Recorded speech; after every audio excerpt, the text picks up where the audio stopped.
If you ain't talking money, then I don't want to talk. Still gon' stunt. Diamonds look like they glowing. 50 stacks all singles, I make it look like it's snowing. Treat them like jack boys, catch them slipping and slam. Treat them like jack boys, catch them slipping and slam. Then I'm still gon' stunt. Diamonds look like they glowing. 50 stacks all singles, I make it look like it's snowing. Treat them like jack boys, catch them slipping and slam. Treat them like jack boys, catch them slipping and slam.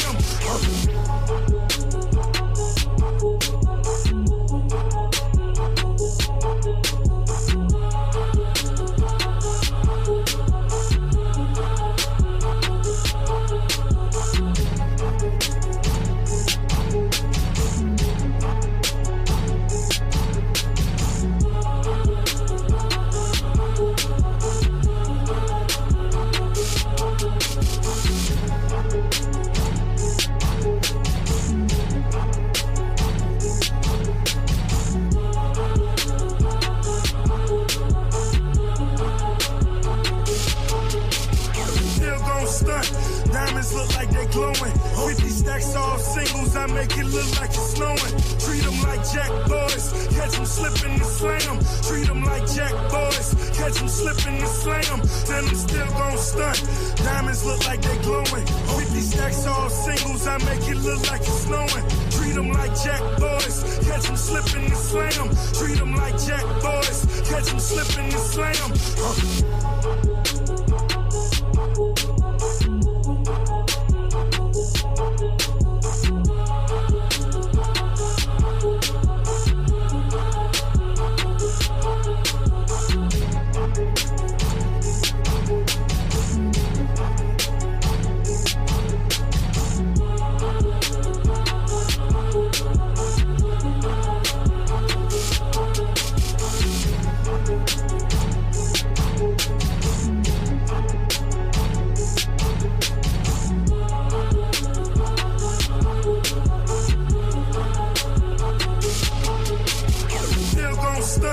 Diamonds look like they glowing. 50 stacks all singles, I make it look like it's snowing. Treat them like jack boys, catch them slipping and slam. Treat them like jack boys, catch them slipping and slam. Then I'm still gon' stunt. Diamonds look like they glowing. 50 stacks all singles, I make it look like it's snowing. Treat them like jack boys, catch them slipping and slam. Treat them like jack boys, catch them slipping and slam.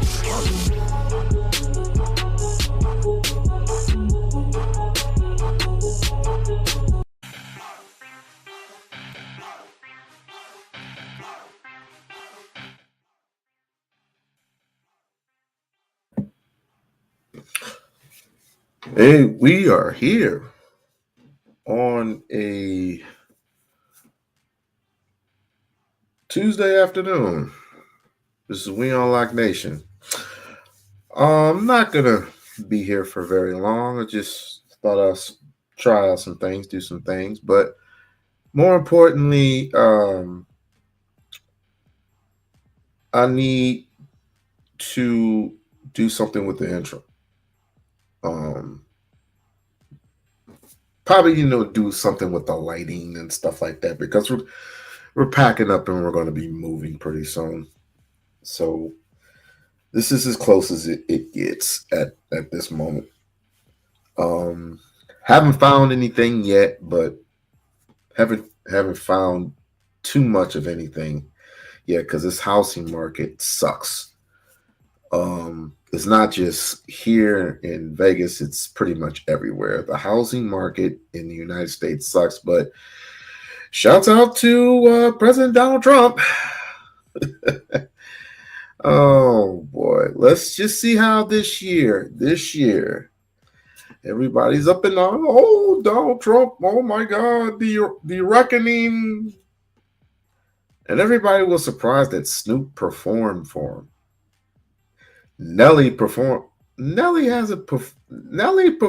house shows now. Who gives a damn about Nelly? Shouts out to him and Ashanti though. Let that work. But as far as Snoop performing, everybody, yo, Snoop a sellout. Snoop been a sellout. What are you talking about? Snoop been a sellout. He's an entertainer. I love old Calvin Broadus, but boy, been an entertainer for years. You can't trust anybody with any of these industry Negroes say. You can't do it. So why is everybody shocked? It's like, leave it alone. Leave it alone. And Donald Trump's been giving them money. What the fuck is wrong with people? It's like, oh my God, Snoop Dogg and Dr. Dre are performing. Please. We got more important things to think about. Oh, I want to give a shout out to my boy Brandon.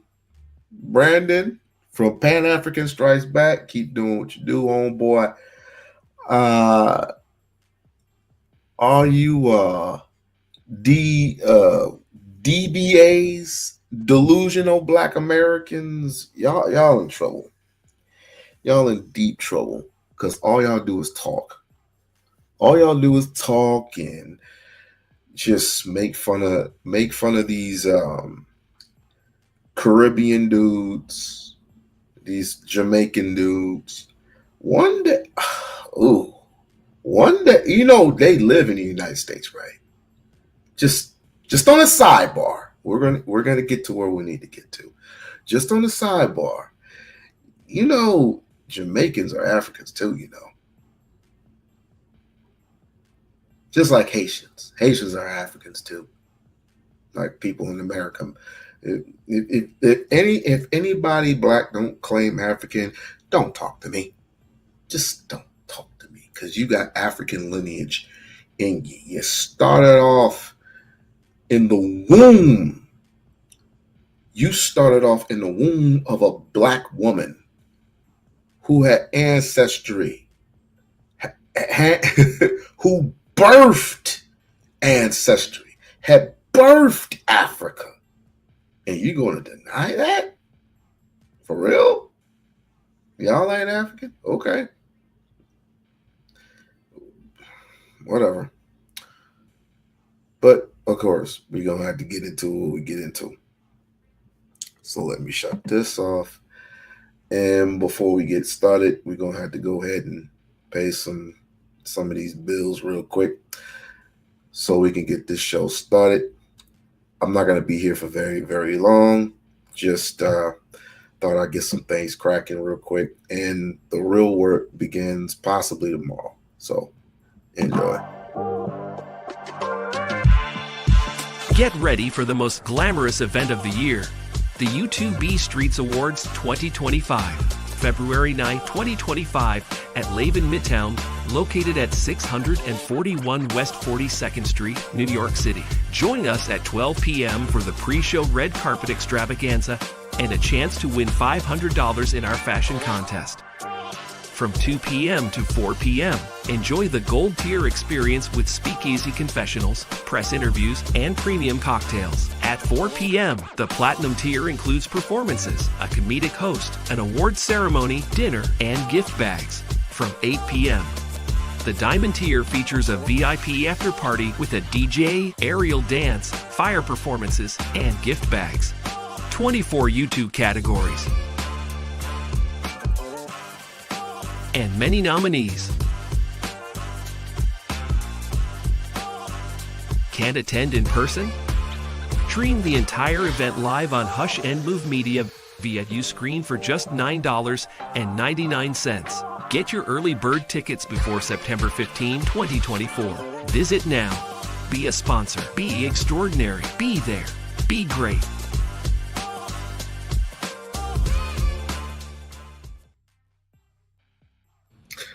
All right.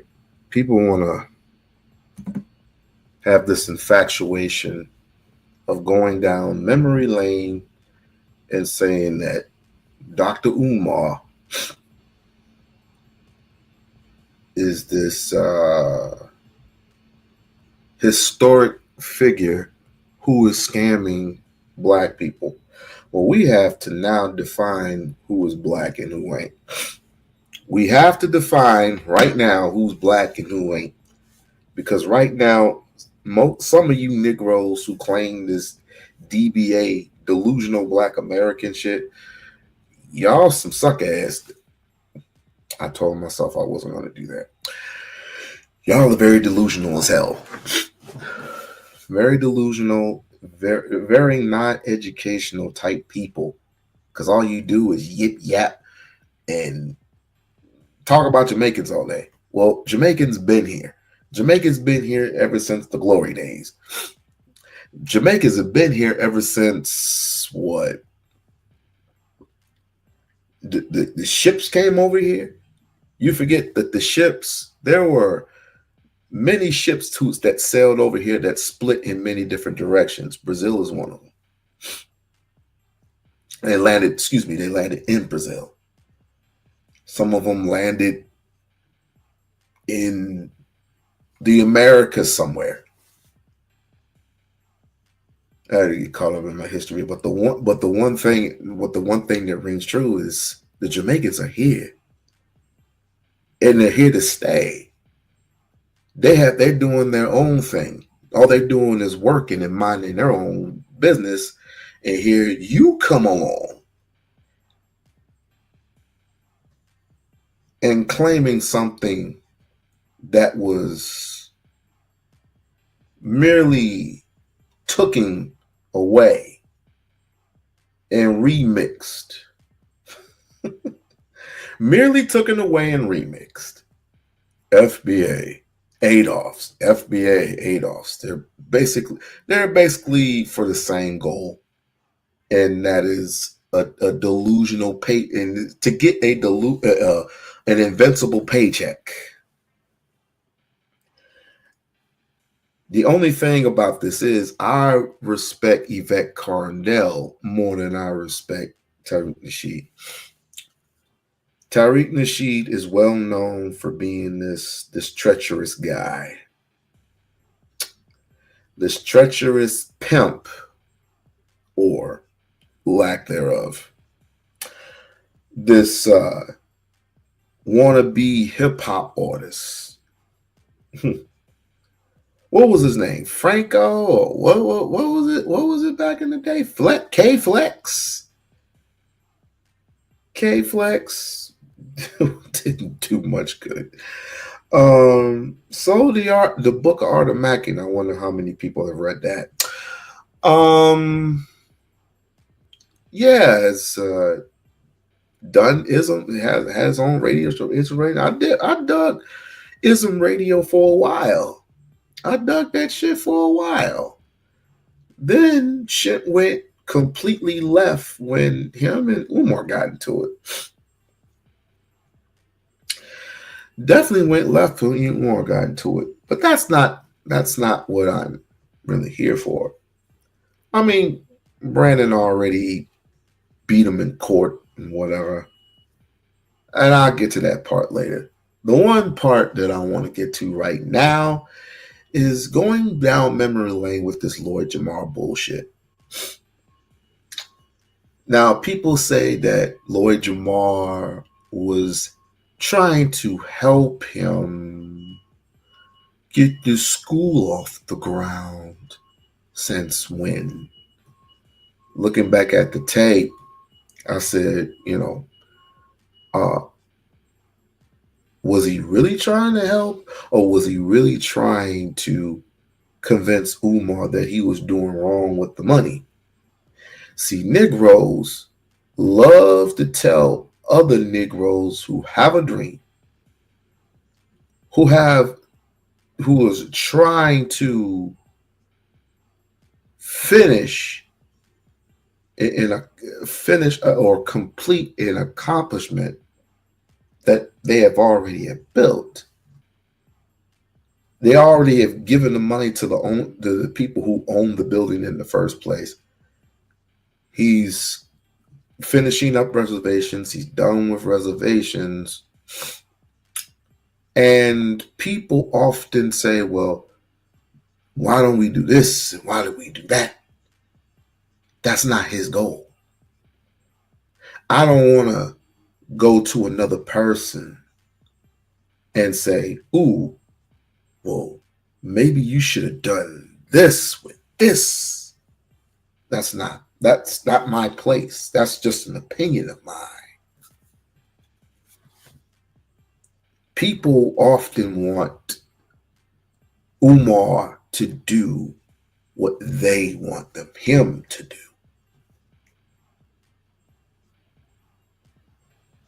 Something that's not his vision, I can respect it. But I can also respect the fact, I can also respect an opinion. But everybody was saying that he was going off the handle. So let's check into it.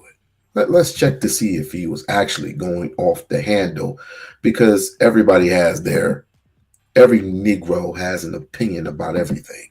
So let's listen. Fair use. I'm glad. Okay, so now we're here.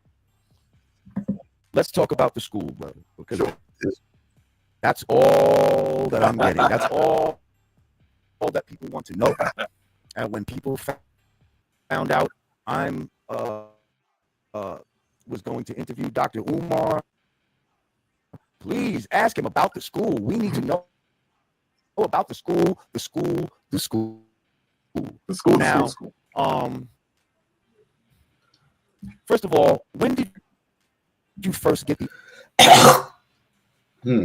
Shouts out to Raw Digger, by the way. Raw Digger looking hella good. idea for said school? And from that time, when did you start raising money and all that? You know, when did it all start? When was the genesis of PMG school? I had the idea to open a school since I was in college. Okay. That idea became more serious when I became an assistant principal. It became even more serious when I became a principal. It was further intensified by being a school psychologist, because they're sending me kids to be evaluated for learning disabilities and autism and ADHD and conduct disorder and emotional disturbances. And nothing's wrong with these babies. They can learn fine. The only problem is they've never been taught.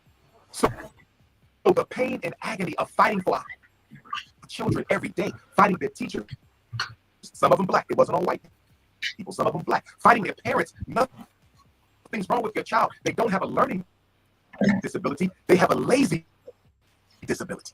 I want y'all to hear me when I say that. Most of our children in special ed in America do not have a learning disability. They can read if they want to. They can learn how to do math if they want to. They have a lazy disability, and nobody's making them do their best. And so all of that professional pain is what drove me to finally taking the steps necessary, Sister Rod, Brother Jamar, to open up my own school.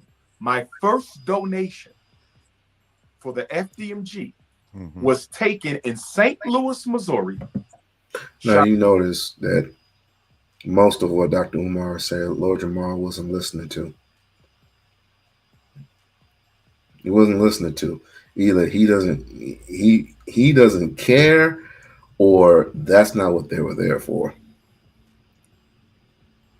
It's all that other stuff was wah wah wah wah wah wah wah wah wah wah wah wah. Charlie Brown. That's the thing. Shout out to St. Louis, the spring of 2014. Shout out to St. Louis. Y'all be seeing stuff saying he been raising money for 10 years. That's a damn lie. The first donation, which is a lie, but who cares? As long as you got Negroes here in the United States of America that will believe in anything. Not everyone, but some of them. I'm starting to go to most. Was spring of 14, St. Louis, Missouri. There was brothers and sisters there. It was a jam-packed house, okay? And we raised that money to pay the attorney to enter a bid in order to try and purchase the St. Paul's College. And bitch, I haven't even gotten started yet. So don't come up here bringing your ass up here and talking shit, because you will get blocked. Lawrenceville, Virginia, which was a former HBCU built by a close friend of Booker T. And by the way, Lord Jamar gets no love from me when he got his ass whooped by a white man. So shut the fuck all the way up. Washington and George Washington Carver. That was our original goal. raise 2 million real quick, and get the HBCU. We were unsuccessful. And this was 6 years ago, you said, yes? That was the spring of 2014. Okay. And we in St. Paul's was sold about 2 or 3 years later to the Chinese. And that is an insult to our ancestors. We let the Chinese buy an HBCU with all these black millionaires. That's an insult. Oh, the Chinese and the Japanese come in and they fucking buy up all kind of shit. Like I remember when the hot records to sample and shit from hip hop. Yeah. They came from Japan, $750,000. About 20 months ago, you end up purchasing 2 buildings, yes? 4 buildings. 4 buildings. Okay. For about 2 schools, 4 buildings. 2 schools, 4 buildings for $400,000. It was more than that. Okay. Well,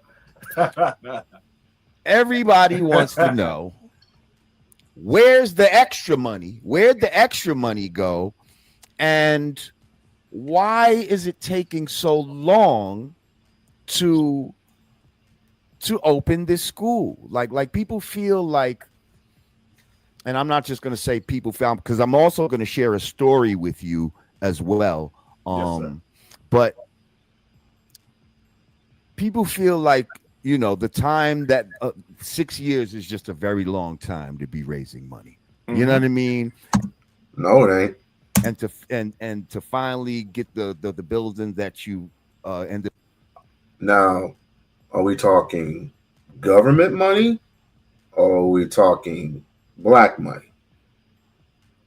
What are we talking about here? Up getting that are in disrepair. White people, they can raise money all day, every day. Seems to be a problem when it comes to black folks, but I'm gonna let it play. And all of that. And I think it's the transparency that people are looking for. A lot of people are looking for you to be more transparent. And when they don't see this transparency, it makes them feel, you know, skeptical. Okay. Let me speak to some of that. Yes, please. Okay. Number one, I'm transparent with my donors. I'm transparent. Now I'm being told that there, you know, people say when your actual donors will ask certain things, that's they said that is you not will true. sometimes block them and all this type of stuff. That is not true. Those are not donors. Those are haters. My donors have direct access to me. I talk to them. I know who they are. Most of them are repeat donors. My donors range everywhere from black professionals. I have lawyers. I have engineers. I have business owners, all the way down to the retired great-grandma who's sending me $10 a month because she want to see this plan come to fruition. And he's proven all that. So what's the problem? He's proven all that. Now, everybody complains that he has a white lawyer, but what does it matter now?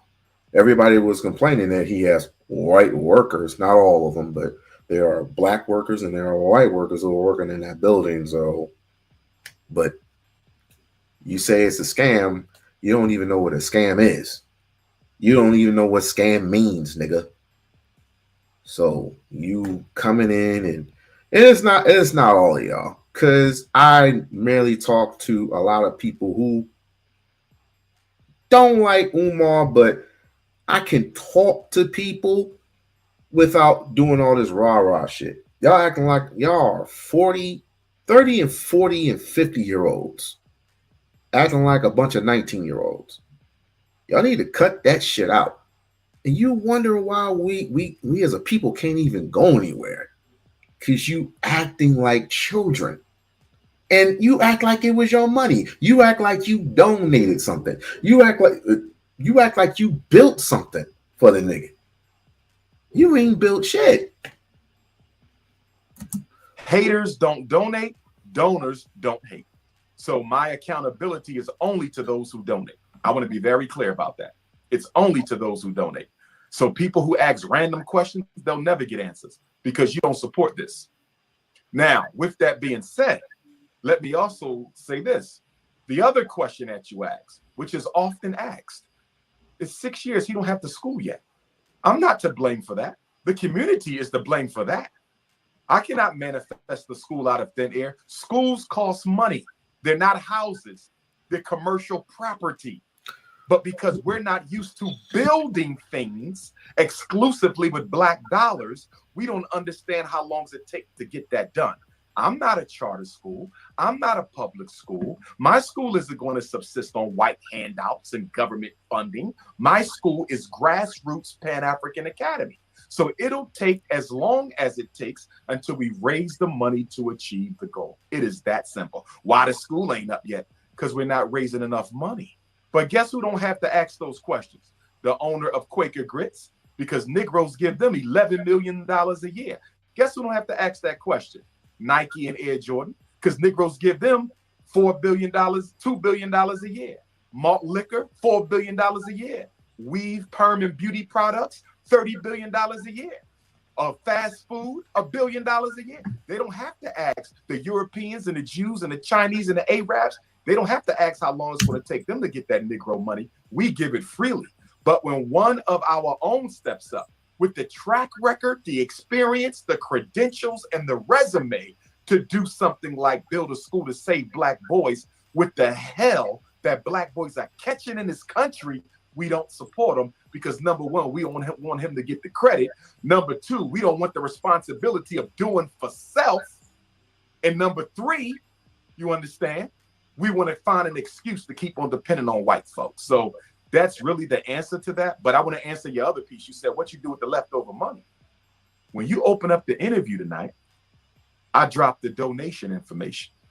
I said, get on your Cash App, $FDMG School. I said, get on your PayPal, paypal.me/FDMG Academy. I said, mail in your checks or money orders, P.O. Box 9634, Wilmington, Delaware, 19809. I also said, if you remember, I said, we are running short on the repair money.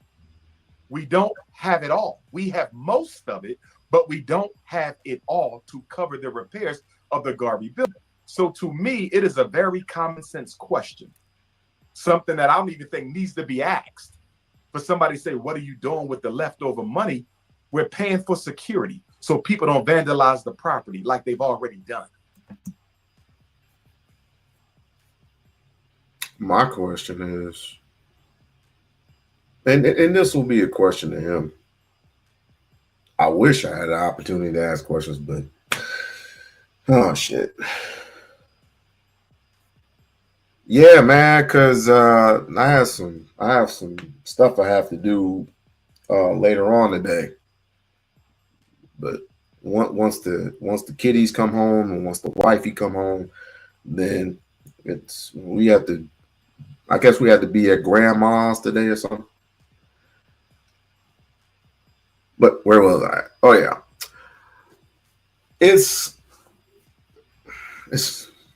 I wish I would have asked him. I wish I would have told him not to create anything, especially in Wilmington, Delaware. I would have told him to look, take the money, go to Africa, because over there you won't get chastised. Over there it was like, how long is it? Why is it taking so long? This should take at least 1 to 3 years. That's a pipe dream for someone who doesn't take government money. But if you really wanted something, if you really wanted something, like these delusional people want reparations, it's going to take a bloodbath. It's going to take a lot of revolutionary people, and none of you niggas from the FBA are revolutionary niggas. Trust and believe, none of you, including Tyree, are revolutionary. Let's just start there. You understand? We have to pay for repairs. We have to pay taxes, upkeep, things of that nature. That's what we're doing with the extra money. Who ain't lying? Who are you talking about? The electric system has to be repaired. The plumbing system has to be repaired. We just paid for the roofs to be repaired. The carpentry has to be redone.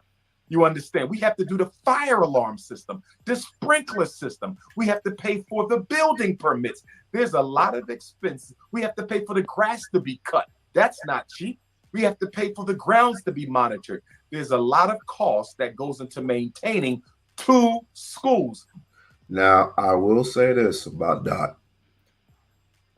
At the time, should have been doing shit by himself. But now, he doesn't have to do anything by himself. That's why he has people working for him, but still, it's not cheap at all when you're dealing with black money.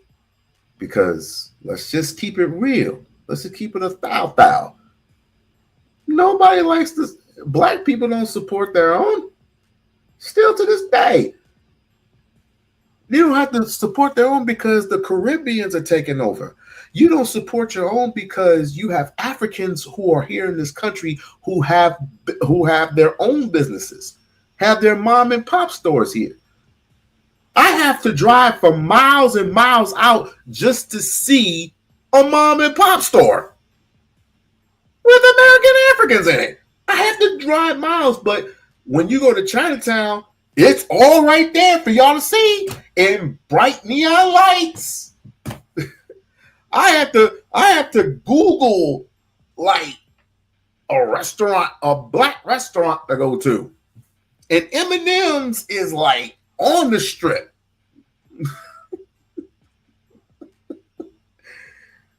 It's packed too. Oh God. So I mean, but the rest of the shit, you see Italians, you see Chinese, you see Arab, you see all their restaurants and all their businesses and all the stores all being put together. But whoo boy.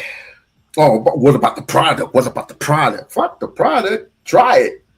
You might have 5 things on the menu. Have you even tried one? With a Coke and a smile. Not one, two. And for me, I'm happy because we were only looking to get 1 school, brother and sister. We ended up with 2. And to all those coons and trolls who say the buildings are trash, do you realize the 4 buildings we got are state-of-the-art modern schools? They are not old schools like the ones we went to. They are modern. That campus was renovated at a cost of $13 million in 2011, 9 years ago. And the only reason why we have to renovate is because the building was not secured by the previous owner, which allowed people to get in and do what? Strip the electric system. I was about to say, steal the copper. The plumbing system, strip the HVAC system. Whenever you and Rod Digger ready, only you two and your other brother got. So him going to Africa and getting dual citizenship, which he's already been to Africa like what 3, 4, 5 times now. When is Tariq coming out with his 3rd Mink Slide album? When let me know about that. When is he coming out with his Mink Slide album? That's what I want to know. Free. Y'all can drive on down and I will give you a tour. And when you walk through them schools, you tell me if those buildings is trash. First of all, the buildings are in excellent shape. Excellent shape. We just got an offer for one of the buildings over more than $1 million. That sound like trash to you?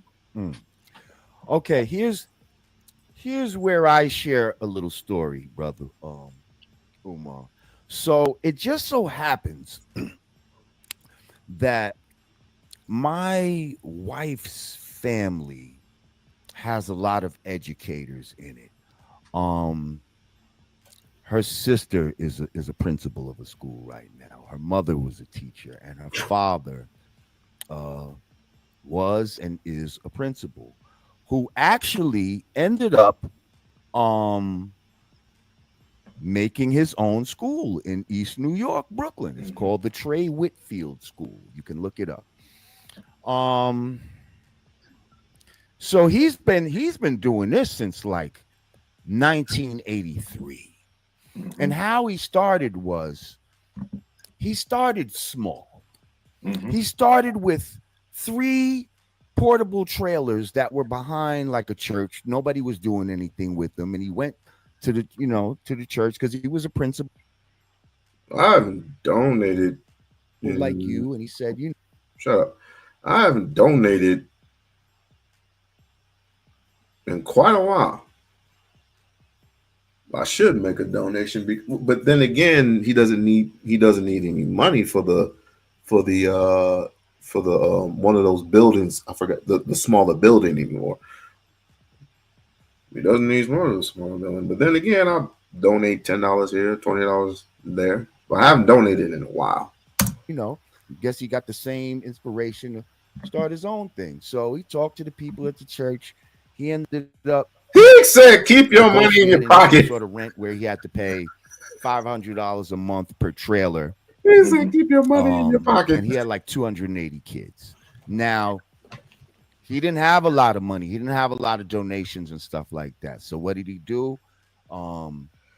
He said, like a lot of schools and stuff, they would just throw out old desks and books and stuff like that. He'd go around to different schools and get desks. He'd go to the Board of Education and they'd give him stuff that they were getting rid of, you know what I mean, that they didn't want, books, whatever, all kind of different supplies. So he was using his resources. He did this till about the year 2000, where he then sees like a 4-story big ass building, something pretty comparable to what you're talking about. Actually, it might be bigger than, it might be like those buildings combined, the ones that you bought. But this is in Brooklyn in East New York, like right off Atlantic Avenue.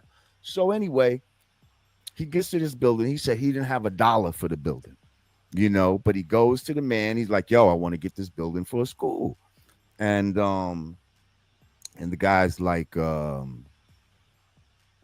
yeah, well, he tells him whatever, I don't know, whatever the price was. And he was like, "Listen, I ain't got no money, but what I do have is I got a friend who's, he's like the president of a bank or something like that. And he'll give me a loan, to renovate the place and all that.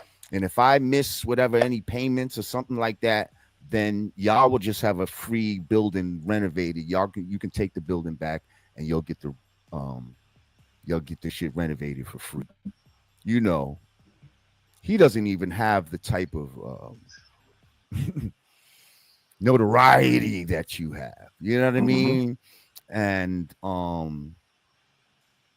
and this man was able to make it happen. Like, you know what I mean? Like this man was able to just put his thing, into fruition, use his resources. So maybe we're feeling like, money is the answer for everything, but sometimes it's our resources. How about could you donate your time or something to help instead of the money to fix something? How about y'all come in and donate your time to help build up the school or something like that? You see, it's not always about money. It's about the people that it's about a lot of different things.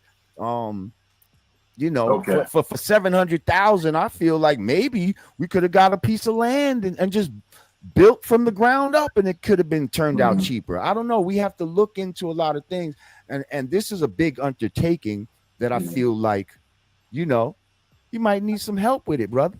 What do you think? Well, a couple things. I want to deal with your assumption that I might need some help. Okay. Most of my friends are educators. Most of my elders are educators and psychologists. That is my field.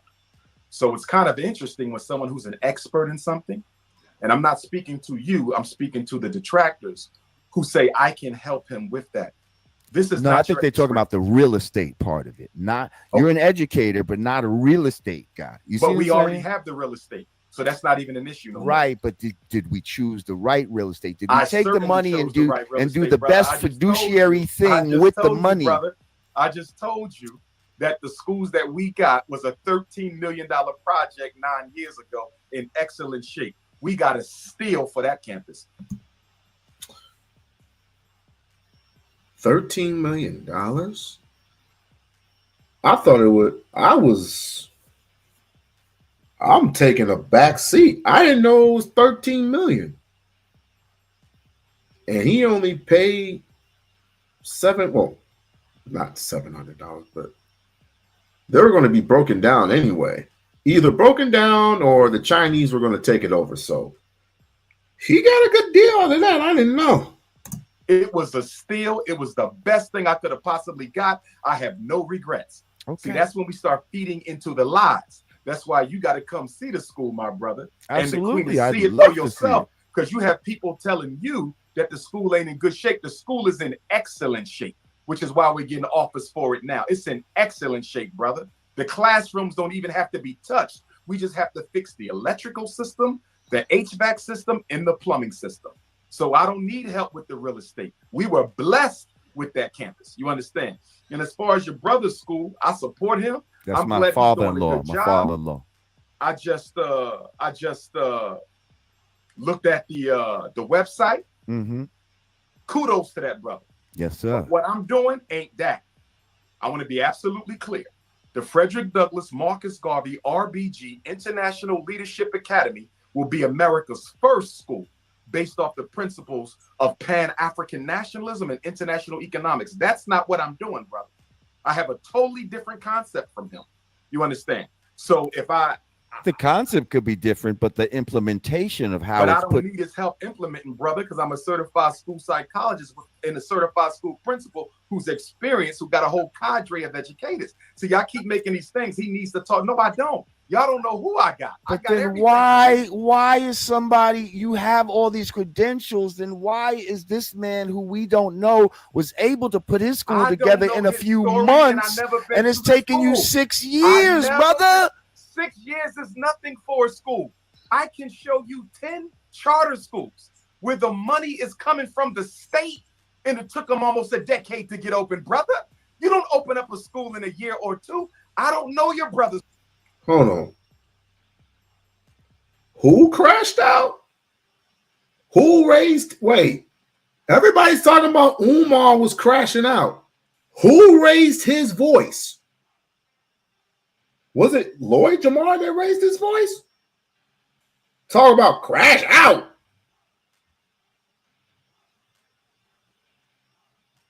And again, everybody wants Umar to do what they want him to do. Get the school open. Get it open. Get it open. Give me the money so I can get it open. And you have to put it in context. See, dumbass niggas can't trick someone who's intelligent and intellectual. You can't tell me. you can't tell me what it was.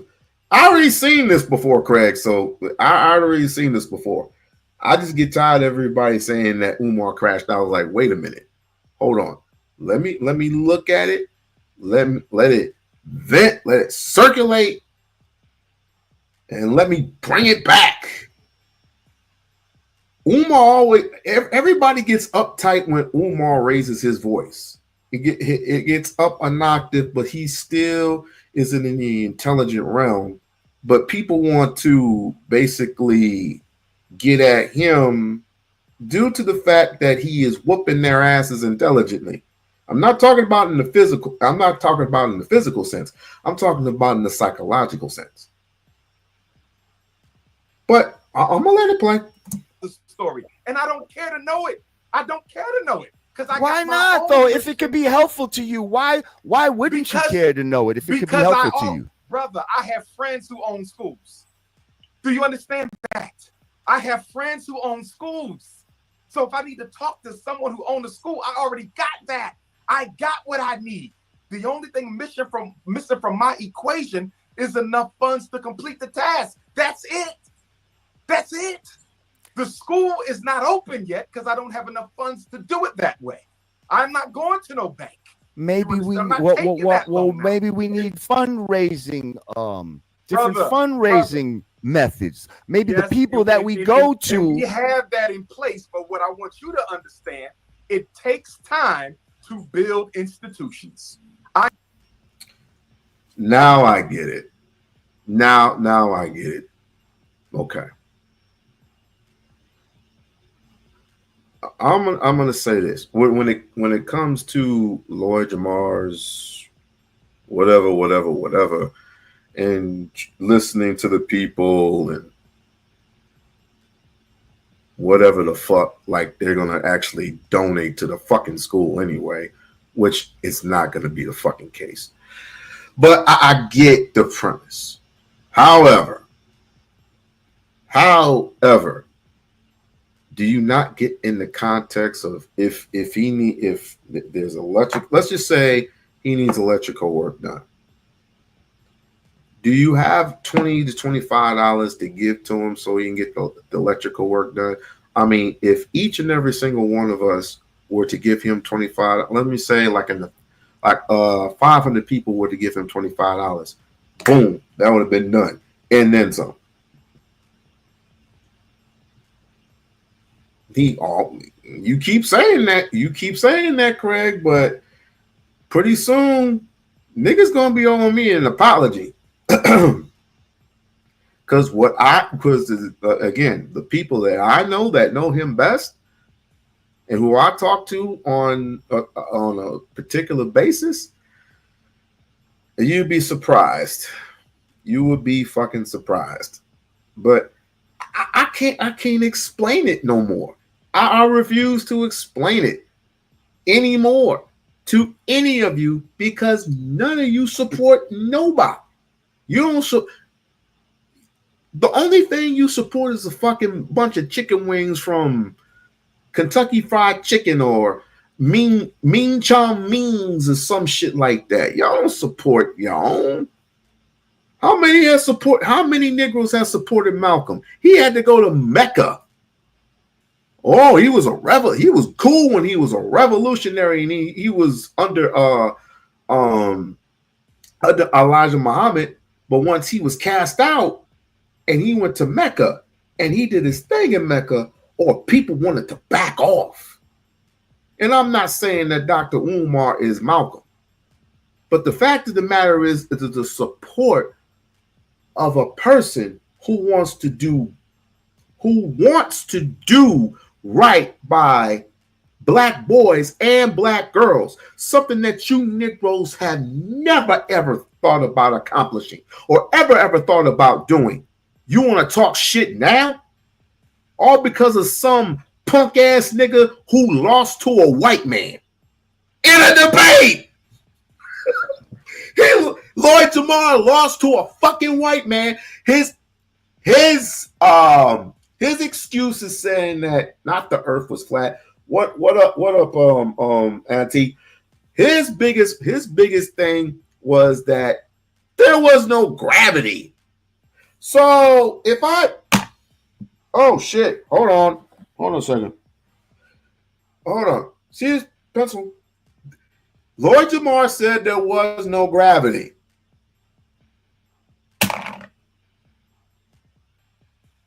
Oh shit! It dropped again. Let me do it one more time for the earthers out there, for the conspiracy theories out there. There is no gravity. I guess there is gravity. Other than that, otherwise, my ass would have been floating in midair. This is what he told the white boy. And he actually think he did something with Dr. Umar. Okay, all right, cool. I ain't got no problem with where we are. I'm loving where we at. We got our plans done by the engineer. We got our electrician chosen. I'm meeting with my HVAC this weekend. I got my plumber on standby. Roofer did his job. Carpenter lined up. We doing what we need to do on the time frame we doing it in. I don't need no help outside of the team I got, which is filled with experts from the East Coast to the West Coast, brother. I don't even know why he had to explain himself. Just say no. I would have said no, thank you. That's what I would have said. Like, no, thank you. We got everything. It took a couple of months. You did it in crates. You purchased a couple of crates with no air conditioning, and you call that a school. Everybody's getting on him about or him versus what's the brother's name? What is the brother's name? I'm fucking up the name. Not the dude from Atlanta, the dude from New York. I'll think of his name in a minute. Not King Randall. I don't give a shit about King Randall right now. I need to focus on the brother from New York with the backwards hat who was 50 years old. Much love to the people who are making it happen and who are educating our kids. But each time I hear a nigga come at Dr. Umar for what he's trying to do, I'm always going to look at you and say, so what are you doing for your people? I'm going to look it dead in your eye and be like, okay, so what are you doing for your people? Q Butter. Thank you. Everyone want to get on him about talking shit about Q Butter. He said shit about Q Butter. He said, congratulations, even though they ain't schools, there's like community centers. I congratulate that brother. And I think that's what we all should do. We should we should applaud people who are actually putting in the work. Not people who run around doing Mink slide albums all day. And have I just want to know, FBA. I just want to know when the next Mink slide album is going to come out. Okay, brother. I mean, these are definitely the answers that people want to know. They want to. I'm not interested in people. I'm interested in donors, brother. Yeah, but in order for you to get donors, though, you're gonna have to satisfy these.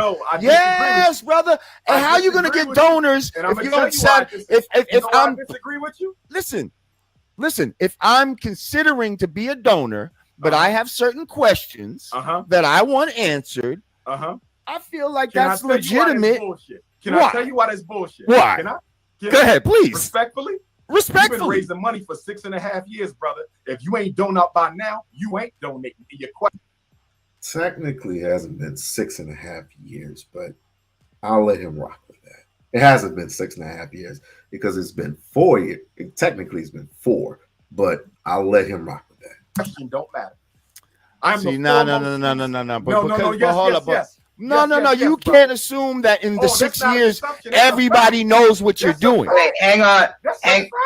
Hang on. Let me interject here. I think donate by now, you ain't going to donate, and that's all right with me. But what if they didn't know about it? What if they're just finding out about it? Hang on. Let me. Wait, now who? Now, in all seriousness, who's crashing out? Lloyd Jamal getting loud with him because niggas outside of the community, a little bit of inside, but a lot of niggas outside the community who don't do shit come to this nigga and say, yo, Umar's stealing from us. Stealing? Did you donate to him? No, but shut the fuck up then, nigga. You ain't putting out a near motherfucking dime into this. Now, the people who actually put a dime in it have the right to talk shit. But the people who don't donate and talk shit, y'all need to just close that fucking shit down. Like, close shop down. You are unavoid. What up, Young? Interject to both of you guys' points. To you, Brother Umar. I think what for a lot of people that may be naysayers or detractors. I don't care about the naysayers. But listen, hang on. I don't want you to focus on them. But imagine someone who may just be, who may just be getting acclimated to your situation. Somebody could just be finding out, or maybe when they hear about you, they see the propaganda, they see the negative stuff, but they love the idea. They're in love with the, with the philosophy. So then when they go to research you to try to get more information, they're seeing they're not getting, I guess they're not getting the answers they feel like they to the questions that they want to ask, but they may possibly want to donate, or I'm not referring. She is fine, ain't she? All these years, Raw Digger is fine as hell. So I refuse to go at my sister. Wait, I give that woman 1,000 kisses. Mwah! Mwah, mwah, mwah. But anyway, you can't. Someone who's, you can't tell them nothing.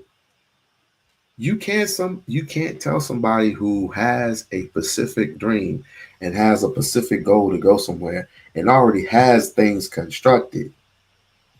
How are you gonna tell him what to do with the money and how to do it? Just say, okay, what do we have to do to repair this thing? What needs to be repaired? I would love for Lloyd Jamar to actually ask him that, because he already has the ability. He already has the things in place. So when it comes to the electric, which is done, when it comes to the HVAC, which is done, when it comes to painting or doing whatever, the electric, or I already mentioned the electric word, repairing like old doors or some shit like that, putting furniture in there, that's pretty much done. The only thing that needs to be done would be the floors.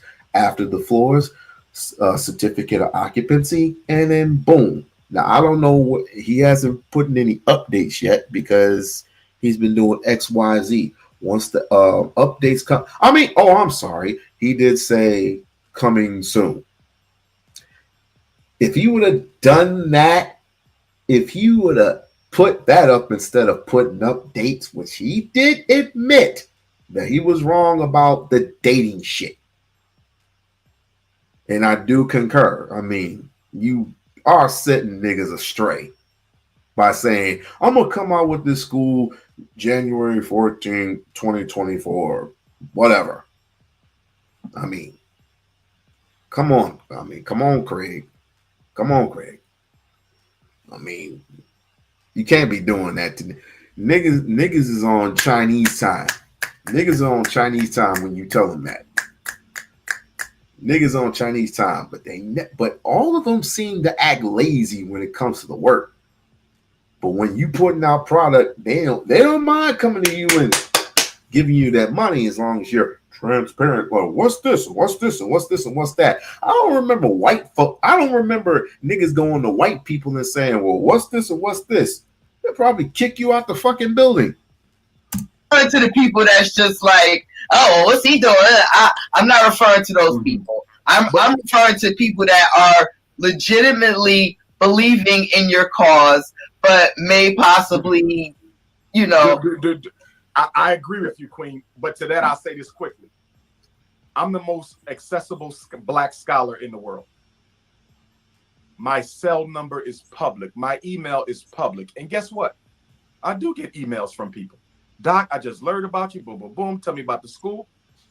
We just started a loyal donors campaign the other day. And any of your viewers who are interested in signing up, please do. The Loyal Donors Club is for brothers and sisters who want to consistently donate $50 a month for bronze, $100 a month for silver, $250 a month for gold, $500 a month for platinum, and $1,000 a month for diamond. We just started that 48 hours ago. Anybody who wants those links, text my cell number, please. 215-989-9858, 215-989-9858. They will also be put in a WhatsApp group where they will get all the updates that they want. For those who can't afford to make a consistent donation, they can go to the Cash App, $FDMG School, or the PayPal, FDMG Academy, or mail in the check or money order. They can text me for the address. It's also on the website. Here's what I would say to that, Sister Ra. They do reach out to me. And they do ask me questions, and I answer the questions. Here's what I'm saying. A lot of the questions that are being posed, right?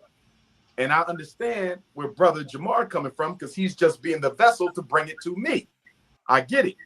Okay, I understand that. So we on the square together. But those are coming from haters. Where did he crash out? I'm still trying to look for the part where he crashed out. People said Dr. Umar crashed out. Where did he crash out at? He just raised his voice an octave, and then Lloyd Jamar started yelling. Yeah, like a retard kid. Like, what? So I'm still looking for the part where he crashed out. You got to understand something. I'm probably the most influential and accomplished Black school psychologist in American history. Not probably, I am. What the fuck? If you got a child in special ed, they've been ADHD, conduct disorder, I'm the person you came to.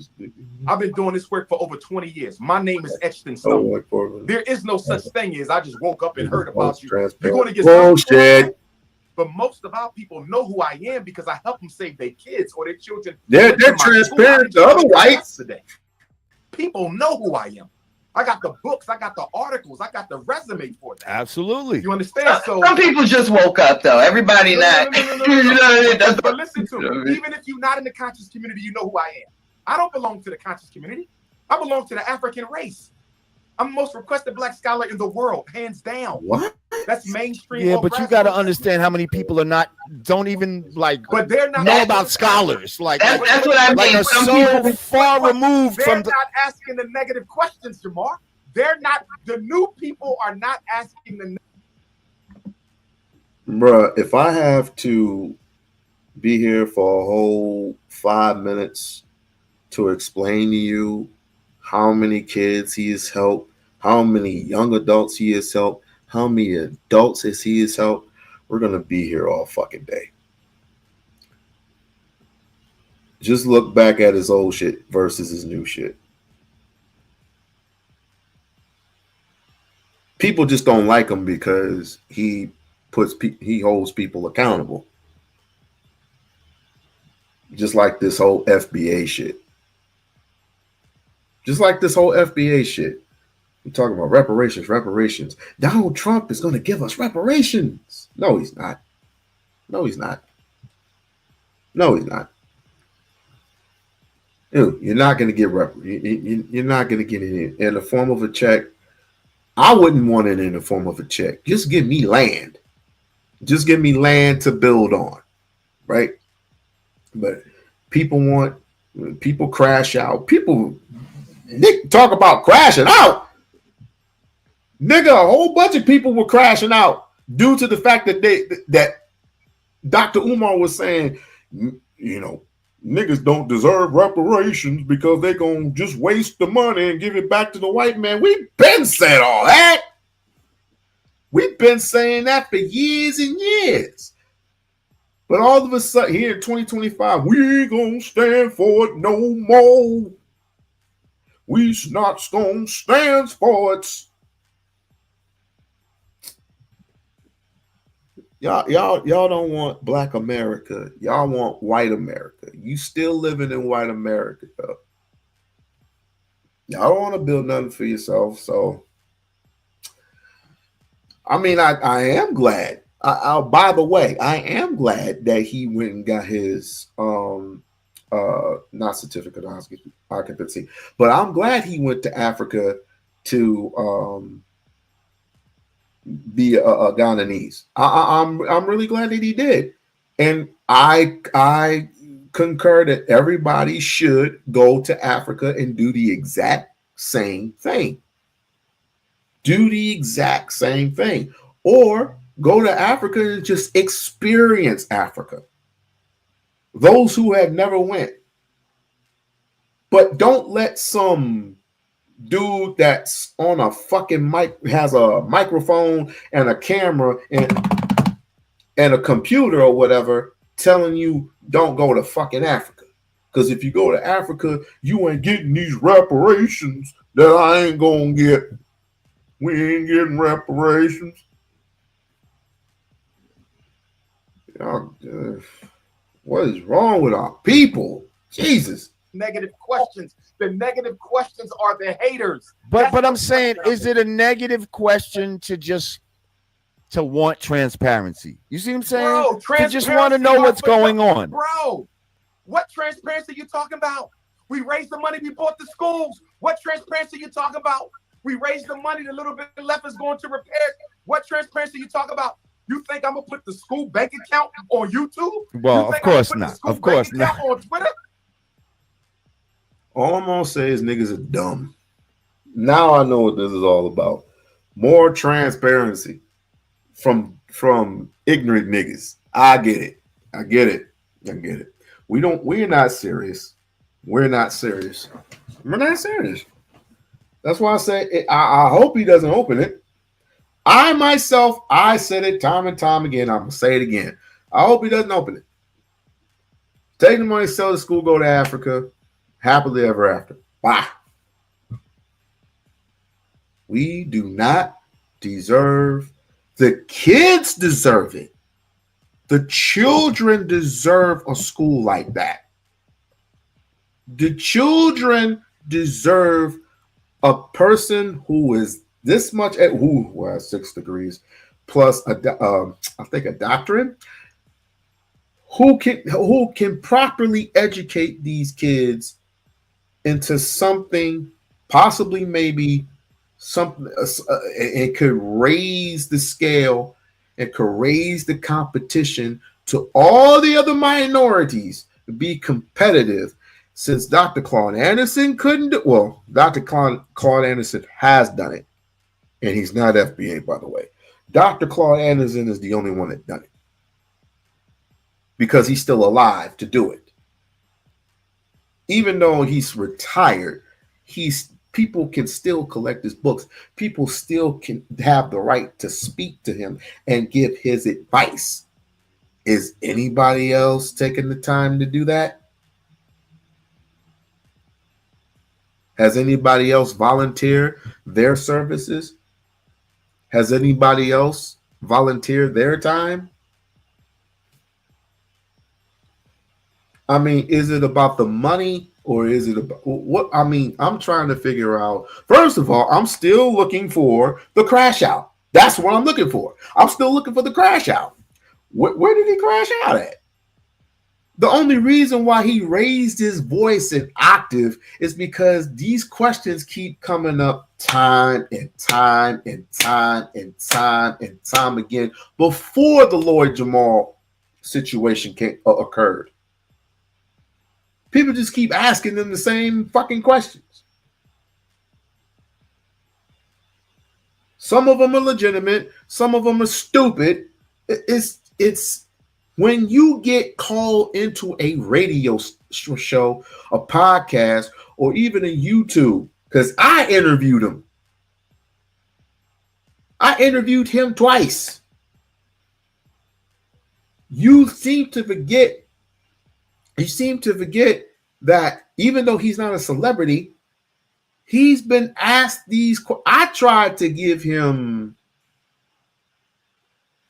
a more different approach. I tried to go into a different approach to it, but again, he already knows what people are going to ask him. Now things are a little bit different now. Things are a little bit different now that he doesn't need the money for the small school anymore. Things are a little bit different. But again, I ask you, what are you willing to do to help the brother out with the certificate of occupancy? Since you want the school to open so bad, have you given a call in to the mayor of Wilmington, Delaware? Have you given a call into the mayor and say, yo, I got this brother, Dr. Umar. He needs a school open. Could you go and research the school? Blah, blah, blah, blah, blah. Can you go and see? Can you go ahead and help the brother open up the school? Blah, blah, blah, blah, blah. No.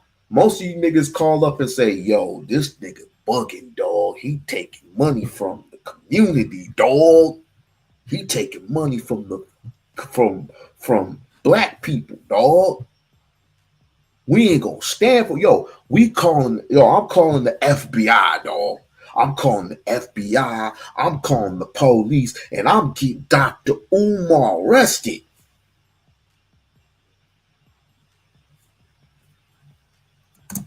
You think I'm gonna put the school bank account on Instagram? You watch it. I think they maybe want more of a timeline of when it might open or something like that. Catering to the haters. Don't No. It's not catering to the haters.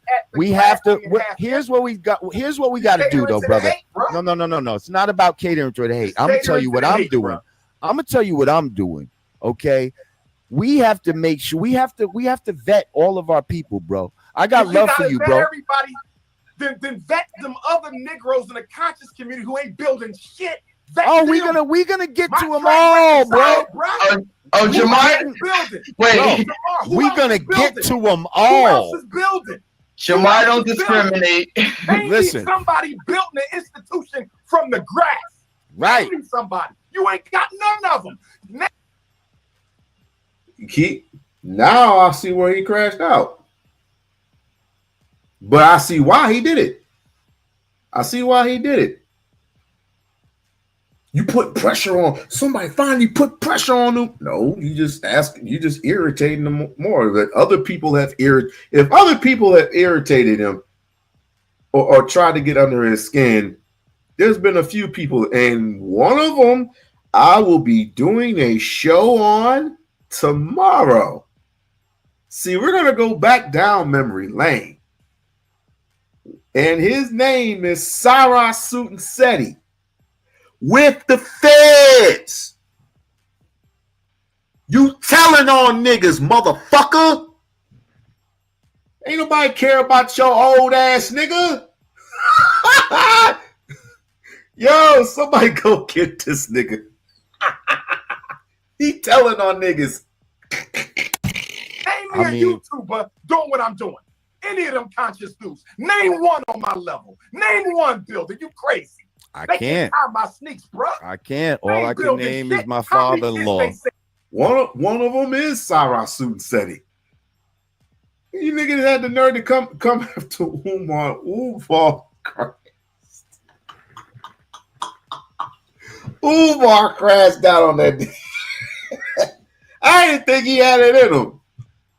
Think about it. You got this conscious brother coming in saying some beautiful things, by the way.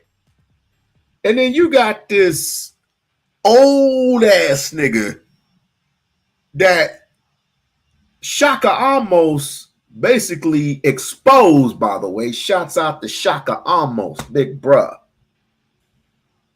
And he go out the nerve to come after Umar. And Umar just basically just dumped on a nigga. You know what I'm saying? But apparently, if you're somebody from the conscious community, you're not supposed to do that. You're supposed to just swallow it and eat it. How many they kept out of jail, bro? They're not building shit. Right. So through the grass, what have they built, bro? Who you know in the conscious movement built an institution? Answer that. Nobody. I'm the only one in my generation doing it. Well, you're building it. It's not built yet, though. It's not built. Be there. Don't you worry about it. You be the first one there. Trust me. Beautiful. Listen. Let's move. I want to talk about your book real quick. Let's talk about your book, the Black Parent Advocate. Yes, sir. So, is this is what everybody's tripping about? That was the only time that he ever crashed out. Everybody was like, he crashed out.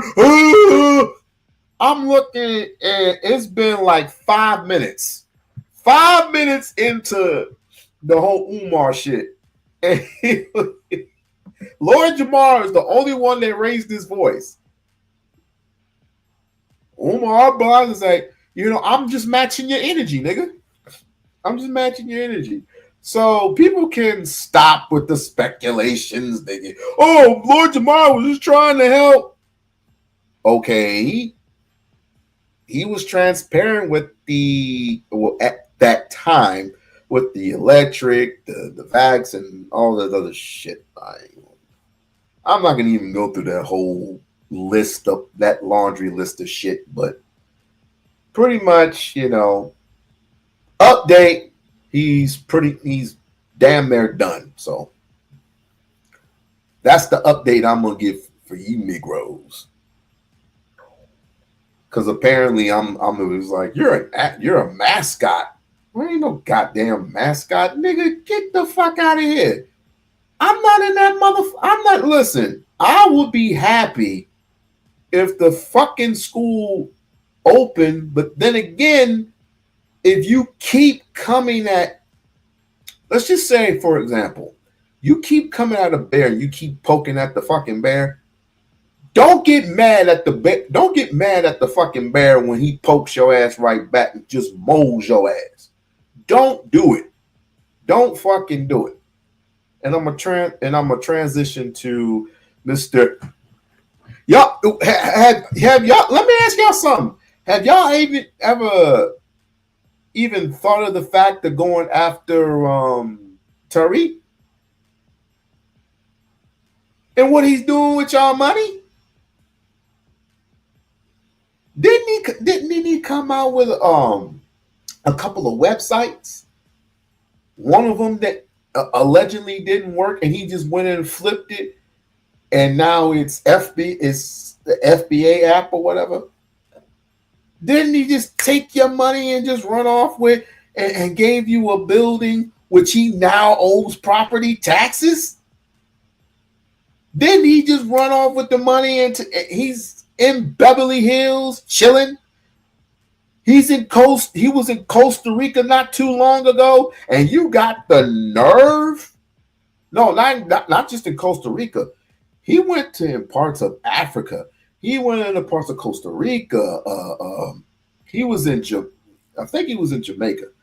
He went pretty much everywhere with your money. With your money. Made made 2 Mink Slide albums. And y'all don't say nothing to the nigga? What type of hypocrite shit is this?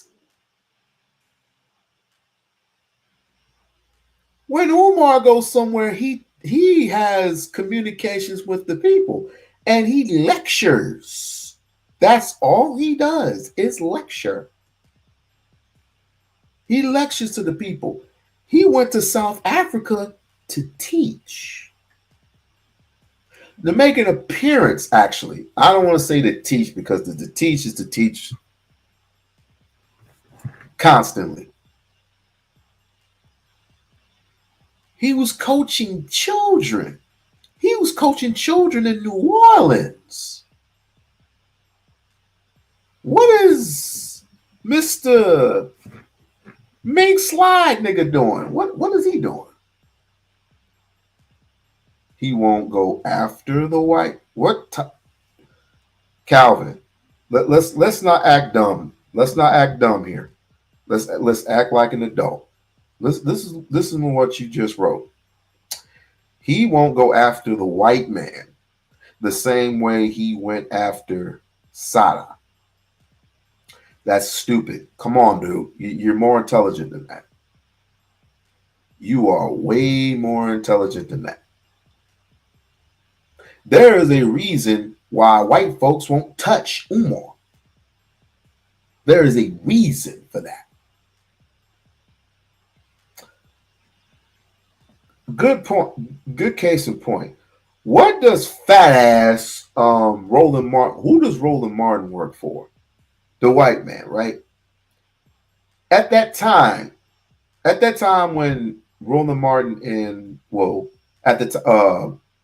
Umar was filling in for somebody for Roland Martin, and they were doing radio shows together.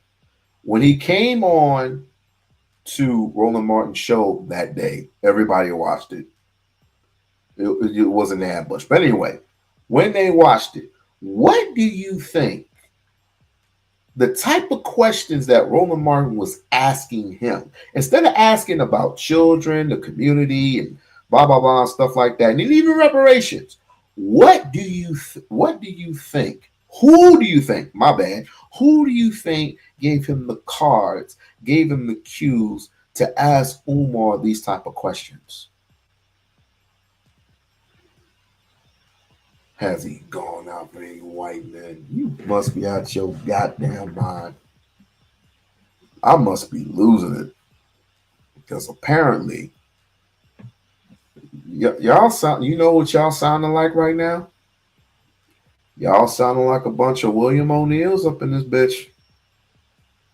I'm saying, y'all sounding too William O'Neillish. I'm telling you, this is crazy, bro. This is crazy, bro. But we gonna definitely transition into the what's up, Brandon? What up, Brandon? We gonna get into that shit in a minute. We gonna get into that shit in just a few seconds because apparently this thing between Brandon and Tariq is not really over. Even though it's been a year, it's not really over. It's not really over. Let me see. Oh, by the way, doing some research on Marcus Garvey. Let me talk about that for a moment. How people in the FBA like to target Marcus Garvey, right? And say that he was trying to mix it up with the Ku Klux Klan, trying to join the Ku Klux Klan.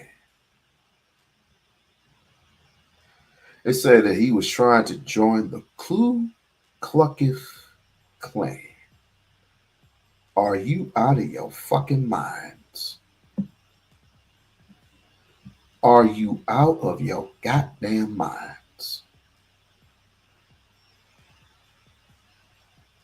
Apparently, you don't study your enemies. You just go, man, fuck that white man. You don't study your enemies. Apparently, that's what Marcus Garvey was doing. I mean, think about it. You're a Jamaican man, and you don't know anything about this crazy ass white man with a sheet all over his head. Anybody you spoke all over town, asking why do you attack these black people? Why do you attack the American black people in the United States? And he would tell you. The white man told you why it is that white America must rise and black America must fall. He was telling you, he was being transparent. He was being logical on why the reasons why black America should not no longer. It doesn't have to be black America. It could be anybody, Mexican, Chinese, whatever. White America is the most purest thing to a Klan member. Klan member, skinhead. Marcus Garvey was basically trying to analyze the situation and to see not only why, but to make his assumption that apparently, well, I said that all wrong. He was basically trying to make his own army and not in the ways of the Klan. But got it right. How are they constructing in their own specific little group? How are they going to wipe out anyone and everyone by way of what's the word I'm looking for? Gentrification. Let's just put it that way. Wiping everyone out under the guise of gentrification. Because there's Klansmen, and there's ex-Klansmen everywhere. and your police departments, your militaries, all that. But everybody gets on Marcus Garvey for talking to the Klan. Did everybody get on Malcolm X for talking to the Klan? Did anybody get on, let's say, Martin Luther King for talking to the Klan? Quite interesting. Our leaders are so needed. I miss leadership. I miss it. We have no leaders anymore.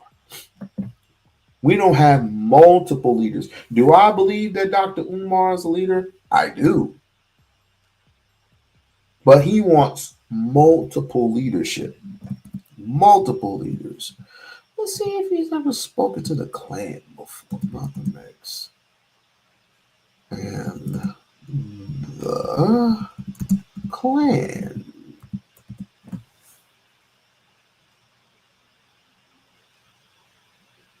No, not the. Oops, my bad.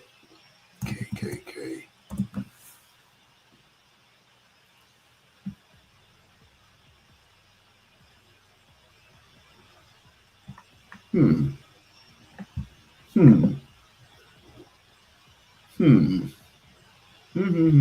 Don't worry, I'll get to the Cyrus Suit and Seti shit tomorrow. I'm gonna get to the Cyrus Suit and Seti shit tomorrow. So, in a nutshell, behind all that Lloyd Jamal bullshit, now that we could put that shit to rest, he only crashed out at the end. So, apparently he had the right to do so. I hope I haven't put anybody on the spot. I'm not intending to try and stir you up and make you do something that you wouldn't have done anyway.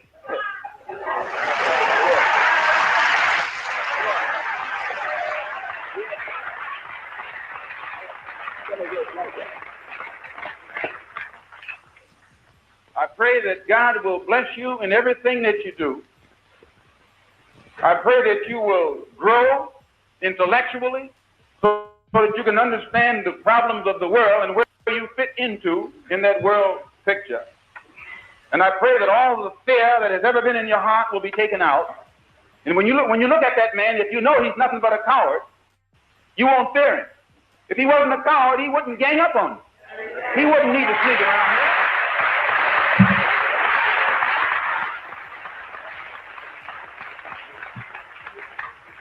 This is how they function. They function in mobs. That's a coward. They put on a sheet so you won't know who they are. That's a coward. No. The time will come when that sheet will be ripped off. If the federal government doesn't take it off, we'll take it off. Thank you. I hope I haven't put anybody on the spot.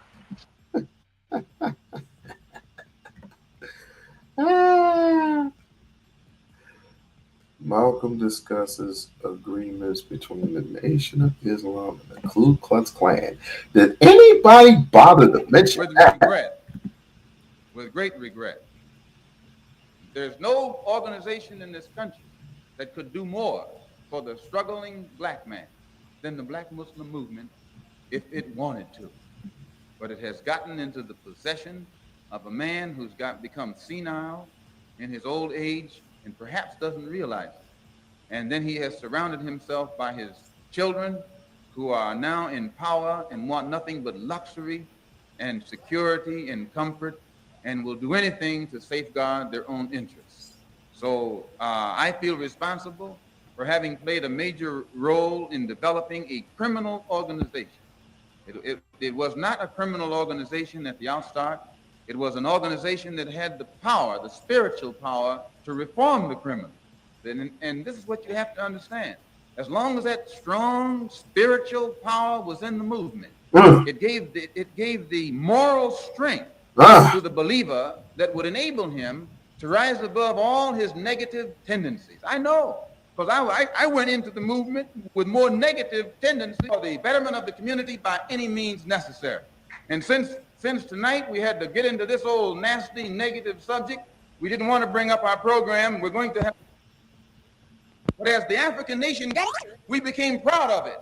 And became proud of it, we began to have something effect with it.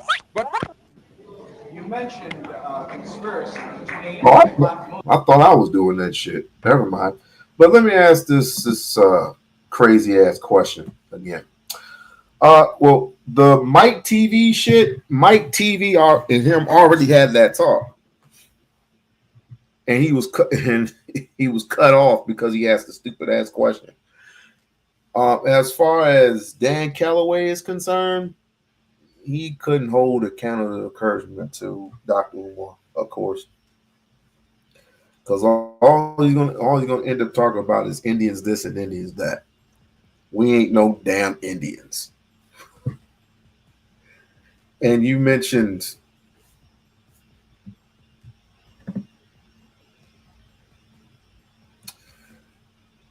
really, Rashad, really, Anton Daniels, really, the nigga that's always crashing out publicly, humiliating himself in front of a white man. The same one that can't even got humiliated by a 60 goddess, really. And the man's married. Really, Rashad? I'm gonna be terrible. You debate him over what? What would Anton and Dr. Umar have to talk about? What would they have to talk about besides relationships? Oh, he's not married. So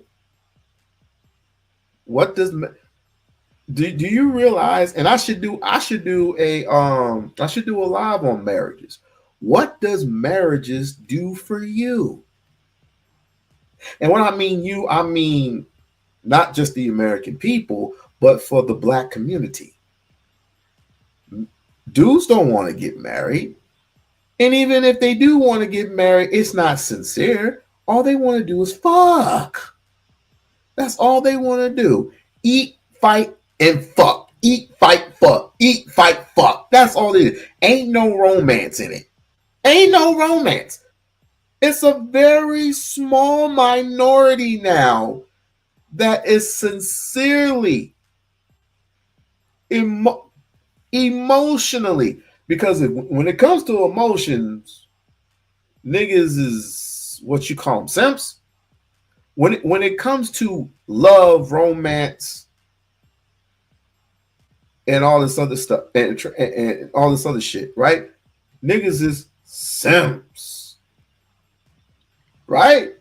So what the fuck we getting married for? Why does he have to get married? What's marriage to you? Why does a nigga have to get married to raise a family? Why does a nigga have to get married to raise it or grow a community? You don't have to do all that to get married. And besides, is she coming home to you, or is she basically with the white man that she's basically working with, who is basically her boss? You are supposed to be her boss, not the white man. So in other words, all the shit that you're talking about leveling up, aren't you supposed to be leveling up for yourself, brother? Aren't you supposed to be in that realm of having everything, developing everything for yourself, including having your own house, apartment, condo, a car, some money in the bank, trying to make six figures and all that other shit?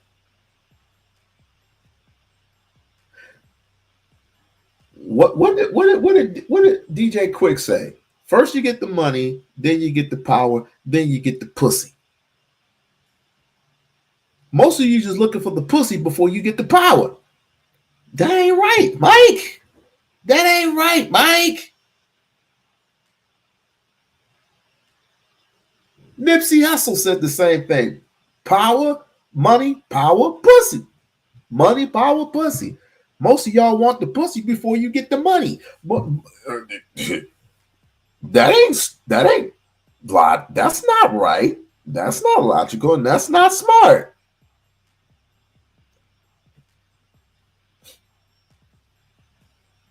Y'all want to fuck around with the money. Instead of you doing something constructive with your time, and women are going to come. There are more women than we can count in this world. And I'm not talking about white women. I'm not talking about Asian women. Fuck all them. I'm staying in the realms of our community. I can give a damn less about what a white woman think. I can give a damn less about what Arab think. I can give a damn less about anybody who is outside of our community thinks.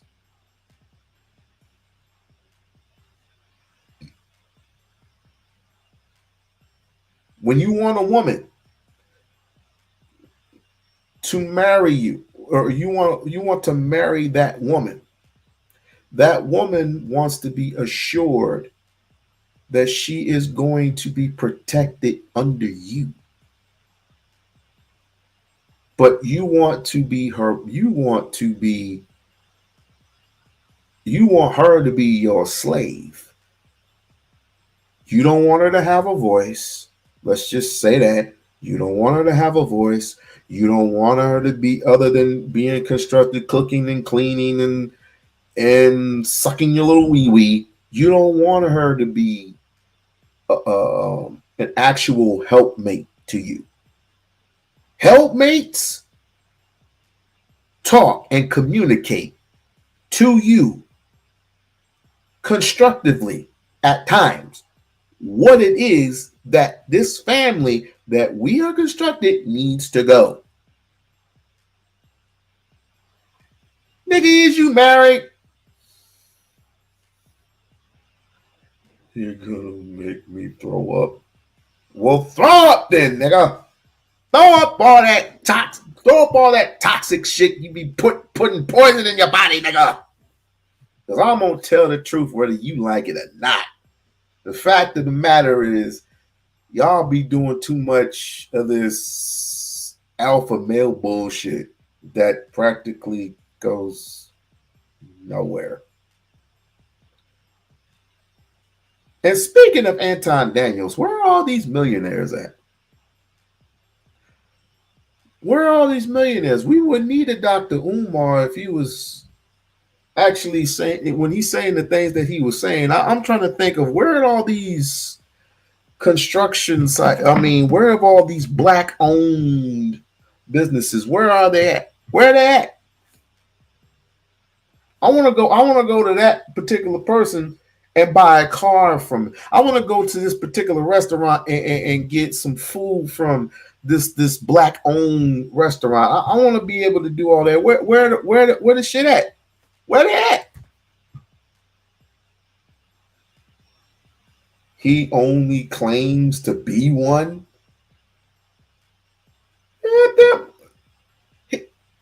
Has Anton Daniels, since we're on the subject, has Anton Daniels ever promoted an actual person on the rise of superstar since he's making all this money? Give me a second.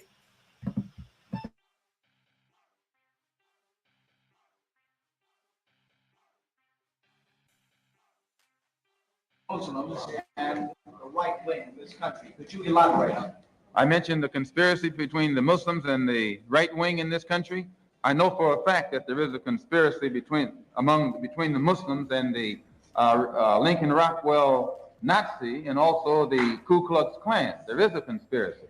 Describe this conspiracy. Well, the Ku Klux Klan made a deal, or were trying to make a deal with Elijah Muhammad in 1960 in the home of Jeremiah X, the minister in Atlanta at that time, who was president as the minister in Philadelphia.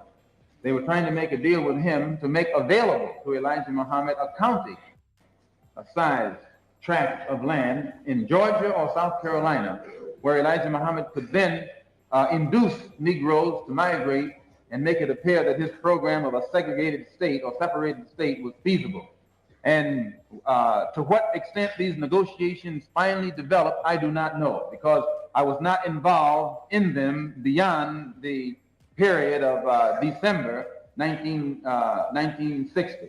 But I do know that after that, Jeremiah, who was the minister throughout the South, could roam the entire South, and the Klan not bother him in any way, shape, or form, nor would they bother any of the black Muslims from then on, nor would the black Muslims bother the Klan.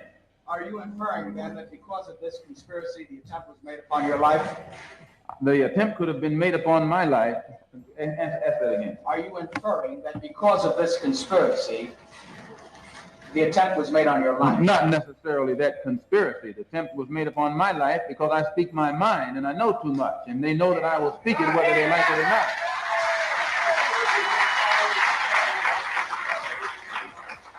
Pardon me? Are you urging your followers to take any actions against the Muslims? Am I urging my followers to take action against the Muslims?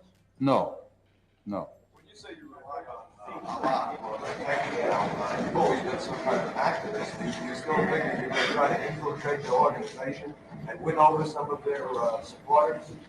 Am I going to try and infiltrate their organization and win over some of their supporters? No, I have never tried to win supporters from Elijah Muhammad. Since I have left the Black Muslim movement, I've spoken at these rallies. Those who come, come. Those who don't, don't.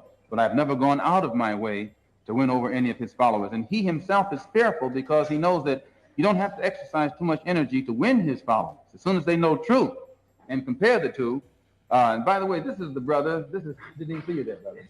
This is Leon Amir, who was Cassius Clay's secretary, whom they beat unmercifully up in Boston. And the court freed the men who beat him. They fined him $100, was it? Fined him $100. And he was on the inside of the Black Muslim specialty squad. And I know it. And it was he who heard Elijah Muhammad Jr. come to New York when Elijah Muhammad was at the Armory in June of last year. Junior stood up and told the fruit, many of whom are here now also, that I should have been killed, that my tongue should have been put in an envelope and sent back to Chicago by now. And because Fat Joseph had not done it, they demoted him. He remained captain, but Clarence up in Boston was put over Joseph. And Joseph's authority was curtailed. And then Clarence, the captain from Boston, and John, the captain from Springfield, came to New York to assassinate me and came to him to get a silencer and couldn't get it. So the police know this. It's not something that's new. They just wait until the job is done and then they step in. Now, when you say, you know that Elijah Muhammad was behind this? Yes, now, Elijah Muhammad called all of his officials, national officials, to Chicago in October and ordered them to kill or maim any of his followers who leave him to follow me.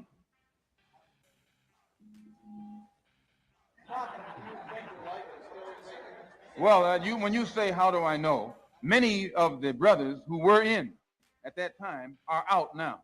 And if this ever come into the court, there are plenty of witnesses who can stand up and testify to it. Pardon? Pardon.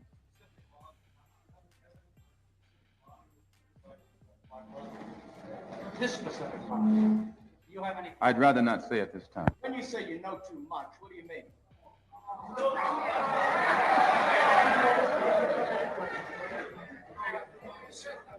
Who's the next one? Give them 2 more minutes. Give them 2 more minutes and we'll end it. Nobody's going to clean up all of us and we'll control it. And you said, including the politics. Yes. So what, can you elaborate?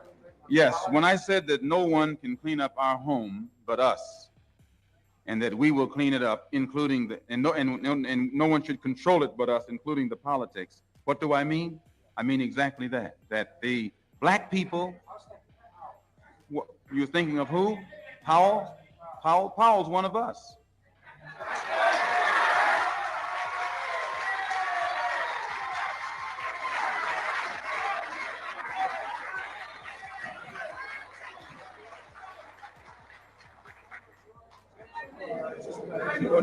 No, he's not a member of our organization, but when I say he's one of us, I mean he's one of the family.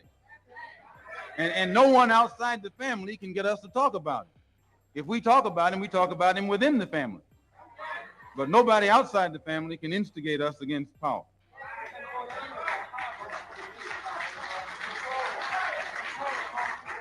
Yes, by controlling it politically, I mean that the politics of the community of Harlem should be controlled by those of us who live in Harlem, not by somebody sitting down in Gracie Mansion.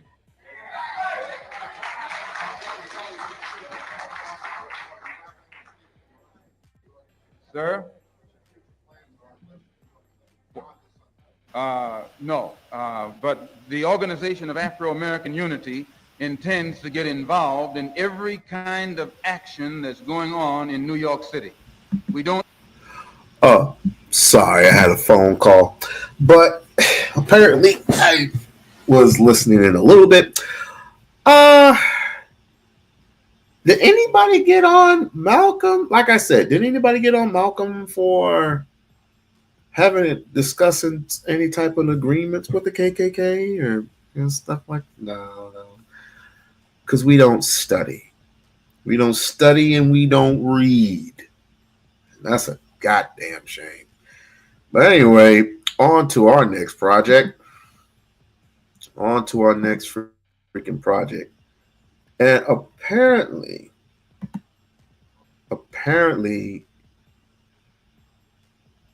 this whole FBA thing,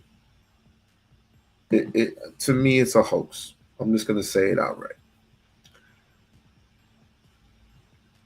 When you know it's a hoax when you have a plethora of Negroes repeating the same exact thing.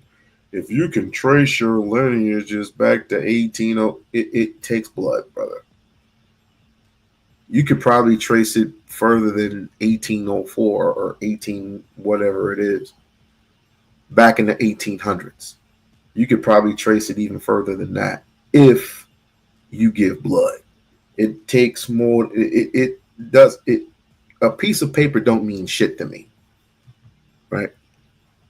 But it's also a thing. It's also a messed up thing where you have a person that's supposed to be your fearless leader, even though he proclaims himself not to be leader. So how are you not a leader? How are you going to lead your?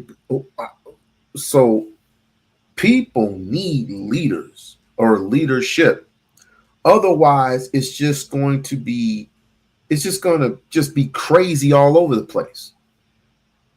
And when they go to look for their sense, it's just like in martial arts.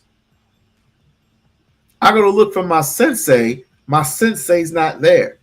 If I go to look for my leadership is not there, and everybody goes astray, it signals chaos for everyone.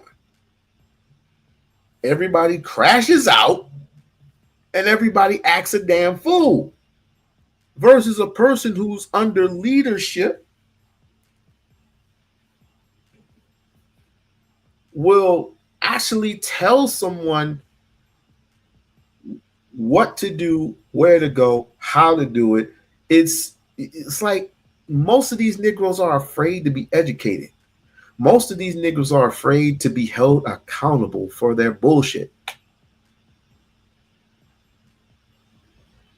But Tariq said it himself. He's not a leader. So this is the reason why people are crashing out all over the place for something that they're not going to get. And that's reparations. You're not going to get reparations. You're not going to get reparations. You're not going to get reparations. You're not going to get reparations. You're not going to get reparations. I'm going to say it again. You're not going to get reparations. We already got reparations. Bullshit. You're not going to get reparations. In a form of what? How much cash did you get? But stop. Just stop. You're not going to get reparations. Now, I'll look and research this. And this is when I say that your fearless leader, who is mainly not a leader, this is what he's giving you. He's giving you pimp vibes. He's giving you pimp vibes, and you motherfuckers are literally taking the bait. Literally taking the bait.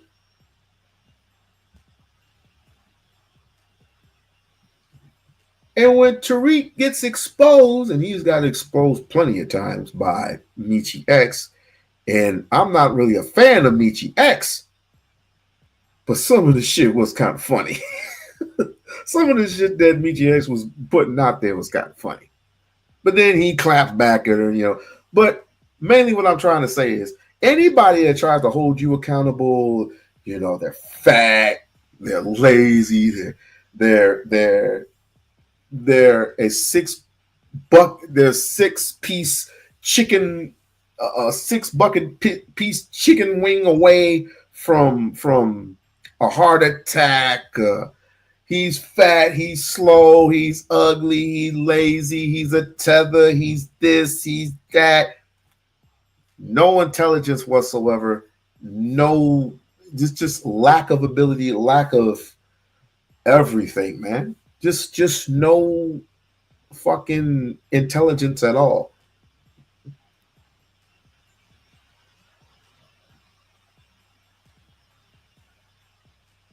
Where's the logic? Where's the logic in talking trash to people when your back's up against the wall?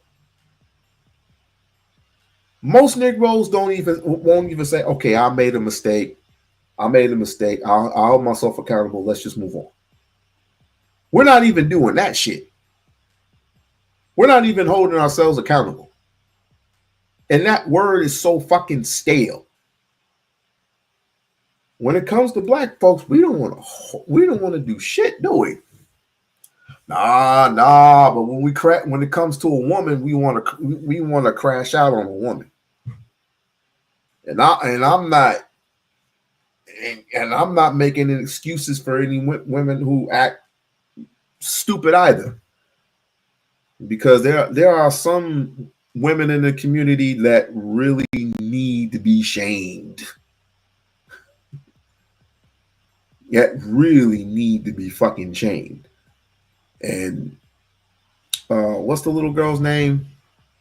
I was gonna say Meg Thee Stallion. Meg Thee Stallion is not little at all. I don't even know most of these. I don't even know most of these motherfuckers. What's his name? What's her name? Gorilla. Shamed. Sexy Red. Shamed. I'm with that shaming shit for certain people. We need to start shaming some of these women out here. You want to shame somebody? Shame Sexy Red. You want to shame somebody? Shame Gorilla. To me, they ain't nowhere near mocking. Nowhere near. The doors are shut. Case closed. Ain't no books opening for even for fucking Meg Thee Stallion either. Sorry, sis. And I don't care what Dr. Umar say. I don't give a fuck what Dr. Umar say. He can get mad at me all he want. But I'm going to say, Suki Hana, out. You're out.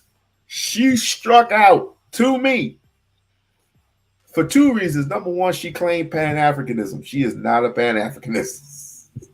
She is not a Pan-Africanist. I don't know any women Pan-Africanists that act like this. I was skeptical from the beginning. From the beginning, when they interviewed, well, she interviewed him or whatever the case may be. They had a discussion. No, they did not smash. She's a professional. He's a professional. They ain't smashing. But I'm saying that shit gave. I don't know, Umar. I don't know about this one, Umar. I mean, you already got in trouble. I mean, you already got criticized the last time the little stripper thing happened, the whole conscious stripper thing happened. You already got in trouble with that.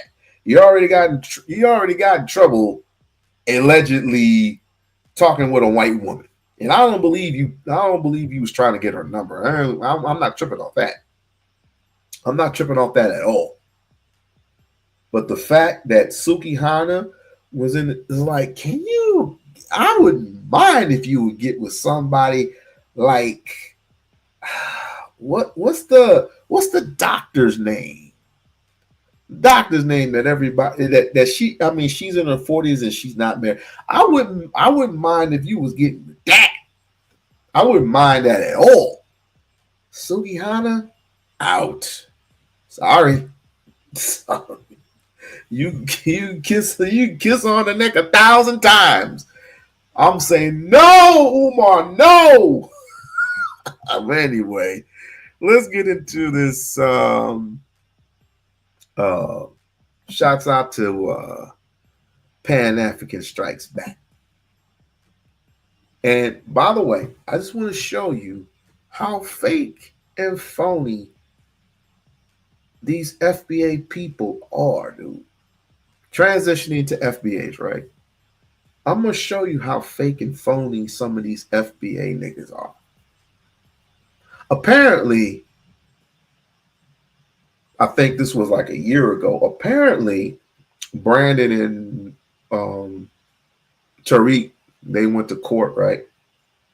Because I guess Tariq put a restraining order out on them. And I don't even know what else happened after that. All I know is they came out of court. I guess because he was snooping around the quote-unquote museum, which is nothing but a telemarketing center, right? So he ended up snooping around there. I guess he got sued for that. I don't even know. I'm gonna play the clip. Fair use. The most powerful videos dissecting, breaking down, and here we back. Now, some of y'all in the comment section, they didn't believe me when I said that. Yes, Tariq Nasheed had a court date set for today. Yes, he went to court to file a restraining order against another content creator, another black man who he said had him so shook that the only option in his mind was to run down to the courthouse, run down to the white man, run down to the police, and file a restraining order against another man. But at the same time, yesterday, the social media streets was on fire because of that surveillance footage from Tarka Bay in front of the Hidden History convenience store / auto repair. Oh, yeah, the whole Taraka Bay type thing. Now, I'm not a real good fan of Taraka Bay, but if you're a pro-blackish type of a brother and you're the leader of a nationwide cult, why are you smacking people, allegedly? Why are you hitting people? What type of professionalism is this? What did my man Tariq Bey do to you? This is your leader? This is your leader. Shot. Man, listen, I'm not even gonna waste no time. We're gonna jump straight into the footage. And as you know, I don't remember distinctly Umar smacking Sarah Sutenseti. I don't remember that. Did Umar smack anybody? To be perfectly honest with you, I wish he would. You know what? Never mind. I'm gonna come back with the commentary. Let's go. Walk of shame. They just lost in court. Walk of shame. Look at and then they start threatening me in the hallway. Walk of shame. Look, they about to try to beat me up. This boy bought a Mexican dude that's 6'5", two of them. Let me back up. Look, my lawyer laughing. He like, look, they gonna start some shit. Bro, I ain't never been worried. 2 weeks, you just lost in court, Tariq. Oh, damn. It's cool. Oh, wait. He got, 100 feet. 100 feet. 100 feet. You're lost today. You're supposed to be this black nationalist, and yet you got a white boy and a look like a Mexican as your bodyguard or whatever the case may be. I didn't know all this. I did not know all this. I'm late to the party. Hold on. You lost today, Tariq. His attorney basically You lost today. Is a bitch. He only comes around when you. Your attorney is a great guy. You are not. He said you were a bitch. That's He true. only comes around when I ain't there. That's true. So we got. But you lost in court. So the judge calls us up. We get up there, man, immediately.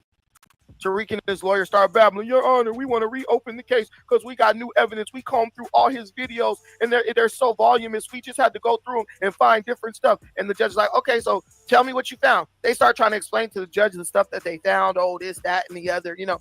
And the judge is like, nothing you're saying shows that he poses a threat to you or the well-being of your family.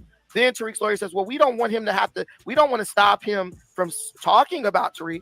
We just don't want him to be allowed like within 100 feet of Tariq, any place of business or workplace or his home. Because, you know, my client is in fear of his life against this guy. And Tariq's over there. So the nigga was plotting and trying to get another bag. Okay. Do you now realize that whatever Tariq does, it has to involve a bag? It has to involve that bread. If I'm going to China, if I'm doing some speaking engagements, you're gonna have to break that bread. That's all this. Well, I mean, get your paper however you want it. You know, Mr. Wash Ass. Get your paper however you want it. The reason why I say wash my ass because he actually came out with a record and it said wash your ass.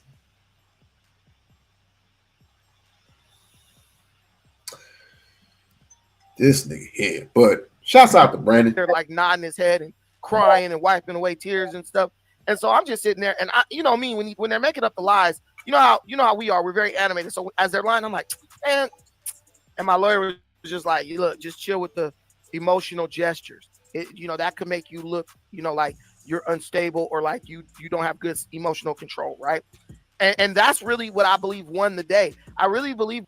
Then most niggas don't have emotional control of anything. What won the day was just the fact that Tariq showed that he's totally he has no control over himself as a man. He has no control over himself. And so basically, we did bring up this. We brought up the Bucci. He lied and said Bucci Bear is not about me. So we brought up the video of him admitting that I'm Bucci Bear. He lied. That's not my voice. That's not my video. The judge asked him 4 times. That's not your voice. No, that's not my voice. That's a video somebody edited. The judge said, so Mr. Resheed, that's not your voice. No, and the lawyer, that's not my voice. We can clearly hear it's Tariq's voice. Tariq is talking in court. Nigga, that was your fucking voice. You coming out with bears and shit. You did the same thing to Dan Calloway. You did the same thing. You did the same thing to Dr. Umar. You do the same thing to Michi X. You did the same thing to everybody, dude. Why front? Why? As we're listening to his video. You're a fearless leader. The lady hears his voice. And he's lying. Then she catches the lawyer in a lie where the lawyer tried to say that I was recording in the courtroom at that moment and that I made a video in a hallway saying that I was going to defy the court's order not to record. Security guard took my phone and looked through it, said, no, he's lying. He's not recording at all. That was another thing. Then we tried to bring up the video of him slapping Tarka. Irrelevant. Judge said, it's irrelevant. I don't want to see it. I don't care, right? So what I want to show you guys is when you go to court, it's not like the internet. You're not appealing this stuff. You're not trying this stuff in the court of public opinion like the internet. You're trying this stuff in a real court. And what you'll quickly learn is first, everybody has First Amendment rights. So they can protest, they can go to your business, stand out in front with picket signs and all that stuff. But niggas often ask, what was you doing over there? What was you doing over there? Was you casing the joint? That's weird, yo. That's weird for casing out the museum. That's not a museum. And tell you how they feel about you, right? Remember Tariq showed up to Vlad TV and told Tommy Mayor how he felt about him? You remember that? Same exact thing. Tariq has literally showed up to people's businesses, like allegedly, and like expressed how he feels about them. You know, so places of business, and showed them how and told him how he felt about them. So the judge was just like, and then the judge asked me some questions. This was the big moment. Tariq and his lawyer produced a video where I said I would double leg Tariq to the ground and beat the fuck out of him, right? The judge was like, did you say that? They were like, we have the video. So the judge was like, put the video up. Do you object to him playing that? My lawyer was like, nah, play it. They put the video up. So it's a show just like this one. Somebody calls in and they say, Brandon, they didn't play this part for the judge, though. They didn't play this part for the judge. They only played the part where I said I would double leg. I was like, man, I will double leg the fuck out of Tariq and beat the shit out of him, right? They didn't play the part where the guy asked me what I would do if Tariq came at me like Tommy. And that's where I really got to talk for like 2 uninterrupted minutes. And I destroyed everything. After that, she was done. She didn't need to hear no more. She said, well, why did you say that? I said, Your Honor, me and Tariq are hosts of call-in shows where our audience can call in to us via link or via phone number. Audience members call you. They ask you hypothetical questions, and it's your right to give them hypothetical answers. I said to everyone who's in our space knows that Tariq has a history of attacking YouTube personalities and independent journalists. He did it to a man named Tommy Sotomayor. Yesterday, he did it to a man named Taharka Bey, both of whom are prominent YouTubers. Now, I'm not a fan of Tommy Sotomayor. I used to be, because I thought the man was actually funny. He's actually sometimes comedic.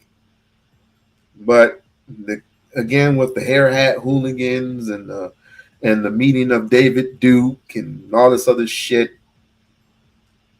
smiling in David Duke's face, I said, the hell with all this. But Brandon's not lying, because Tariq, I mean, he has an issue with getting the hood out of him. But you're supposed to be pro-blackity, black, black, black. As my nigga Craig would say, pro-blackity, black, black, black. I'm black, y'all, and I'm black. Never mind. But he's supposed to be pro-black, right? But you mink sliding all over the motherfucking place. But Craig, you did say that. You did say that shit. I said, we have the video to show you that. So people know Tariq is well known for aggressing against people in other YouTubers in public. So my audience members simply called me and said, what would you do if Tariq tried to do that to you? And I told him what I would do based on my martial arts training. I've been a black belt for 4 years, and it's what I'm taught to do. I simply told him what course of action I would take in a hypothetical self-defense scenario. That was it. And she was, why does this man have that baby ass jacket on? Why is this man jacket crawling up his fucking elbow like the itsy bitsy spider? I mean, I understand having something that's fitted, bro. But when you barely raise your arm up to your shoulder and this thing is running towards your shoulder blade, the cuff of the shirt was too small too. And then the raggedy ass neck of the collar. This dude looked like he just rolled out of bed. Dusty as hell. This man wore a too small suit and keep wearing the bitch. I told you, Brandon, he slapped Tommy Sotomayor and Taharka Bey, but he would not slap you. I was 1 foot away from him. But I promise you, I was going to make it clear when I did what I did, because you guys were not in court to hear the shit he was telling the judge. If you guys heard the stuff he was telling the judge, you guys will understand exactly why I did what I did. Dude said he thought I was going to kill his family. And he walks around looking over his shoulder, thinking I'm going to jump out. Hey, boo. How you doing? Any bush So I had to make it clear that he's the aggressor, and he knew what I was doing. That's why he turned around and got on. Yeah, we back now. First of all, before we even get into it, man, I don't think Tariq Nasheed having money like that, man. I don't think Tariq Nasheed having money like that, because black men that's getting money, man, we're gonna have our suit game proper, man. We're gonna have our suit game up to date, man. We're gonna have our black men that's getting money. Good. I'm good. I'm definitely good. Just thought I'd do something for the people real quick and try to expose a couple of things and go down memory lane, which I will be doing again tomorrow night with this whole Sarah Soothsay shit. I already did a Lord Jamal, so everybody can debt that Lord Jamal bullshit. Talking about Umar was crashing out. The Prince of Pan-Africanism was crashing out. The Prince of Pan-Africanism wasn't doing a goddamn thing but illustrating what he needs. I always bring that. It's something in me that brings out the best in haters. I just do it. It's just what I do, I guess. Like, share, subscribe to the channel. Like, share, subscribe to the channel. I guess I just bring out the best in people. I don't know why. I don't know why. And apparently, it's just like, it is what it is. It is what it is. But I'm not the only one. See, apparently we have a problem with holding people accountable. Well, let me take that back. Apparently we have a problem with holding ourselves accountable.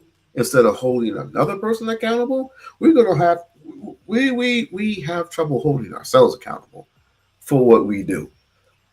And apparently that's just what Tariq does, is he doesn't like holding himself accountable. So, and for the fact that people are literally crashing out due to the fact that, FBA, what did he do? He's done a lot of shit. I just demonstrated the first thing when he did is what he basically bought a building that number one, he didn't even want to buy. Or my bad, he didn't buy it. His people bought the building. And he went and slapped a scholar in the face. He slapped the scholar in the face. He took another YouTuber to court because he was basically spying on the building, on that museum, that history museum or whatever the fuck. Yeah, aka club. Everybody goes to and just basically parties and have a good time, and while he's collecting the money. So Brandon basically exposed him, and he ended up going to court. He ended up suing him and going to court or whatever. Brandon won the case, and now he's feeling some type of way about it. And then they did some type of thing on X. I'm trying to look for that. They did some type of thing on X, right? And Brandon was explaining away how much of a loser Tariq is. But apparently, you know how Tariq is. He comes in and he starts doing high school rules. High school rules meaning, it's a roasting fest now. That's all he was doing, is giving facts. He wasn't presenting anything. He was just basically roasting. That's all he was doing, was basically roasting.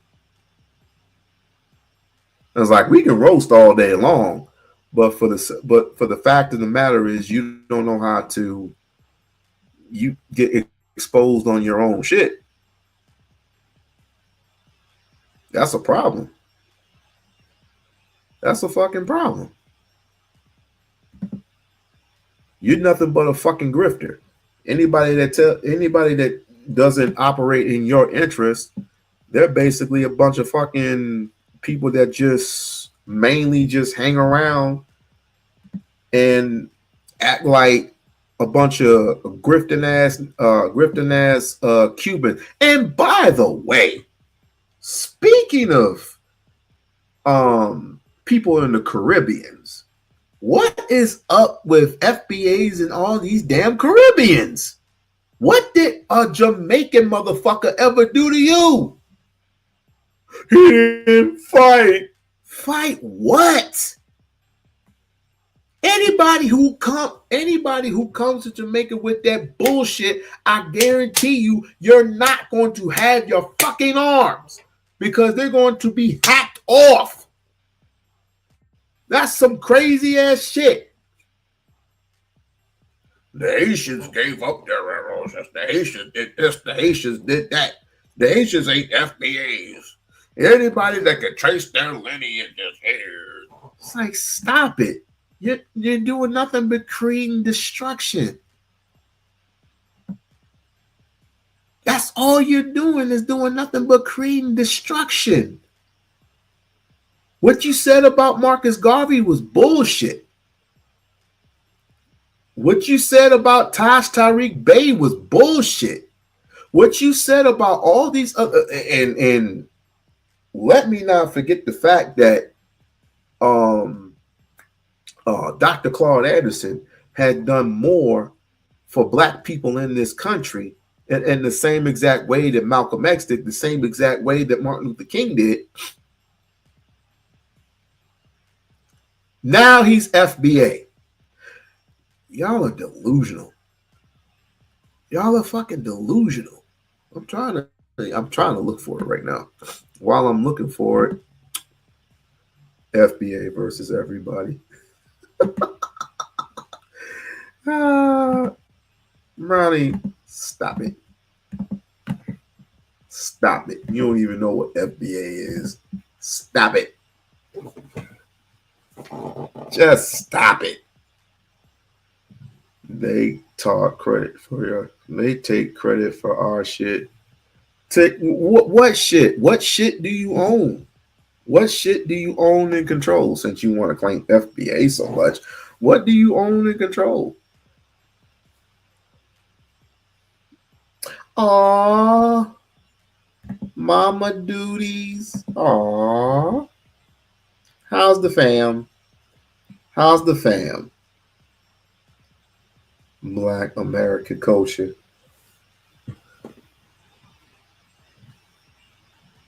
If culture was so black to us, we would do anything and everything, even shed blood for it, to protect it and guard it with our lives. Where's all the protection at? Where's all the guarantee at? Where are all the contracts? Where are all these black contractors at? That's what I want to know. Where are all the black contractors that are going to build Black America? I think it was apropos when Dr. Claude Anderson came with this book that people need to read. Black Labor, White Wealth, but we don't study that book. We want to accuse Marcus Garvey for talking with the Ku Klux Klan. He wasn't talking with the Ku Klux Klan. He was studying them. As everybody should study their enemies. Everybody should study their fucking enemies. Everybody should study Hitler. Everybody should study Leon Poe. Everybody should study. I'm not saying join with them or trying to mimic them. I'm saying you should study the people who study you. Study the people who study you. And you expect Black America to be what it is? You expect Black America to be black? You expect black people in this country to rise above when you don't even know your enemy. Instead of your enemy is Jamaicans. Your enemies are Jamaicans. Your enemies are Jamaicans. Basically, other African people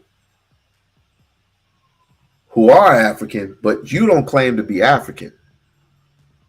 What sense does that make? What up, Mon? She's well, just driving me up the wall.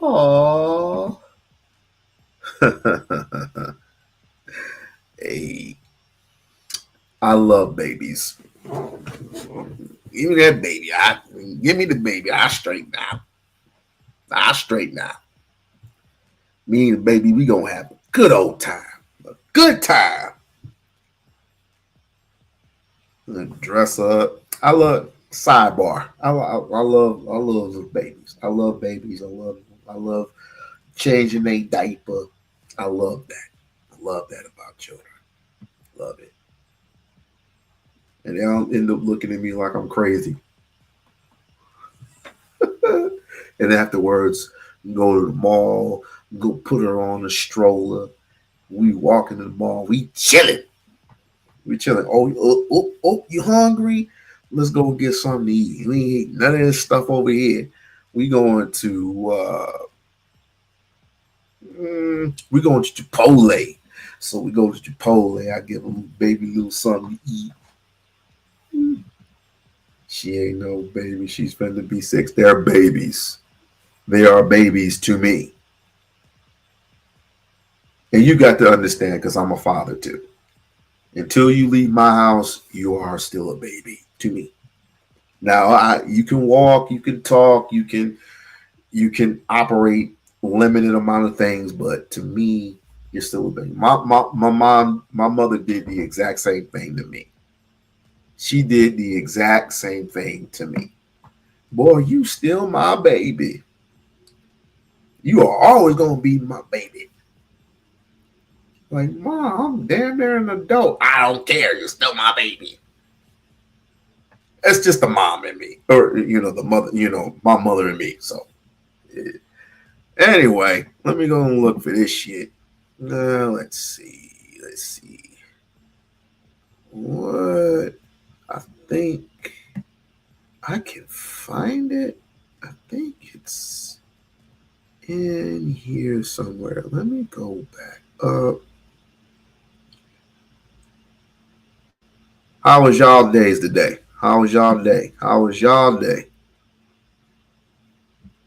Like, share, subscribe to the channel. Like, share, and subscribe to the channel. Let me see. Is this it? Yep, this is it. This is it. Let me go ahead and We-On-Loc in touch on this feminine side. You goddamn right, Greg. I'm not on monkey mode like most of you motherfuckers.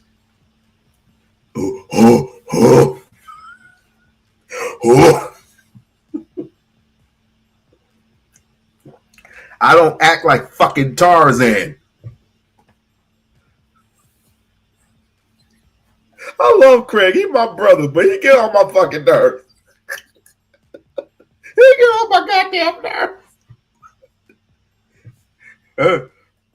Where's Tarzan? You mean the crazy white man? He in a tree with Cheetah.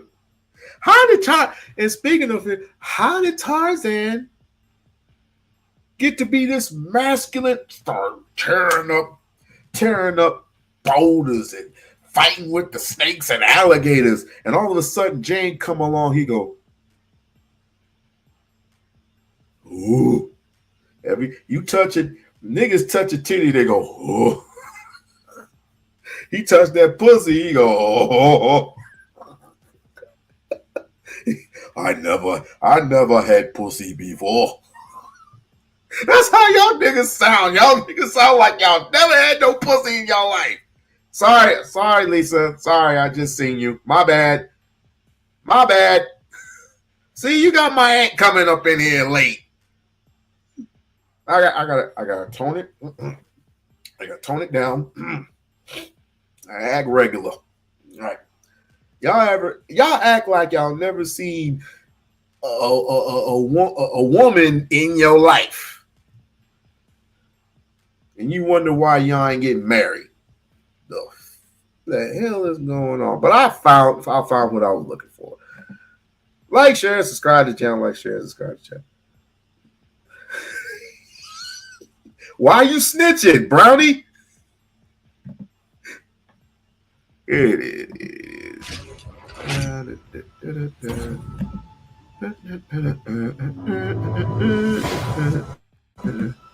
It's on mute. How do I take it off of mute? It's on mute. How do I take it This is off? more about validation and acceptance from whites, which most so-called I will black say movements this. have been about for the past century. By the way, fuck Detroit Lions. Yay, they lost. Okay, so Get over it. made your page. How long you had a YouTube channel? It's almost 2 years. Ohio State won the national champion. Fuck them yeah, too. this is my first ever YouTube channel. Hey, you made, and it was response to you talking about the growing FBA movement or the ADOS and all this. You made it.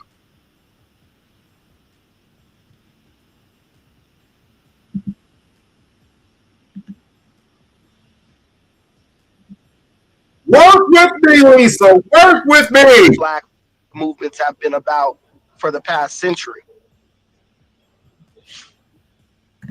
I say some other children, I mean, like, I have relatives that I've basically adopted as my own kids, not like illegitimate children that I'm creating. I have a wife, I have a daughter, and then I have my nephew and my 2 little cousins who live with me. I've had to like take them in. Cool, man. Salute. Black families, everything. Hold on, bro. It's a black family, like a black wife and everything. Yeah, people like that, because these are the people who are doing the very things that we talking about we need to do today. You know, they were starting businesses. It went from black power, let's fight white supremacy, let's fight the white man, to, hey, man, go to one of these white schools, get you a good job, man. Right? You can genuinely just bring up a topic, and there's false information about those subjects in hidden colors. Like, I don't even. What's the first thing on your mind? The first one that pops. Even the stuff he talks about with like maroons, the stuff he talks about with bug breaking, all that stuff. A lot of that stuff is fake. Do you have an actual example? Oh yeah, Tariq said. And we definitely appreciate. I'm gonna say this right now. I definitely appreciate the mothers of the universe. The mothers in our community. I definitely appreciate you. Without the mothers in the community, Craig. Well, Nick, Craig, without your mom, you wouldn't exist, Nick. Come on, Nick. Your mother, my mother, we wouldn't exist. So just give him credit. It ain't got to be all about being a simp. Gosh, we need to get rid of that concept, yo. Where do we get our values from? Where the fuck do we get our values from? Well, we can't appreciate a woman who is giving birth to your ass. Did that fall off a boat or something? That's crazy. That's freaking crazy. That there were camps where dudes were taken there and white men were raping them and stuff like that. There's no historical evidence to support that. That's just So there wasn't a buck breaking farm where they were breaking people. You do know that was going on. Wait a minute, bro. You all you have to do for me is provide historical citation. Like, give me a book, give me something. So at the end of wait a minute, brother. Hidden Colors. Craig, do me a favor. Do me a favor, Craig. I want you to sub to Brownie Ellie. Sub to this fine young lady right here.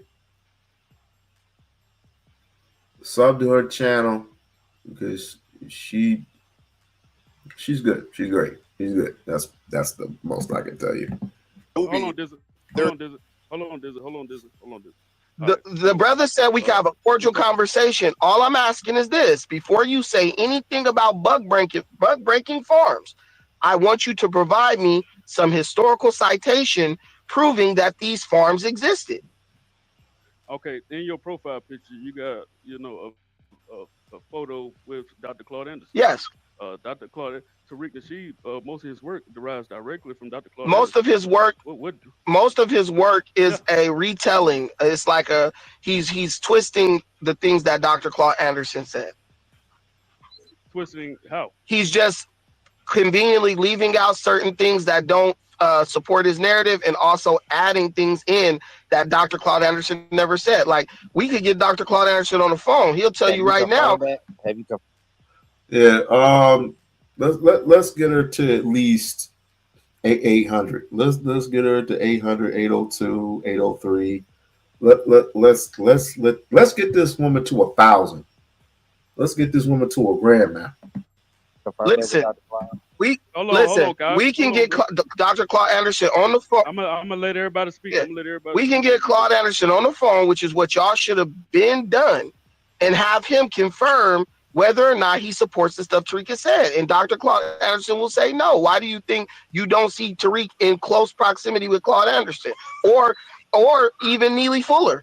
James Smalls hangs with him, but even James Small has come out and said what he's doing is dangerous and stuff. So these people, that's just called cloud chasing and name dropping. Oh, I say this person. So what specifically? Okay. What specifically does Dr. Claude Anderson his work differ from Tariq as far as message? Dr. Claude Anderson's message is group economics. That's his message. When he talks about black people coming together economically. Never ever has Dr. Anderson attempted to divide black people up based on national origin or what tribe. Wait a minute. He's not divided. He's talked about, us giving ourselves a certain designation so we could be recognized as a certain thing, specifically recognized by the American government. But I was just about to say, he did. Yeah, Brownie. If I didn't love you so much, I've been on your ass. This is FBA. He's the one that started the delineation. No, he didn't start. Listen, he didn't start the delineation movement because Dr. Claude Anderson said you need to be able to identify yourself specifically. But show me a video where Dr. Claude Anderson is calling Africans tethers, and they're over here leeching off of. Dr. Claude Anderson started that talking about.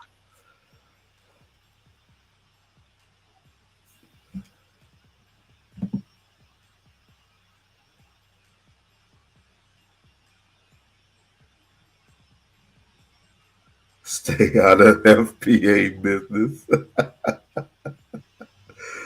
Saying he's going to do one thing, never does it, and then moves on to the next script. And if people challenge him, as you already know, when did that happen? It always happened. Okay, you say Hidden Colors. That's fine. Tariq made a movie. I'm not judging Hidden Colors. I don't believe any of it, but I'm not judging it. More Us app. Homes for. By the time I get done with your ass, you gonna be Pan-African. For Haiti. Shit, this Hidden History Museum project. This guy collects money, never delivers what he. Hold on. Yes. The Morris app. The Morris app is up. No, it's not. I don't know why people always say that. No, it's not. Where? We just checked on it. No. Melanoid Nation is up and running. More Us. Yeah, Melanoid Nation. Whatever happened to that? Kept having glitches, and Tariq was like, "Oh, the Indian development company got over on me and left it at that." That More Us app is not. So, Morris app is up and running, ain't it? So. No, it's not. Or was that another app? It changed to what's the app called? It's called and it is up and running. It's called Foundation Flex. Foundation Flex. Oh yeah. That's right. Foundation Flex. Yeah, it is up and running. Actually, it is up and running. It's still running till this day. Okay. All right. Also, he got two apps that came out of that. He got the FBA. So the Foundation Flex is a black social media app. I can get on there, post all that stuff. Yes, sir. Okay. Well, you guys, More Us app never was delivered. $200,000 was delivered to Tariq, and the Morris app was the actual Morris app was actually delivered, good sir. It was delivered, and like a year later, the money got delivered to him. He's like, I don't care what happens as long as I get a bag. As long as I get a bag. Just switch names. Okay, yeah. Go ahead and just. No, I'm not. Listen, all I'm saying is, look. Here's the thing. Tariq is the person. We're not attacking you. No, I'm not saying you're attacking me. All I'm telling you is, everybody knows that Morris was never delivered. You guys can say, yeah, it was delivered, and this and that. The problem with Tariq is that really kills all these arguments. Tariq runs his mouth too much, so he'll publicly discuss the issues he faced, and then talk about not really give any like solutions to it. And everything Tariq does, he promotes it. So if the More Us app is up, why he ain't like, y'all, the More Us app is still up. Go over there and get on it. No, Tariq is on Twitter. He ain't pushing y'all to. Wait a minute. Tariq is not pushing you guys over to More Us or Flex, whatever. Tariq is on Twitter. So if a man created a social media app for you that he said was going to be the black version of the black social media space, why is that man still on Twitter? And we could go through his thousands of posts on Twitter and not one mention, hashtag nothing of this Flex whatever app. So that's going to get over on me. Where y'all money at? He collected money for that? Man, hell yeah, he did not. Listen, man, listen. Plausible. Hold on. No. Listen, I need plausible deniability. I need to get to the part where he was at the radio station. Well, the FBAs were at this radio station somewhere in LA due to some Mexicans saying some racist. I don't know what happened, but they were there, and then Brandon was there. Brandon was there just minding his own business. I mean, he has the right to go up there and record just like everybody else, right? So let's see what him and this other woman who was also there had to say. And she's FBA also. Hey, to answer them eyes right now, because I'm not doing this. I'm not about to go over every scam Tariq did. Like all you guys are engaging in is plausible deniability. This is Twitter. If you guys want to pull up shit and show shit, y'all gonna have to do that on YouTube where we can go in real time and look at stuff. Don't come at me. No, brother. I'm just asking you to put up the. What did you just say? What did I just say? What did I just say? You don't listen. I don't have a. All right. So, hey, Coon Killer, you had a question, and then I got some more questions too. But then we're gonna get to the hands, yo. I mean, we just started up the space. Come on, man. He just got over here. We got plenty of time. Yeah, we got some time, y'all. So, Brandon, nice to talk to you again. I met you circa maybe 2013, 2014 at Shades of Africa. And I've seen you as recently as the Connie Collins protest.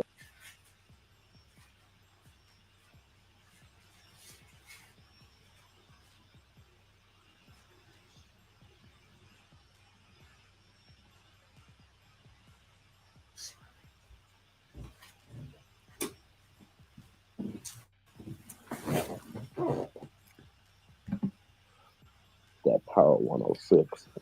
Can you give us an explanation or maybe a reason of why? What was your involvement at the Power 106 protest, and also the people that you on your channel donned as Native American activists were actually at other protests and came to that protest the day before, and they were calling us niggers. And yeah. So I just wanted to know, and the person who you donned on your channel is a Native American access is actually a Guatemalan, and the other people were Mexicans. They're not Native American. Everybody calls y'all niggas. White people call y'all niggas. Mexicans call y'all niggas. It's like, what do you do about it? You call other niggas. So that word should be deaded and be non-existent unless we train our people to say it within the realms of who we truly are. And for those who are really scholars, who are really Pan-Africanists, we know what that word means. We truly know what that word means. And I don't think you really necessarily have to be a Pan-Africanist to know what the word actually means. Nigga. Yep. Still got it in you. Americans, they're white Hispanics. Yeah, Guatemalans. I mean, you know how it goes. The white Hispanics mixed in with the indigenous people in those areas. So, yeah, but that doesn't make them indigenous. That just makes them Guatemalan. Yeah, but no, you don't get to determine what makes them. Listen, bro, you don't. That person. Wait a minute, bro. Wait a minute. But hold on. I do want to hear your side of the story of Power 106, Pan-Africanist, Brendan. Yeah, this guy would stop interrupting me. This is what I don't do. I don't play around with people who don't control nothing trying to give definitions. I don't do that. Even I don't control nothing, so I don't change definitions. They are Native Americans. They've been in America. Part of their ancestry is in America. You can't tell that. You can't disqualify them, period. So we're going to leave it at that. Really quick, wait, you haven't even said nothing. I haven't said nothing. You just asked me a question. I want you to start from the beginning. What happened at the Power 106? What encouraged you to go up there and participate? So when I went to the protest, I was there standing quietly, not saying anything. I literally was just recording. Connie Collins singled me out. Hey, you, where are you from? I said, I have a channel called Pan-Africanism Strikes Back. I'm a journalist. I'm just here getting content for my channel. Left it at that. She said, no, I'm going to have a dialogue with you. She walked up to me and wanted to talk to me, and I talked to her. That was it. Like, that's why I was there. I told her why I was there. What made you want to get that content for your channel? That's what I do. I'm a YouTuber. I get content for my channel. What do you mean? What makes me want to get content for any of?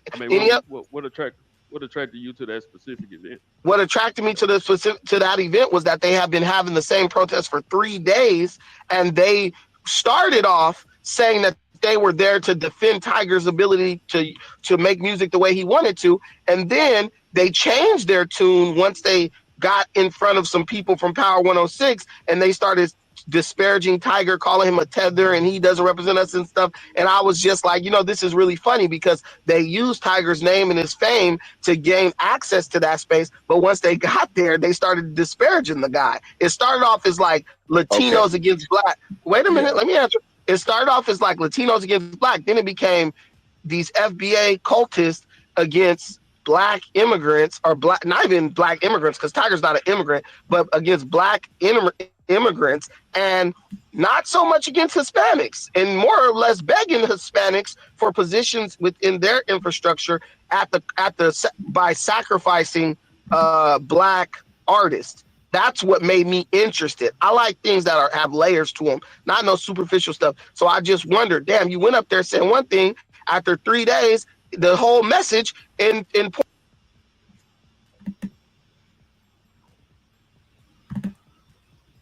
1 second. No, y'all gotta wait. I'm sorry. And actually, before you came, because I agreed to talk to Big Low. I don't know who you isn't, because I also have video. Guys can be espoused. Thank you for allowing me to speak. I hope that Brandon will give me the courtesy of not interjecting or talking over me as he's prone to do. I came in late, but I heard enough. They're all lies. So what happened? First of all, B1 Killer, I didn't know that was you. Hey, dude. And thank you to the host. First of all, the protests were held over a 3-week period of time. The night before I encountered Brandon, a video or his feed was sent to me. I was so shocked. I went to listen to his show. I had never met this guy. I knew nothing about this guy. You guys can go. You know what? In all seriousness, Craig, you're right. You're absolutely right.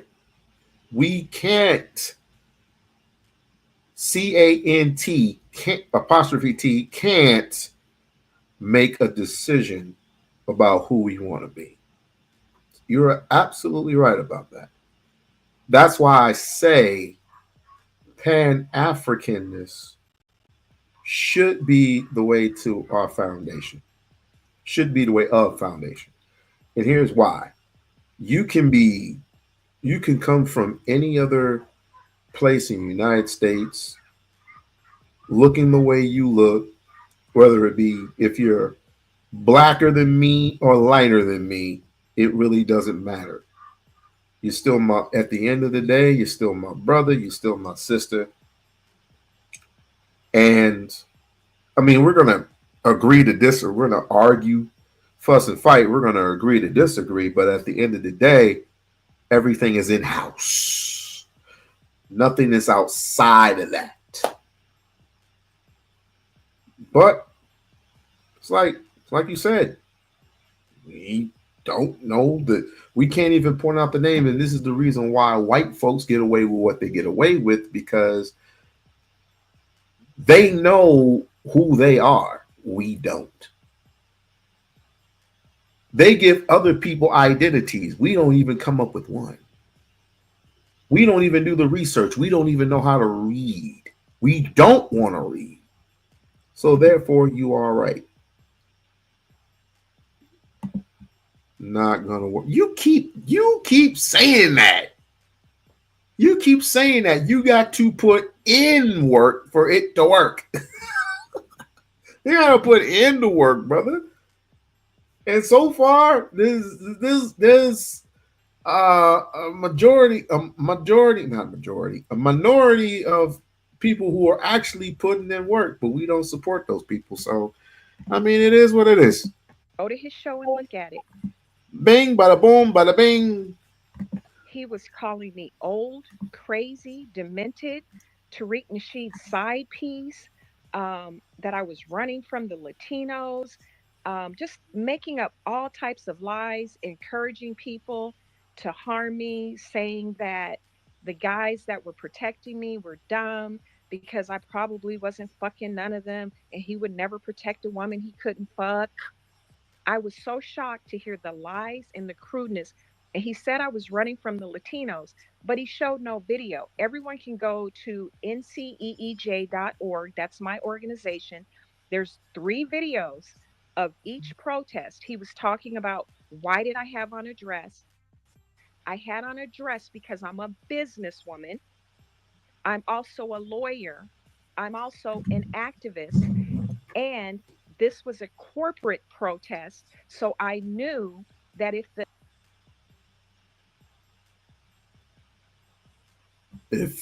this is a court, you know what?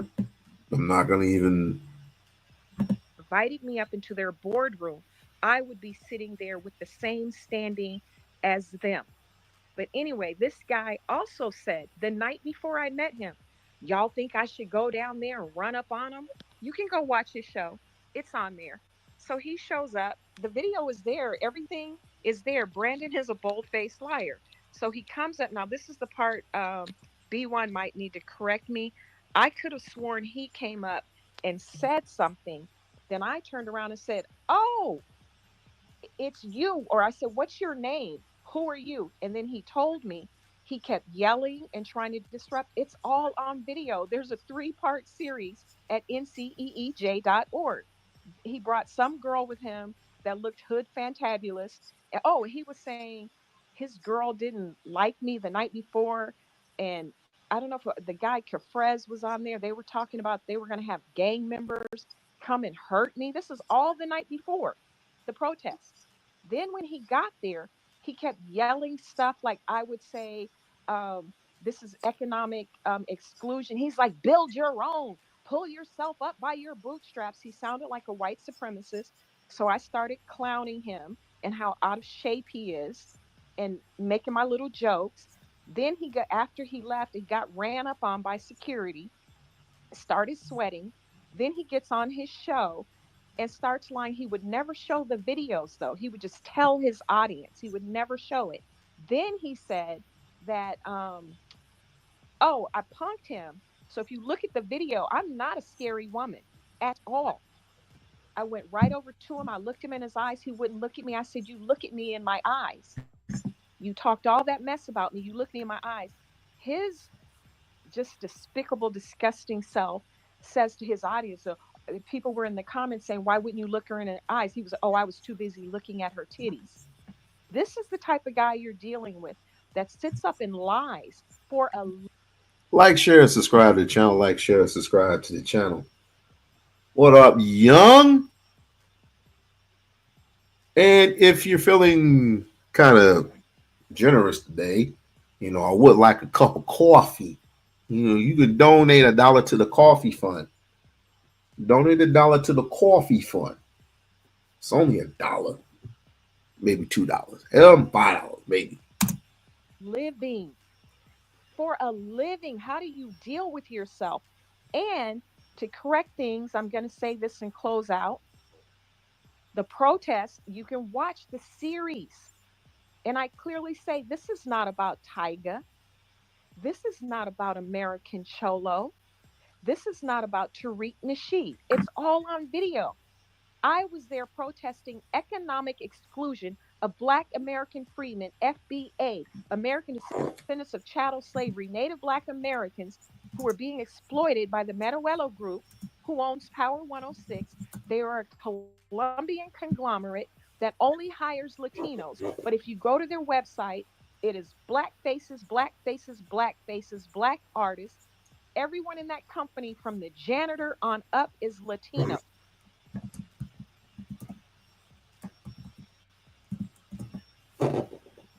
And Five in this country found something wrong with that because he's trying to put, with his little 60 subscribers, he's trying to put some little chump change in his pocket off of our pain. I don't have to be out there. Then he was like, "Why is a woman leading a protest?" Because I'm a Black American freedman and I care. Whoever shows up gets the work done.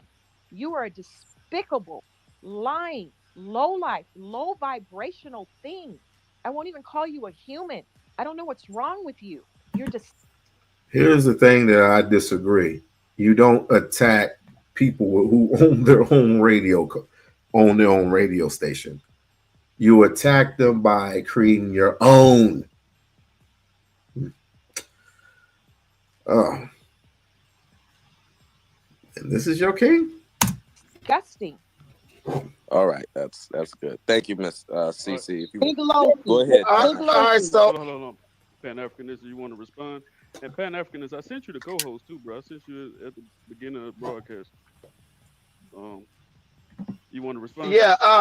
Yeah. So basically, you know, Connie, the stuff I was saying, the stuff she said that I said about her being old and all that stuff, that was 1000% true. I said all that stuff. I'm not gonna sit up and lie about what I said. The stuff she said about me talking about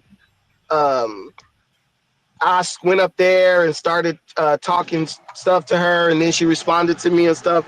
That's a lie. I was just up there standing there quietly, not saying a word. And Connie was like, "You, yeah, who are you?" She recognized me clearly from my YouTube channel. And I just told her, and I just continued to record and say nothing. She said she wanted to have a dialogue with me, walked up to me, said what she had to say. I said what I had to say. She went back and started doing the protest.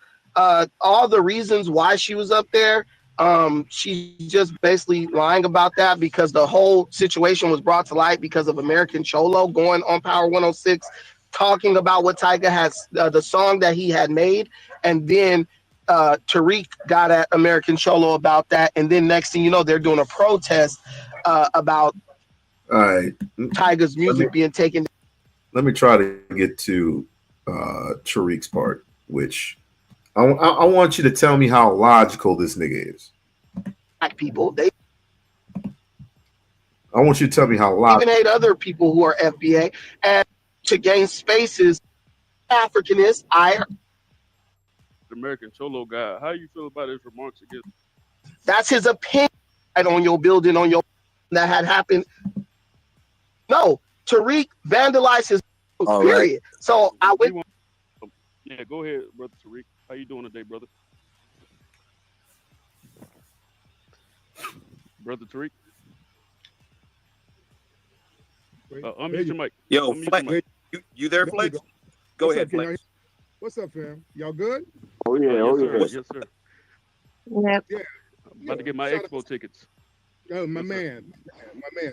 But man, you see, we got a lying op here. This is all this nigga does. This is a lying ass op that has been sent to try to disrupt shit, and it ain't working. We've been documenting this fuck niggas bullshit for about a year and a half or whatever. This dude has been sent out here to try to undermine us, and it just doesn't work. All of the arguments are in bad faith. This dude has been sent to our locations. They make sure that I'm not there. Let's be very clear. All that shit about him looking for me, they went to court and admitted they never come around when I'm there. They know to not come around when I'm not around. We went to court. I documented all of his basics. In court, we said it was sexual harassment, which is part of it because this nigga's a big old queen. We went to court. The judge said the woman who was named in the case, the woman he's talking about, Letty, who was one of my tenants, they said she had to file separately because we filed jointly, and that's why they just threw it out. And this nigga was twerking his ass talking about he won. Nigga, you didn't win anything. You were in court for damn near sexually harassing and stalking another fucking man. So is that what the judge said? Who's that? Who the fuck is this shit? Yo. Hey, young, what up, young boy? What's on, cool guy? You didn't hear Brandon putting the fire in Tariq's house, yo? Listen. So what's the argument here, bro? Like, our group's better than your group? I guess we didn't start that shit. We didn't start that. They did. It started off with Adolphs and Adolphs. Now it's Adolf versus FBA. We ain't got, and then now it's FBA versus everybody. So we ain't had nothing to do with that. What the fuck, bro? I mean, we could literally be in our own little tiny space and we'd be fucked with. Hey, you remember? I don't know if you remember back in the days when you used to have the little sandbox, and you used to play in the sandbox, and motherfuckers would come and just annihilate what you was working with, and it was your own sandbox. Man, so what you do? You had to bury him off. Well, I can't say it on YouTube, but whatever. Bro, this shit don't make no sense, bro. You got one move, like, yo, black people it seems like we're just so confused, bro. Like, look at the world, bro. Tell me who's completely in unison with each other. I don't understand how black people think that we're all gonna get along. We're never all gonna get along, bro. We never have, and we never will. In what instance are you talking about? Because everybody has their problems, and we always had our problems, no matter what race it was. Asians fucking been taking each other over for centuries. Same thing with Europeans. Same thing with Arabs. Same thing with Africans, bro. Black people never got along like that ever, bro. We're always gonna have our differences. Why don't like the pro-blacks understand this shit and just move forward? Y'all niggas do y'all thing and be great at it. We're gonna do our thing and be great at it, and then we can commingle at times when it's needed. The same way, look at Russia and Ukraine right now. Niggas is blowing each other up, bro. Yeah, but for what? Exactly. At least there's a purpose there. The only purpose there is y'all niggas got one side of the white folks got NATO who grouped together to go against Russia, and then the other side, which is Russia, says, yo, y'all niggas aren't gonna move NATO any closer than what y'all already have it. We already agreed to this back in the 80s. Y'all niggas signed it. I signed it. But now y'all niggas are trying to move NATO closer to me. No, that's not going to happen. I'm going to have to take Ukraine back then. Same thing he did with Crimea. Same thing he did with Georgia with Bush fucking 20 years ago, bro. Like, but again, my point is this white. My point is it's white on white violence. That's my point. Same thing when you go to the Middle East. It's Arab on Arab violence. And they had a purpose, did they not? They had a purpose. Black people don't have a purpose when it comes to black on black crime shit. Other than you stepped on my shoe, nigga. You stepped on my purpose. We don't even understand black on black crime, bro. The reason why we got black on black crime is because somebody died. That's why the crime keeps going the way it's going. Somebody died, bro. If somebody dies on one side of town, there's gonna be some people on that side of town that's gonna say, yo, we gotta go to that side of town and we gotta take one of them out, bro, because they did this to our homeboy or whatever. You know what I'm saying? That's why, and it's just a cycle. Can we agree on this? That all of this shit that we go through has been orchestrated centuries ago. Yeah, it has. Orchestrated. It has, but it ain't personal to just us. I think that's where we get it. We think that white people are just doing it to us. White people are doing it to white people, the Spanish people. They're doing it to Asian people. We just ain't catching it. But you gotta put it in context, bro. Bro, you got to put it in context. What specific white people are you talking about? You're just talking about the average white people that just works a 9 to 5 and it works it lives in the trailer park, or are we talking about the ones that constantly get money? Money, yeah, I'm power. talking about the leaders. I'm talking about the leaders of countries. Hey, there you go. Yeah, I'm talking about the leaders of countries. Those who are in power. Let's just put it in a Corey Holcomb wording. Those who are in power, those who have bought the tune, calls the riddle, calls the tune. Yeah. You specifically know when you are under a specific system when you know you cannot get a fucking job. And even when you do get a job, it's under a low wage and a low percentage. When you are getting educated, when you're in an education system, they want you to learn what they want you to learn, specifically because they want you to operate what has already been developed. Instead of not developing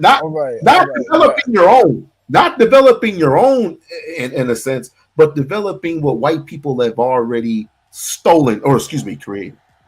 Did I say that word right? Yeah, they are. So they already created it. So why can't we be better than them at what they created? We do it with basketball. They created basketball. We're better than them. I mean, bro, like we're dropping the ball. Like we're not doing as bad as people make it believe. We can't have both sides happening at the same time, bro. Like on one end, you got black women and black men fighting each other, right? Black women are saying that they're doing better than black men. They're the most educated, most this, most that, and on the other end, you'll have some FBA person or some ADOS person or whatever blackity black, saying that we're at the bottom of the barrel and we're terrible, and it's like, yo, which one is it, bro? Like, it's not, and I know it ain't what the FBAs and the ADOS, what the blackity blacks are saying. I know it's not that bad, bro. It's just not. But that group of individuals will make you think that that's the case. It's not the case, bro. We're doing way better than we were 60 years ago. And we could be doing way better today if we get our head out our asses, bro. But we're not. We're fucking up. And it's on us that we're fucking up, bro. We see them trying to trick us and we let them trick us. It's like, how is this happening over and over again? Like, you feel what I'm saying? Like, and then you got niggas beefing with each other on which movement we should fucking. It's like, does that even matter?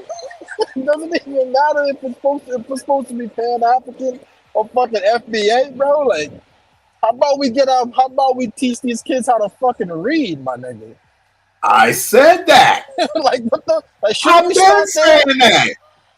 I said that to the brother the other day, and he kept making excuses. I mean, it could happen, but unless you trace your lineage back to the 1800s, which you could trace your lineage back way further than that if you took a blood sample. But at any rate, I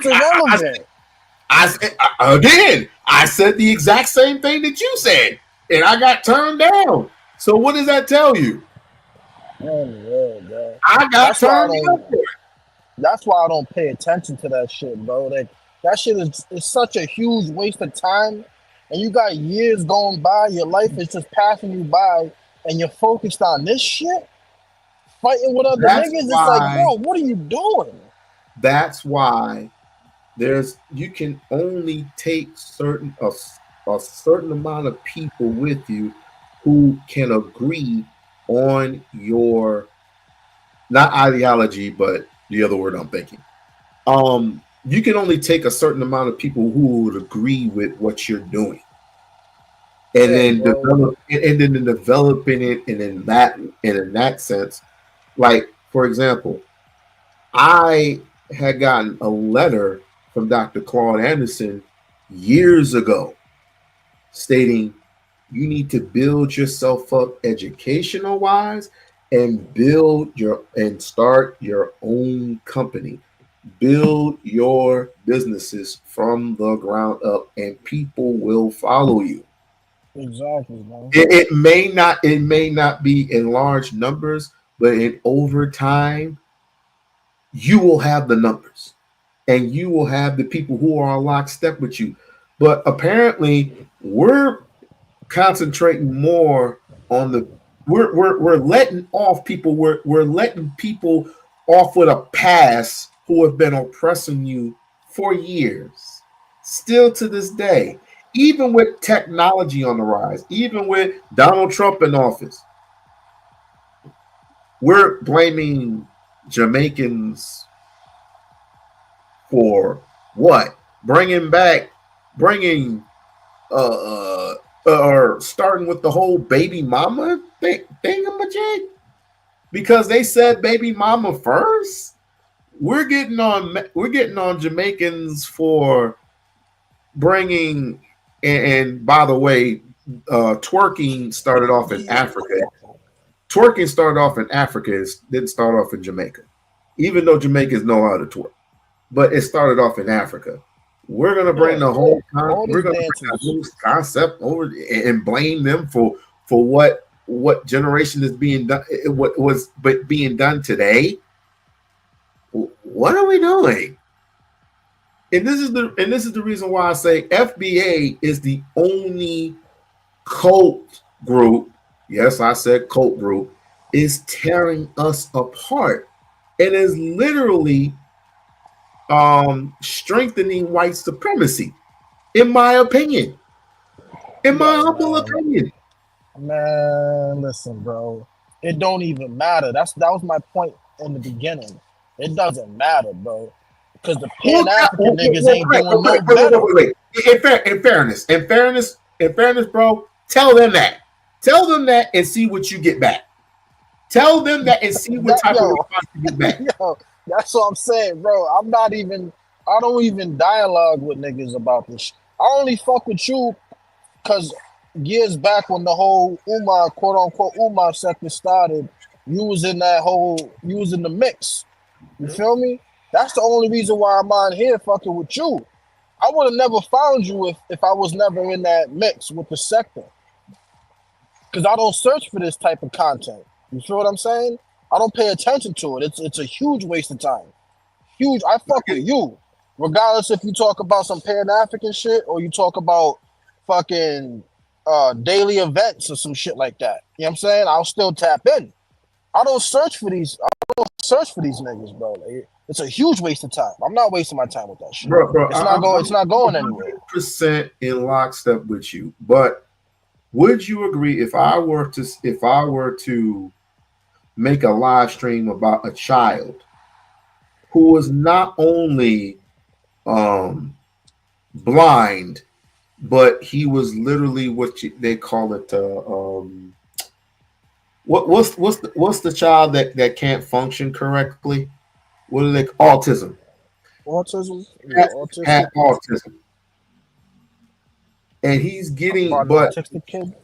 Yeah, he's getting direction, but he is smart enough to make.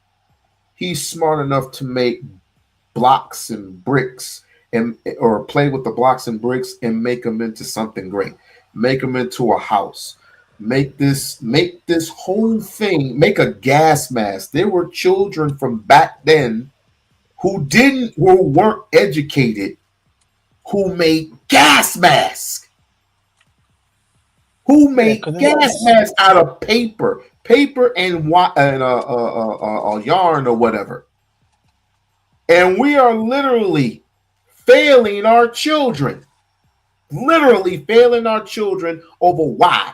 Over we can't acknowledge that Willie Lynch has completely dominated. Jim Crowism has completely dominated. Has completely dominated black folks, and pretty soon it's going to dominate the whole entire world if we do not acknowledge it. But nobody wants to acknowledge anything. No, we can't acknowledge. The only thing we can acknowledge is money, because we're owed this much amount of money. They're not going to give it to you. They're not going to give it to you. Exactly. They're not going to give it to you because you know why? Because number one, you're not organized enough. Number two, you don't even know who the fuck you are. And number three, you ain't willing to die. You are not willing to die. You are not willing to do what the Egyptians did to take back their homeland. They're not willing to die. They're not going to do anything significantly to make us better. So we just got to do it in small numbers and then bring those people together. I bet you I will have a better time talking with an ADOS person than an FBA person. I guarantee you that. I will guarantee you there are certain things that we wouldn't agree on, but I bet you we can agree on something. I bet you that. Other than that, you got these other people who are being bullshitted by the system and to thinking that they're being owed something. Nigga, you ain't being owed nothing. And that niggas been saying that for the last fucking 20 years. 20 some years. 20 years. How many things could niggas have started in that 20 years, bro? Like a lot. We don't like what we're not realizing is that we do not even need a movement. We don't need a FBA movement. We don't need a Pan-African movement. It's the mindsets that we need to change, bro. We can do this shit individually. We don't need a fucking group. That's why we're failing. We're looking for a group. We're looking for leaders. We're never gonna get out of it that way, ever. That's never gonna happen, bro. It's not gonna happen. Dude, I'm gonna tell you a secret, and I want you to listen carefully. Pan-African is not a group. Pan-African, bro. I'm telling you the truth, bro. I'm telling you the truth. It's not a movement. It's already like ideology. No, it's already global. It's already here. We are who we are, and this is the reason why the Europeans nitpick who they touch and who do you think is going to be who's going to be a dangerous group to another dangerous group like the Europeans. Like, yeah, for example, listen, Haiti.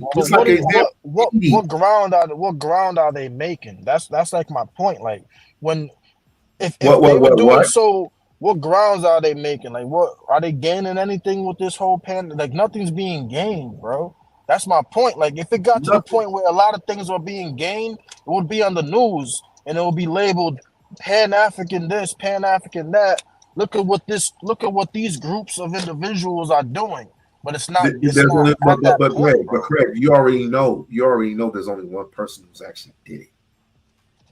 There's only one person who Marcus Garvey. Garvey? Yeah, yes. It was an ideology that turned into something, but it didn't go nowhere neither, bro. It did go somewhere, but the fact of the matter is that you have not only white nationalities, but you had some black nationalities, and E.B. Du Bois. I'm sorry to say, everybody's a fan of E.B. Du Bois, not necessarily me. That kind of like fucked up your movement because of That's the jealousy. problem. It was a movement. That's my point, bro. We can't. It can't be in the form of a movement, bro. It has to just be in the form of let's do this shit. Let's take over. Let's get some good scores in the schools. Let's start our own shit Bro, business wise. Come on, man. It's not about ships, that. bro. We had our ships. We've had our Bro. ships, and we're going to port a whole bunch of food, a whole bunch of products. We were going to import so many things to the United States, from Africa to the United States, and literally grow our own facilities, grow our own community. What the fuck do you think the Rainbow Coalition was for? What do you think the Rainbow Coalition was for? You had not only blacks, you had not only whites, but you had Hispanics as well, trying to form this movement. And it was started by the Black Panthers. What do you think it was trying to do? But the only thing we can do now is try not to emulate what was then. We're trying to do what works in the best interest of us. Let's say, for example, okay, we agree or disagree on everything. Not everything, but everything in general, right? But if you tell me something that is like, yo, we need to put a new carburetor on this car, right? But the type of carburetor that we need for the car, it may not work for it's going to work for the engine. And I said, is it going to work? My only gripe with you is it going to work? Because the newest thing that you put on the engine, you're going to have to change every damn thing. Otherwise, it's either not going to work or it's going to blow up. The car is going to blow up. So are we in agreement that this thing is going to work with this engine? And you say yes, and I say, okay, fine. You do it your way. The fucking car blows up because you have to change everything. You have to change the filters. You have to change the spark plugs and everything on the fucking car. So you go, okay, let's do it your way. Fine, we'll do it my way. We work together, right, to build this fucking engine. Pretty soon, the fucking car works. And the only thing we have to do at that moment is go forward. We're not going backwards. We're not going horizontal. We are going forward with the shit. But I'm working with you. And I'm not going to shy away from you just because we have differences of opinion. No. I'm only going to shy away from you if you start cussing, if you start talking all this mad shit to me, which is not necessary. It's not necessary at all. I'm willing to work with you as long as you're willing to work with me. That's all it is. That's all it is. That's all. Craig, Craig, tell me if this is right. If you were in my city or if I was in yours and we lived right next to each other and my son did something so stupid, so fucked up that you had to come, would you come tell me? Yeah. Yeah, that's how it works. That's the village raising the child. Thank you. Thank you. I will do the same thing for you, but that's my point. There has to be. Shut up. There has to be. My daughter. My daughter. She comes to the black community. She starts making fun of it.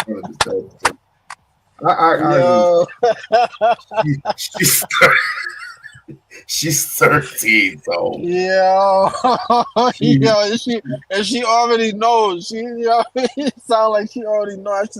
She's young. She's young and she's young.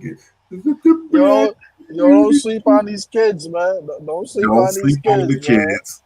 Don't sleep on the kids. For real. Bro, but like we don't start. What you're explaining, like you're explaining like a one-on-one type of thing, like with neighbors, and I see you trying to rebuild some shit in your driveway, and I'm giving you advice on shit, and we're beefing as neighbors on how it should be done. But when we try to zoom out and expand that into something that's gonna involve millions of people, bro, nah, it's just not gonna happen, bro. We're already in position. We're already in position because we're already in the country that the dollar is running the world right now. You know, there's other reserve currencies for the world, but the dollar is the strongest one. You feel what I'm saying? So we're already 2 steps Not for ahead of long, the if you game. fucking around. Yeah, it's Not gonna for be long. for our lifetime. It's gonna be for our lifetime. It's not going anywhere anytime soon. You know what I mean? It's just not for our lifetime and probably your grandkids' lifetime. The U.S. dollar is gonna be the most dominant currency in the world, bro. But we're not even taking advantage. We're not taking advantage of that. You know what I'm saying? Like we're not taking advantage of the fact that we can start doing things with this dollar. It doesn't have to be a movement of of ideology, whatever Pan Africanism or ADOS or FBA. It doesn't have to be a group or an ideology that forces us to do what we're already supposed to be doing. We should just be doing it. It should just be second nature. It doesn't have to have a name behind it. That's my point. Like it doesn't have to have the Pan African name behind it or the FBA name behind it. It should just Craig. it's just simple shit, bro. Hey, breaking news, Craig. Breaking news. Crypto. What, the FBAs don't agree? No. Crypto just went up 40. It's at 1 million. No, my bad. No, it's like 106 or some shit, right? 106. Yes, it was at 40. I know. It was at 4. It was way lower than that, bro. I've been in crypto for years now. Lower than that. I'm just looking at what it was before. It was 40 when I last checked it. It's at 100. You know who just reprogrammed that shit? Trump reprogrammed that shit. Oh, nah, he ain't reprogrammed. Yes, the fuck he did. Nah, yes, bro. He ain't reprogrammed nothing, bro. He's helping out. That's my guy. You know what I'm saying? Trump's my guy. He's helping out. Because we need some clarity as far as regulations go. We can't just have fucking the SEC just suing everybody every time they get a fucking itch for another $10 million and shit like that. So we help niggas out, but yeah, I know crypto, bro. I got a lot of money in crypto, bro. Like, trust me on that. I know what time it is, bro. I check my wallet multiple times a day. Tell this dude that, Vaughn, because he doesn't believe that the dollar is strong for right now, but wait till it starts declining. It's already on the decline. That's why everything is up. Bro, they're already preparing for the digital dollar to be ran through the SWIFT system or whatever system they come up with to replace the SWIFT system. And that digital dollar, that world currency, if the dollar falls, it's going to just switch over to USDC. We all know this. The ones that are in crypto heavy, we all know this. USDC is going to be that currency, bro. Like, the red is on the wall. You know what I'm saying? Like, when you talk about blockchain and all that type of shit, all these layer ones, layer twos and shit, we already know it's going to be USDC. Like, I'm not going to be surprised in 7 years when fucking JD Vance is the president or whoever the fuck's the president, then they say, yo, USDC is the dominant coin and you can use this, and they come up with another app that they can just trace shit back, and then it's gonna go straight to your job. Now you're gonna get paid in USDC, you're gonna get paid every hour instead of getting paid every week. Like, we already know what's about to go down. But people don't even pay attention to that. Like you said, they don't even know about crypto. They don't even know about blockchain. You know what I'm saying? So it's like, the change is going to happen. There's going to be a lot of people that's going to be shocked, but it's going to be a lot of us that are going to be like, it's about fucking time. You know what I'm saying? Like, I'm going to be like, it's about fucking time. It's about fucking time. Yeah, it's about time. I mean, yo, bro, like I said, man, if niggas aren't paying attention to what they're supposed to be paying attention to, and they just want to beef and bicker about fucking what name should be behind this quote-unquote movement that we're going to have, like, bro, like, a lot of motherfuckers is gonna be caught with they pants down and their shoes off, man. For real. Yeah, and that's where the crime rate bus is going real high. But then again, with Trump in office, you think that shit's gonna stick? Nope. So what you mean he's gonna stick with Trump in office? What was one of his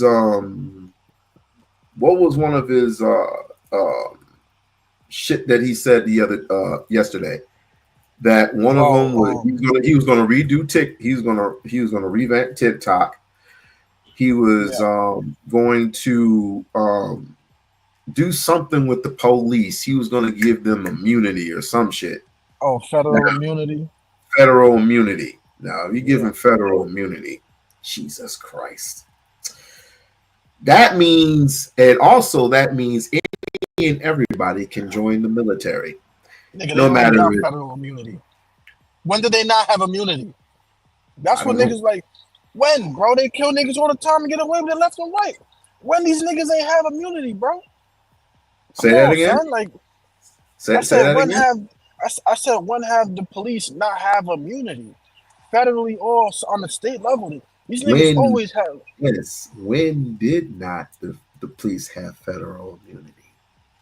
Bro, they already have. They already have federal immunity. Yeah, we don't need Trump to come in and put it on paper, my nigga. They already had it, and he said it's gonna be on a case by case basis. So each case is gonna have to get looked at. And this is the reason why I say Negroes hate to read. Yeah, like come on, bro. Like niggas because all of the medicine. I swear to God, if medicine were in books, if money were in books, I mean, we would be so lost. We see we so lost in the fucking sauce.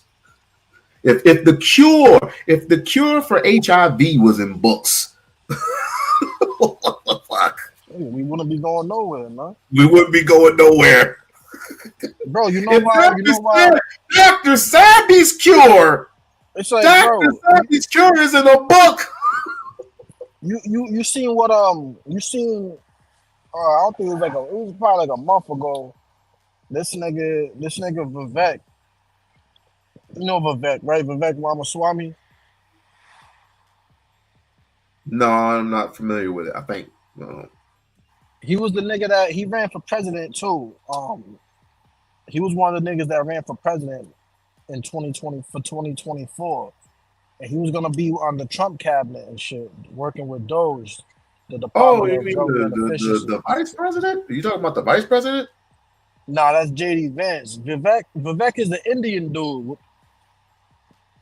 You know that Indian dude that be talking all extra proper and shit? Hey, the face kind of begs my mind a little bit, but what about him? Nah, that nigga, he said that the reason why the country's declining, and we already knew this for how long? Tell me if I'm wrong or not, bro. It's because we glorify the wrong shit. You got niggas glorifying fucking, forgot exactly what I think he said niggas glorify the niggas glorify the jocks versus glorifying the valedictorian, and niggas glorify like, I forgot what example he used, but the other example was instead of glorifying the Steve Urkels, niggas is glorifying like the fucking athletes. Jamal White. Shit. You know what I'm saying? Like we're glorifying the wrong niggas. Always. Which is true. Niggas got mad at him for saying that, but that's a fact, bro. Like you got young girls like your daughter's age. I don't know what kind of music she listens to, but you got a lot of kids your daughter's age, girls. None of the music that transpires in today. That's what I'm saying. But a lot of them are glorifying. I didn't figure that she would listen to like a sexy like or some shit like that. But 13-year-olds are glorifying Gorilla. You feel what I'm saying? But that's what they're listening to. Look at most girls that's in the 8th grade, 9th grade, like that 12, 13-year-old. I said this from the get-go, Greg. I said this from the beginning, bro. And their mothers are my age and younger. Yo, exactly. So why? So how the fuck are we gonna get out of this predicament? Individual households need to get out of this predicament by themselves. Or we have to make sure that the next generation doesn't create the same exact kind of household. And that's all we've been doing for the last You got fucking to 60 you years. got to raise awareness. Raise awareness, raise the You noise. can't. Just like We've been raising awareness, bro. It's not gonna work, dog. No. Like, But you have to follow it with. You have to follow it up with something, though. I mean, I can raise my voice all day, but if I don't put action into my words, it don't mean shit. None at all. That's so true. with let's just say we held a little small meeting of the mind and say, okay, this music is affecting our children, and we put Gorilla and who is this sexy red? Ew, she's not even sexy, but anyway, and I'll give a good goddamn what Umar say. Suki Hana gone. Suki Hana's gone. I don't even know who the fuck that is, man. Like that's you don't know who crazy Suki part. Hana is? I don't even know who that is. I heard the name a couple times, but I don't know who that is. I wouldn't know who Sexy Red or Gorilla was. She said, eat my ass and I'll turn around and eat that nigga. Like, what the fuck? But now she got a 7-figure deal with Hustler. What's that? For sucking. Everybody knows what Hustler. Anyway, think of Playboy. Think of Playboy. Oh, okay. It's like a magazine type of thing. Yeah, with all the trimmings. Yes. Basically, porn with magazine porn, basically. But yes, she signed a 7-figure deal with Hustler, and she's making, she's creating these things for women and men, and it's just like, and you call yourself a Pan-Africanist? She called herself a Pan-Africanist? Yes, she calls herself a Yeah, that's what I'm saying, bro. That's my exact point right there, bro. But Umar knows better. If I know the brother like I don't know him, but if I know him to know him, I know he knows better. So I'm gonna leave it at that. But she's gone. Listen. The only people I want speaking for me are the MC lights. Bro. The only people I want speaking for me are the MC lights. The MC lights. It ain't. That's what I understand where you're coming from, but it ain't about us. You know what I'm saying? Like, I didn't grow up to listen to MC Light, but I know who she is. But it ain't about us, man. It's about all the younger kids. You know what I'm saying? The 18 to 25-year-old rappers right now. Like, who are they? Who are they representing? What image are they showing to the kids? You know what I'm saying? And it's not a good one, bro. And we gotta, like you said, we gotta bring awareness. Like, niggas gotta teach. Like obviously, like, you're telling your daughters the right things if they're following. You know what I mean? Gorilla, you're gonna if you hear her bumping Gorilla in her room, you're gonna probably kick the shit in. Like, whoa, hold on. You know what I'm saying? I get that, but not too many parents are doing that because they're listening to the same shit their daughter's listening to. Like a lot of these households, bro. Is that the majority or the minority? Bro, that's gotta be at least 45%, bro. At least 45%. Because you got to keep in mind how many white people enjoy listening to rap music as well. They're the ones bringing the money into hip hop. They're the ones buying the shit. They was buying the CDs in the 90s while we was bootlegging the shit. So they're the ones showing up to the concerts, bro. You feel what I'm saying? They love this shit just as much as black people do. What percentage of black people do you think listen to like country, rock, jazz? How many people you think 35 and under are bumping that? Minority group. A very small minority group. Exactly, bro. So the number's huge, bro. The number's huge. It's 50% or better, easy. You're asking me about Suki Hana. I don't even know who this bitch is, and you're like, everybody. You're looking at me like I'm crazy. You know what I'm saying? Because in your mind, you're like, nigga, everybody knows who she is. But bro, she came right before Sexy Red. She came right before Sexy Red, and right before Gorilla. Gorilla showed up at the pinnacle point of where Meg Thee Stallion was just getting out of that situation she was in with Tory Lanez. That's crazy because I don't listen to none of this music, bro. So I gotta see some shit go viral and then read the title and be like, what the fuck now? Let me click this shit and see this can't be real. Like that's how I be finding out who these motherfuckers are. I don't listen to their music, man. I don't listen to that music either. The same reason. But I do listen to one song off of Lil Nas X. One song. Oh, one song. Boy, I know who that nigga is. Jesus, you bumping that nigga, bro? I don't listen to one song. It just because I listen to the music. I don't look at the video. I don't look at none of that. When I seen that video that he made, and guess who remixed it? That's how I know about him too. Is because of that video. No. Guess who? And I'm not talking about that particular. There's another song that I'm talking about. The one song where he was in prison and he was dressed in the nines of like what? He was dressed in all pink, right? Guess who was in his remix? Eminem. That makes sense. That makes sense, doesn't it? Yeah, that makes sense. When I see niggas naked, yo, that tells me that children are tunnel vision to this screen, right? Yeah. And then when you slide down a freaking pole and twerk on the devil,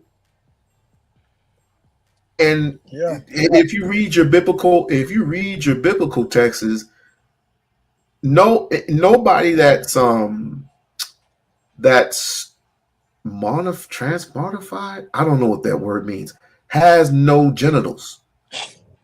I'm dead serious. You have no penis and you have no vagina, man or woman, who is Adenius in the biblical text. If you read in a spiritual sense, our bodies weren't made to connect at all, but because of the curse of not Ham, but because of the curse of Adam and Eve, we are now made to suffer in pain. But the joyism of it all, of getting married to one another, findeth a wife, findeth the good thing, we can connect in that way and create babies.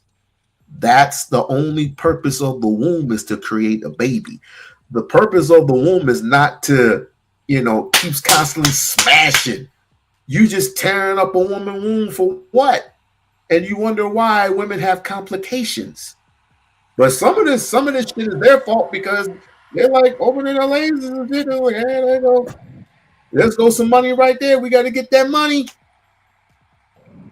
Yeah. And only way to get that money is to, do what you have to do,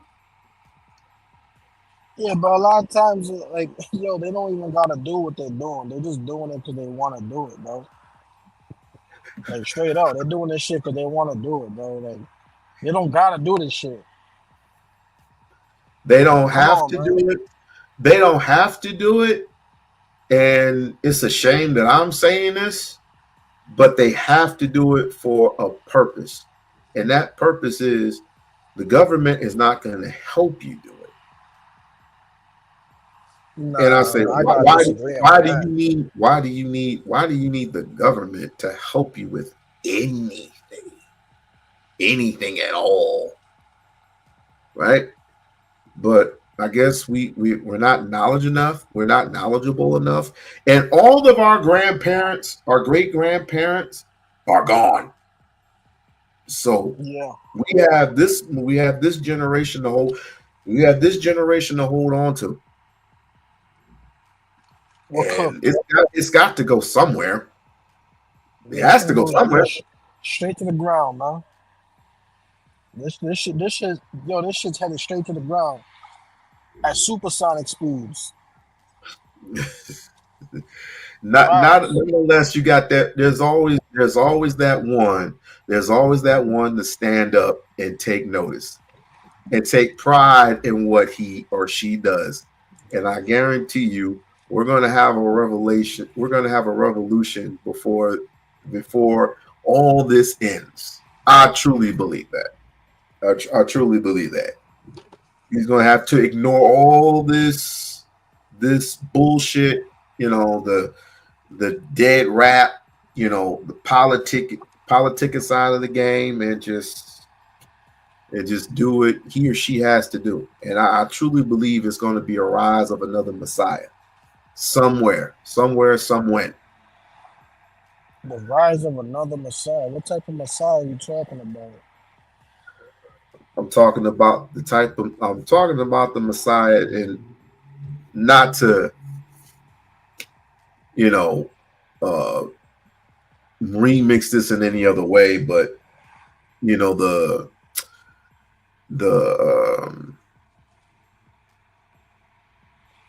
can't even think of the brother's name. Oh, Fred Hamptons of the world. The Fred Hamptons, the Malcolms, the Malcolms before he was Malcolm Little.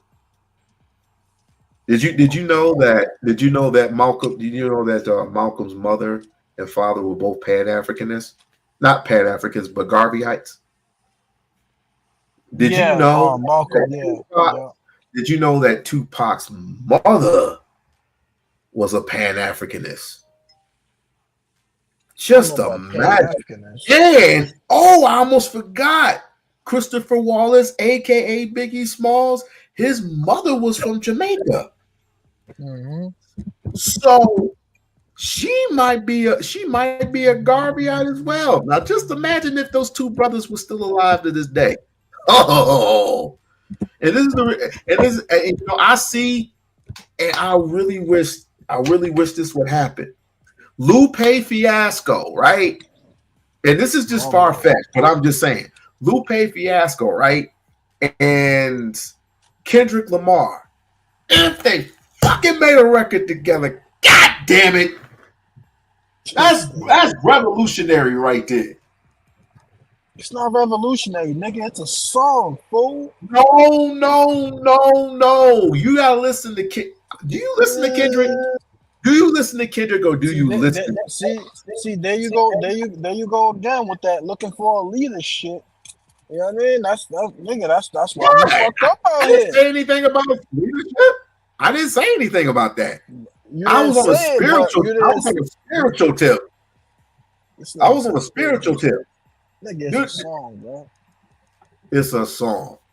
It's a song. They got together. You talking about rebel? Like, nigga, it's a song, bro. These little niggas out here can't read, B. You got problems. I'm gonna get with you later. Nigga. Yo, I take some time every day. To just like watch like some funny shit or some clips and shit like that, right? So I was watching this one joint. This nigga had both his sons, like 17 and 13, lined up next to each other at the door. He was like, he showed him a picture or something. And he said, "What's that?" These niggas fucked up the whole. No, he showed them the word first. He said, "What's this?" They fucked the whole word up. Then he showed them the picture of what the word was. And these niggas knew exactly what it was by the pictures. Bro, you're 13 years old, bro. He didn't know how to say rain. He didn't know how to pronounce reindeer, and he didn't know how to pronounce pigeon. This nigga called it like a fucking piggion. What the fuck is a piggion? And then he showed him a picture of the pigeon, and this nigga's, oh, it's a pigeon. Yo, this nigga 17, bro. I thought you said you were 13. Nigga, that's where we're at, bro. Like, and what cooked, man? we can't come back from this. It's gonna take that. Not necessarily. If you can find the time to find all that, that means you're talented. But you have to use that talent and making it turn it into good use. But Rachel, what's going on? What's going on, my dear? I don't want to get her in there. I'm in here soaking this good knowledge up. Huh? I said I'm in this John soaking up this good knowledge. What's up with y'all? Nothing much. Just talking shit as usual. Just talking shit. Dang, it's crazy. He was on point with Tupac, Mom, though. I was just looking that up. I want you to pick real quick. Craig's brain. Who? Craig. Next Friday? Oh, he up here. I'm like, wait, what? Next Friday? I thought we was talking about a movie. Yeah, Craig Beats. I want you to pick his brain for a minute. Because maybe I'm saying picking your brain about this knowledge, nigga. You knowledgeable than me, nigga. Shut up. You are. I know a couple things. You know what I mean? Yeah, it's crazy. Let me ask you a question though, because I know I did I was looking for the video so I can send it to you, but I'm gonna have to find the video I did the reaction to on my channel. There was this millionaire and he was talking about how, you know, they was trying to implement the martial law and all this stuff, and he was talking about the crypto and about the money value, how it's gonna, you know, go away first, right? You see where I'm coming from? The crypto's gonna go up for a little bit. But then he sat down and he started, you know, telling people about how if we was to get hit by a nuclear bomb, electricity goes down. You see where I'm coming from? He's like, that's where the money, the paper money is going to be needed at, because the crypto ain't going to be worth nothing during the time that we got, you know, electricity and everything down. So the boy was really going into detail on how we have to teach our kids about both when, you know, the necessity. I don't know if I'm saying the word right. Necessity. For, you know, for, you know, for example, like if we're going to be run by crypto for a good minute, well, then we have to teach them about the crypto, you know, and that the money value is not worth, you know, as much as the crypto is for that second. And then when the crypto's gone, the money value comes back up. So it's like certain things we have to teach our kids. It's like, it's crazy as hell. I don't know. Tariq Bey, he said something profound, and also my oldest cousin, he got me into crypto, but he also gave me a wallet. And I said, what's this for? Crypto he wallet. said to put your shit in there. To secure your money. Secure the money. And Tariq Bey said something to the point where it's like it's good to have it, but it's also good to study it, because it's like what you just said. What happens if the electricity goes out?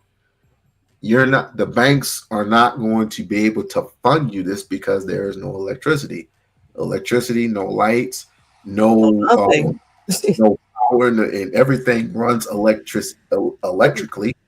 That's why the boy was talking about, you know, starting to teach your kids how to plant, you know, how to farm, how to gardening, how to cook, how to, you know, change the oil in the car, you know, invest in an old car instead of these smart cars. No, you need to not only that, but you need to invest in gold and silver. He mentioned that too, the gold and the silver, and something about bonds, if I'm not mistaken. Yep, those two. Because those are basically your lifeline.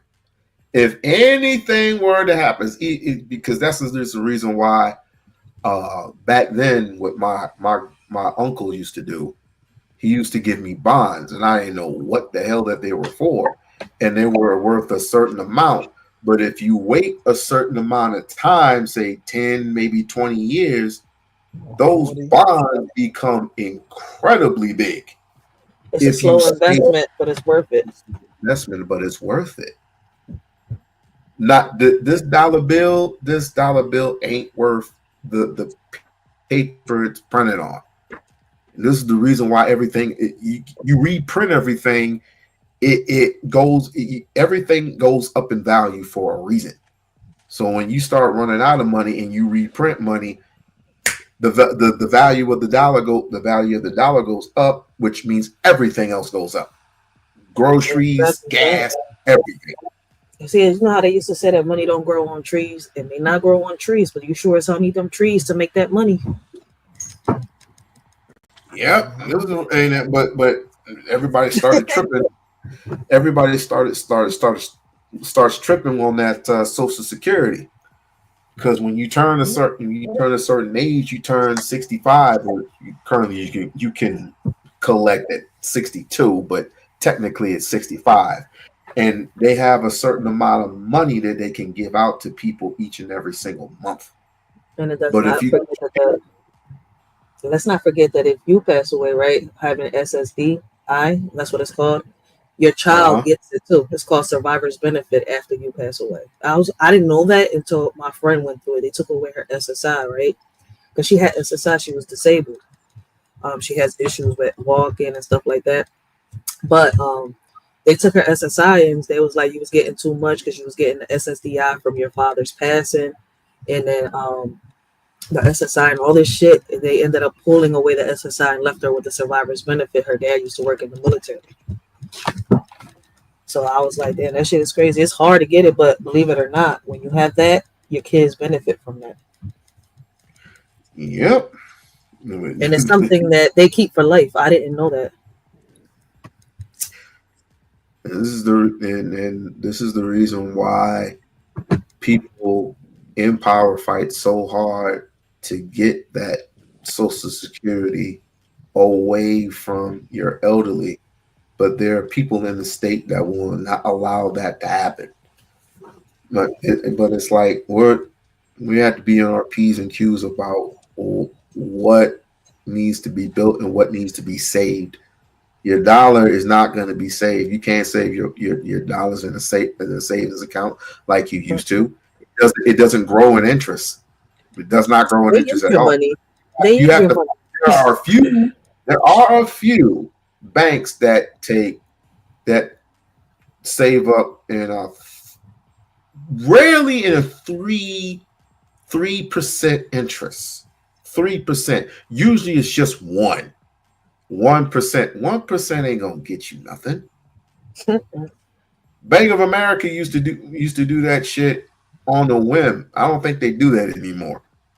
But I got that deal, but I got TD, and I don't know if there's TD in anywhere else, but I'm in Philly, so I got TD. I don't know how that works, but I put money in my savings account, and the interest grows. Oh, really? Yeah. So I know TD has it. Not every bank has it, but there are a few banks that are pretty well. I would put on my cash and auto or life security. Not life security. Why did I say life security? Life insurance. If you check your PayPal and your Cash App, it does the same thing. When you put your money in your savings, it's supposed to do a 2% interest every month. It's supposed to go up. I don't know about that, because you know what?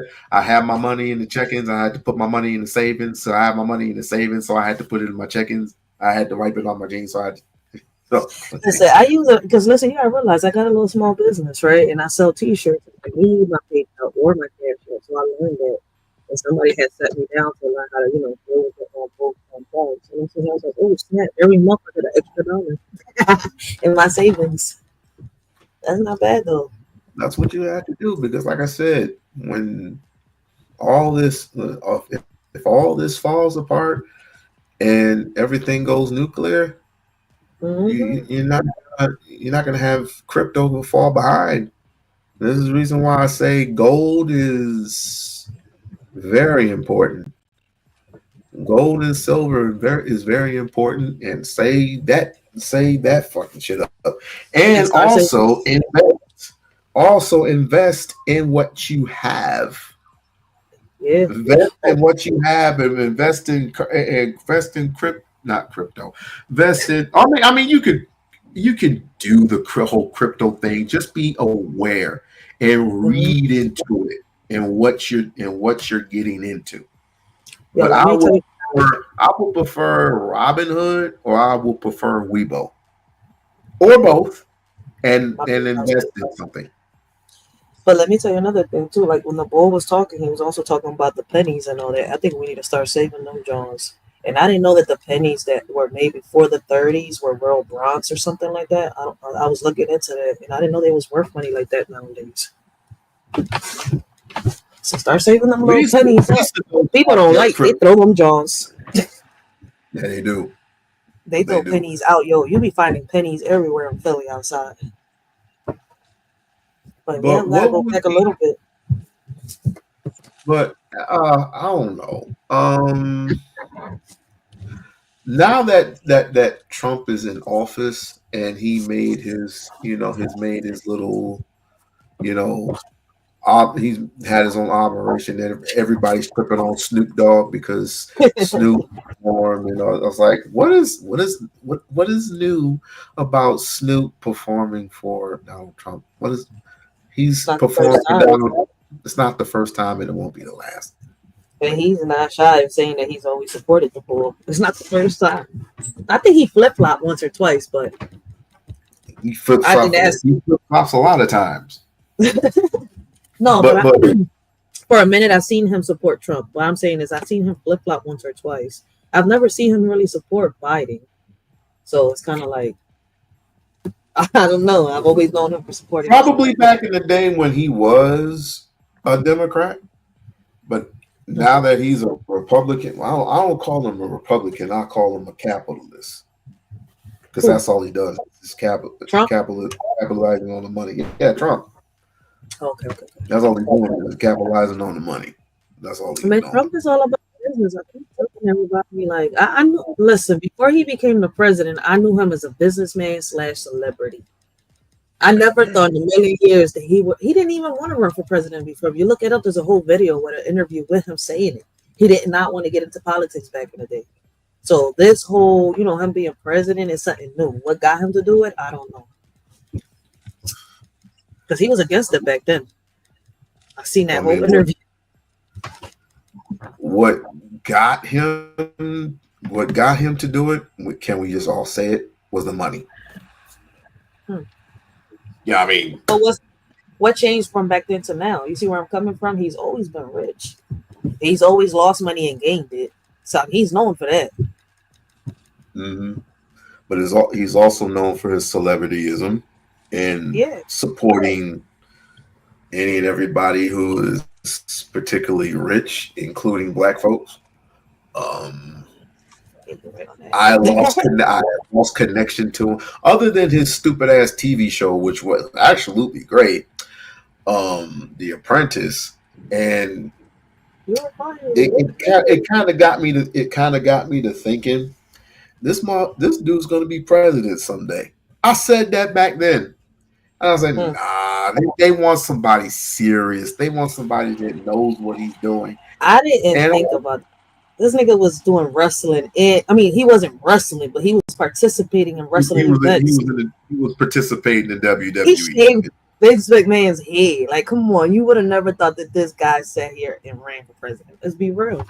Not while he was doing all this shit. And it only when he was doing the WWE and the Apprentice, you gotta look into it. 6 years later, he becomes president. That's the crazy part. And I'm not like, look it up.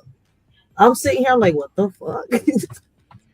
But are you mad? But are you mad, disappointed, or neither one that Kamala Harris didn't get the chance to be honest, I know what politicians are. You see where I'm coming from? And if we sit here and trust politicians, that's on us. But at the end of the day, like I tell people, we vote these people in, and I'm not talking about the president. I'm going towards the, senators and all of them. These are people we vote in. You see where I'm coming from? But people are like, what? I'm like, you could vote in a judge. You vote in the lawyers. These people are people that you vote in. No, yes, you do. Go to these damn meetings and you'll find out. All these Supreme Court judges and all that, you have an option to vote them in, not just the president. That's what I'm saying. Like, people is just crazy. It's up to us. They say it's we the people, but I guess they're using it as a cult thing nowadays. Or maybe I'm talking a little too much. It doesn't matter if you talk or not, as long as you don't affect the money. If the money is not effective, then you talking is the next best thing to being your own damn politician. Let me ask But you as this. long as you don't fuck with the money. What do you think about Trump's new policy that he just signed? I've heard a lot of females mad about this policy. Which one?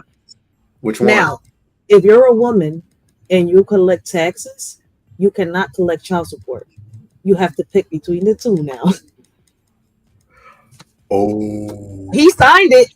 So females can't get that free ride no more. Listen, I've been on this for 3 days already. I'm sitting here, why are these females so mad on TikTok? Instagram. And I'm sitting here like, yo, when the bull broke this shit down, he's like, Trump, Are you just signed serious? the law. I'm like, yo, he just Are you serious right now? He signed the bill. Yeah, females, if you're working and you're collecting taxes, you cannot get child support.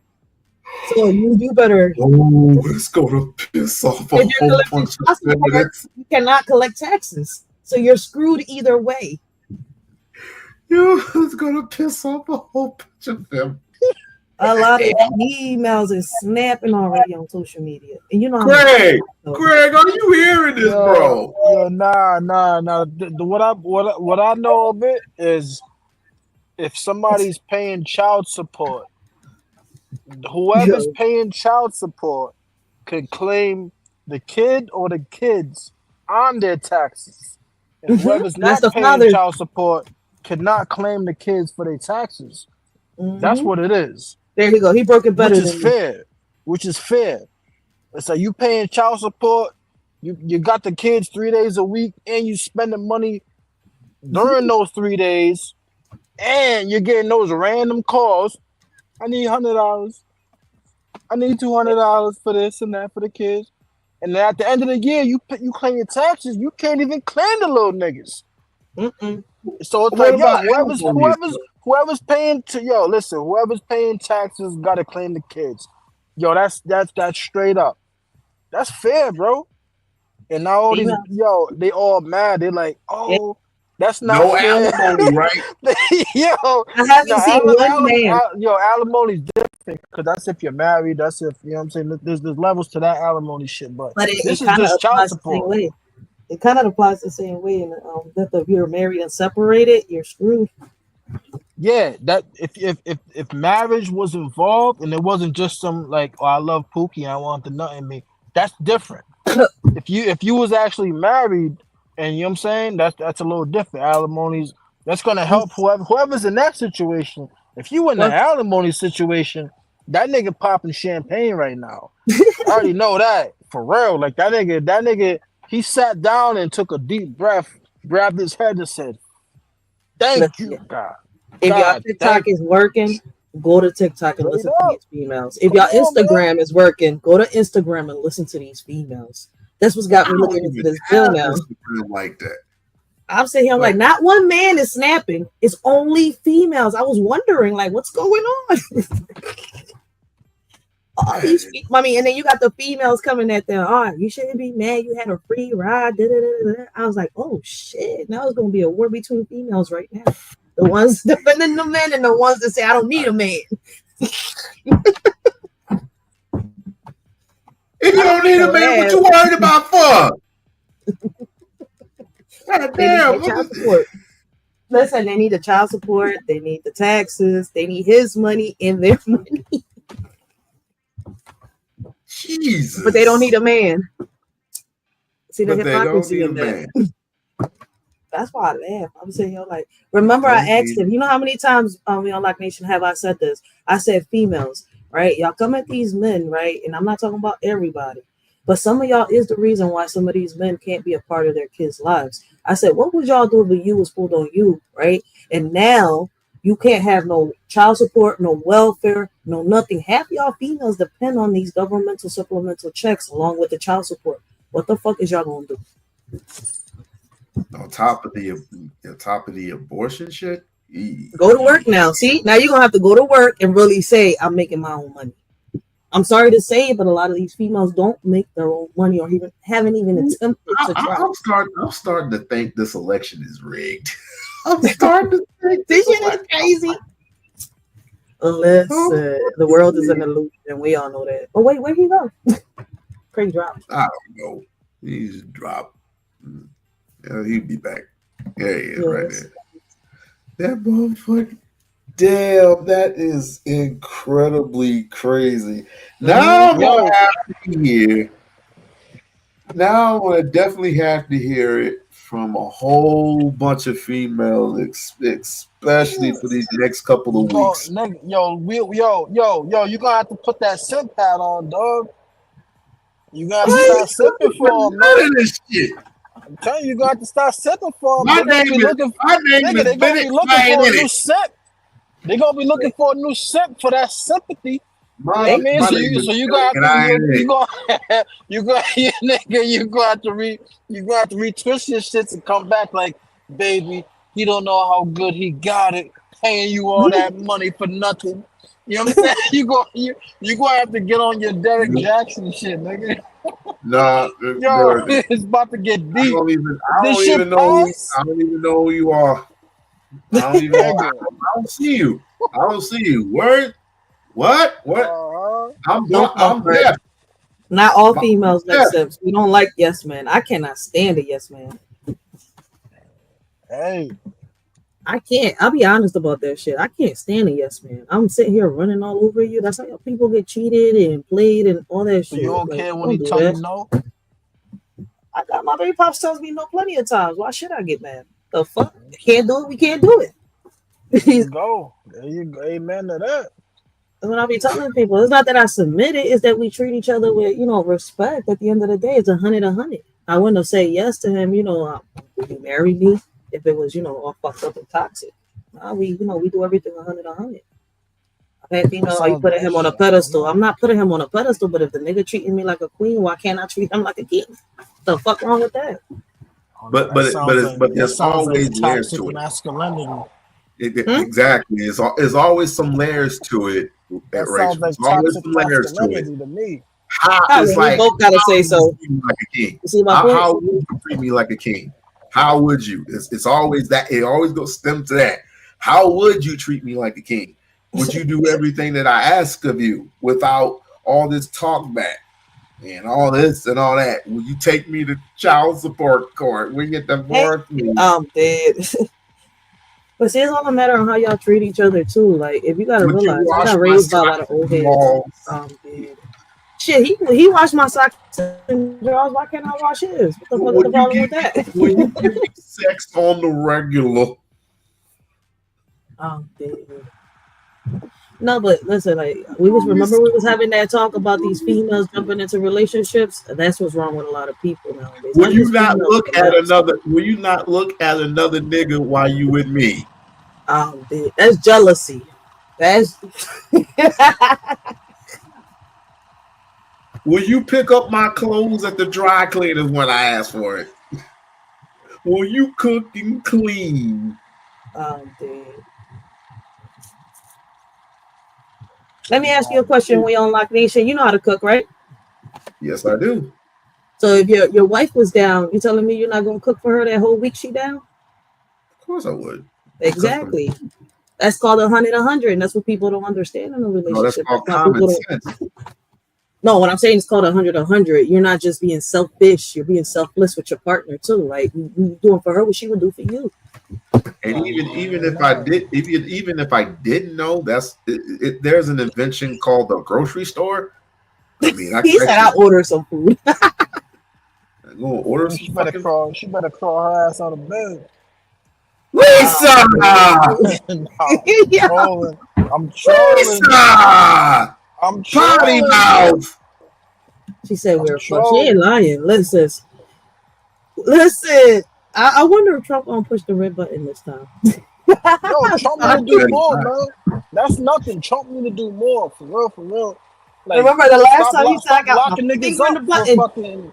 They need to stop locking niggas up for missing child support, bro. Like, my man's lost his license because of that. This nigga moved from he was up here in the Northeast, and then he moved to Kentucky with his girl at the time, who was his wife. Now they're in a divorce.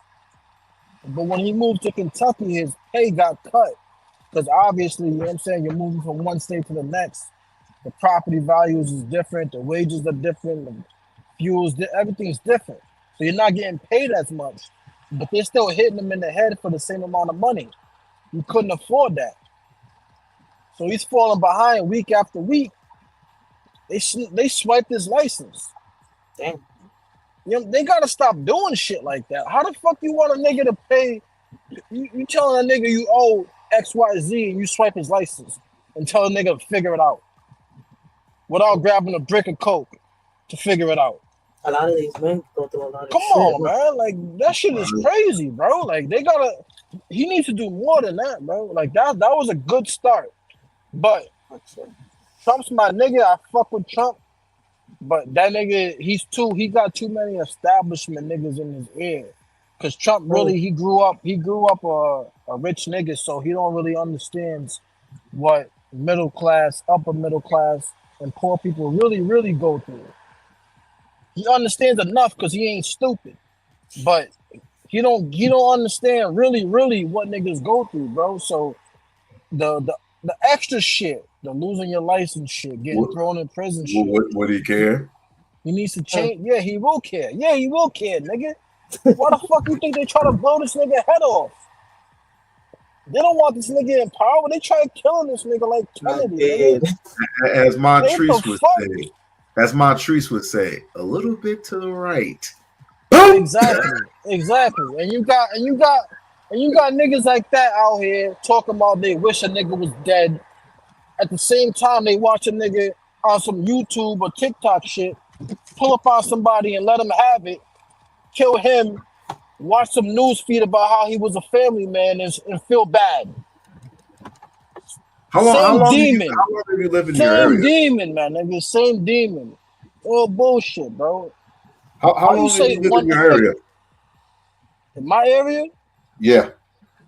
I've been in my area since I was 5, bro. Turning 6. 5. I don't do the 5.5 shit, but I can see that. I can definitely see that. But my point is, every city and every state has its struggles. So my neighbor, my ex co-worker, he just passed away a couple months ago from a heart attack, right? But before that, do you know what they had him going through? This man was working 2 to 3 jobs, right? And while he still had his kids, he was paying his ex-baby mama child support.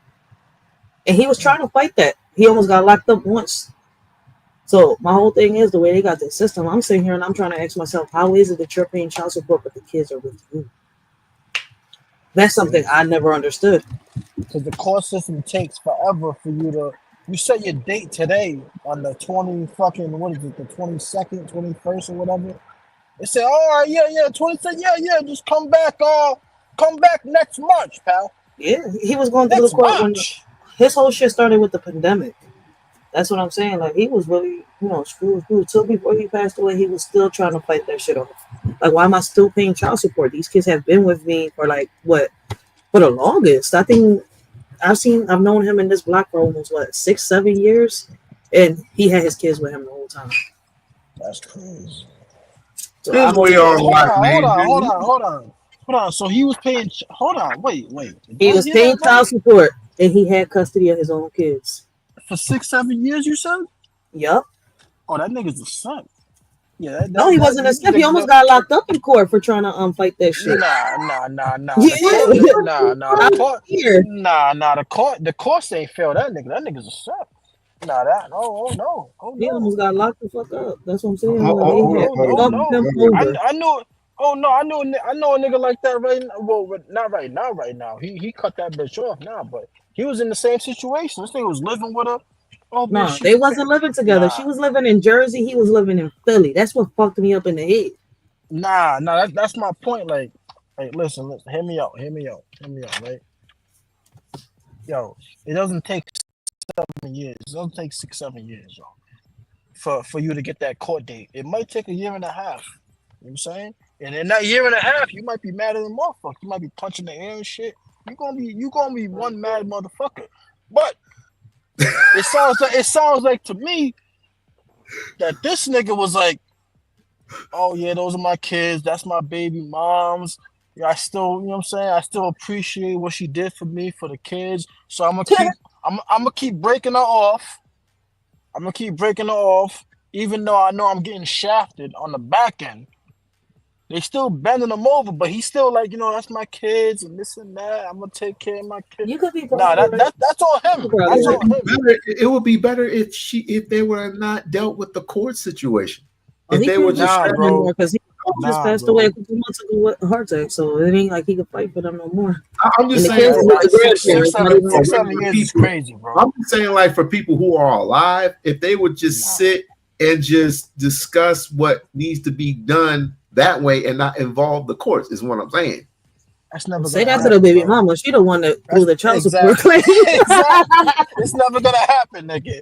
It's never gonna happen, nigga. When you got nigga, free money is free money, bro. A lot of men are gonna be like, oh shit, free money. A lot of men are gonna fall temptation to that. Why you so think a lot of females mad? Come on, man. They think a lot of females is getting mad right now. You know what? I hope. That's you know what? 6 I'm not gonna put that negative energy out there in the spirit. It's too strong. Nigga, you better not get divorced, nigga. If I be by myself, I'm like, oh, he good now. He get divorced. Nigga, you better not get divorced, nigga. Your contact gonna switch overnight. Nigga, yo, God forbid you don't, keep everything the same, man. I don't give a fuck what you do. We'll do whatever you gotta do, bro. I don't care if you gotta put an apron on after a 12-hour shift every night. Nigga, you better put that motherfucking apron on, nigga. That's why I talk to my sons, yo, every day. I listen. I don't give a fuck. I've had some people in the family get put a condom on? What? I was like, no, I talk to my kids every day. I make sure. Listen, my oldest son can cook for himself. He don't need no female. See, and I'm not saying that I don't want him to be with a female. What I'm saying is the way these females are nowadays, I prepare them to just in case they need to be by themselves, they can be by themselves. Make that bread, do what you gotta do. You see, the right one will come along. I teach them not to search for that shit. But Rachel, you don't know who's a man or who's a woman. Excuse me. I'm dead. He just took this shit there. This nigga took that shit. Look at the Adam's apple. Every time I go to work and I go up the escalator, you know what I see? I see RuPaul's Drag Queen, and that is on Flamingo. You know what happens in Philly for a lot of people that are like that? Flamingo Hotel. He's at the Flamingo Hotel. Flamingo Hotel. Okay. Yeah, they host that shit. Now, what'd you say? I be feeling bad for them, but here in Philly, I've seen them. Like, I don't know why they become. At first I thought they were people that were just hopping on rainbows. You see where I'm coming from? But then I found out that the LGBT stuff came along. But in Philly, there's been a lot of deaths because these men don't know how to hey, listen, I'm straight. Get the fuck away from me. You see where I'm coming from? A lot of these niggas have been, and it turns out to be transgender men that don't know how to just back off. I get it. You gotta, you gotta say so now. You can tell the world you're this, but it doesn't mean that you're, that protection thing that you got from the government, right? It's gonna save you if you keep hitting on a man and they're telling you, leave me the fuck alone. You're not a fucking woman, you're a man. You see where I'm coming from? And a lot of men on the DL have gotten them snot boxes rocked off their faces too. Well, and Trump real big. Put a stop to all that. So Trump is putting a stop to all that. People are like, you talking about people that are like, I'm like, listen, there's a big difference between, hopping on rainbows and thinking that you're a fucking man when you're a woman and thinking that you're a fucking woman when you're a man. A big difference. One's a mental, you see where I'm coming from, a mental problem, and the other one, I guess, is a sex preference. You see where I'm coming from? Yeah. Did you hear about that senator or whoever that person was? I forgot what her name was. But did you hear when she was saying something of a reference and this white lady just shout out and said, I am not a child. You will not call me a child. Did you hear that? Yeah, but you know what they was debating about, right? The transgenders that being in the bathrooms in the girls' being in the bathroom, yeah. So Senator Crockett, right? She was like child at the end, and the Miss Mace, she's a rape survivor, and the chick kept trying to tell her that a man that thinks is a woman it's okay to be in the bathrooms and the women's sports and all that. And she's trying to explain to her. And I said the same thing. As a survivor, we don't feel comfortable with men. I don't give a fuck if they think they're a woman, they want to dress as a fucking woman. They still got a third leg in between their fucking legs. We do not feel comfortable with them dressing. You see where I'm coming from? Using our bathrooms, trying to see, how can I say, play with us in the sports. You don't see females in male sports. You see where I'm coming from? And you got to realize, they don't take into consideration the male that thought that he was a woman, right? They transferred him from the male's prison, put him in the female's prison, and he knocked up 2 females. At the end of the day, he may think he's a woman all he wants. That third leg is going to stand up if that fucking ass turns it on. I don't know if you understand where I'm coming from, but I'm sorry. A man is a man and a woman is a woman. Like, at the end of the day. Yo, you throw a nigga like that up in a female prison. Yo, oh, that shit is like that's like when they throw the horses, when they take the horse off the fucking truck, and that nigga see like 30 female horses, and he be spazzing out. The fuck? You gonna say that his shit not gonna stand up? Come on, that nigga be happier than a motherfucker. Still a man at the end of the day. Yeah, I got all this just for me. Senator Crockett, yeah. Yo, that whole debate. I reacted to it. That's why. That senator right there, man. That senator, man. Oversight committee meeting. Here's a quick clip of that. Somebody's campaign coffers really are sexy, red looking ass bitch. We don't keep saying trans, so that people will feel threatened. And child, listen, I want y'all to tell me whether or not. That's where I even find out which of those females actually have chairman. I'm reclaiming my time. You will not do that. I'm reclaiming my time. You want to take it outside? Mr. Chairman of the committee. Okay, order. Toastman, what's your reaction to? If you want to take it outside. Yo, she turned into Barbie girl. She's like, meet me outside. Meet me outside. I am not a child, bro. Yo, she ratchet as fuck, bro. Like, yo, this shit's embarrassing, man. You got I like the fact that black women are taking certain positions, man, but they're embarrassing us bad. Look what she's promoting. Bad, bro. Basically, listen, Miss Mace wasn't wrong with what she was saying. She's speaking about everybody should have rights, right? The women's rights, right, got put into place for a reason. My whole thing is, once you put a male in a woman's space, you're stripping away the rights that we asked for, that safe space, especially for survivors. You see where I'm coming from? So at the end of the day, you getting mad at Miss Mace for telling you the truth. It's like, okay, you're supposed to be representing us in the hood.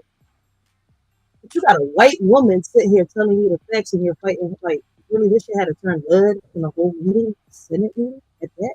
Trying to pass, a bill for civil rights to protect little girls in sports and bathrooms. Nah. So that's why I'm like, it shouldn't have turned like that. It shouldn't have turned that left the way it did. Like, basically, if you would have watched, you want to protect women's rights so bad. Yeah. That's what I'm saying. I'm like, what is we trying to change? Everything that's in place, there's nothing wrong with it. What more do y'all want to change from it? You see where I'm coming from? Like, what more rights do us women want? We got that's her the thing. It's not is- about rights. It's about control. It's about control. It's not about rights. They know these motherfuckers aren't stupid. They know exactly what's going on. They're getting like that homegirl right there. She knows exactly who's controlling her and why she has to do what she has to do, so she doesn't have to get pardoned. I guess her only her excuse, not only excuse, but the main excuses are protection for the woman, because the woman is being glorified as this whorish figure, and people take advantage of that, and it's the reason why they get raped. Within. But Ms. Crockett was fighting for transgenders. 1 to 14. She was fighting for transgender rights. So of course, it's like, rights. Of course, they're not women; they're men. That's my whole point. So, at the end of the day, like she taking this shit back. That's exactly when I said you don't know who's a man or who's a woman Woman. Well, I know I'm a fucking woman, shit, and I want to be left a woman. It's like you keep your children tight with you, and I'm even thinking about just it's like, Dad, I'm leaving. No, you ain't. But I'm 18. It's time to get out there. You ain't leaving. You ain't leaving until that. I'm going to do an Al Bundy test on the person you bring home. Bro, if it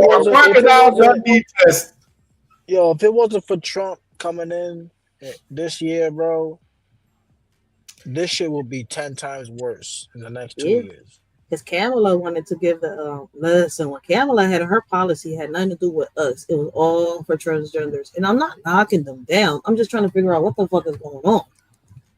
Rachel, I'm so glad you're in a safe space right now, because if you are any other space, I talk like this in my page. So ridicule. I talk like this everywhere.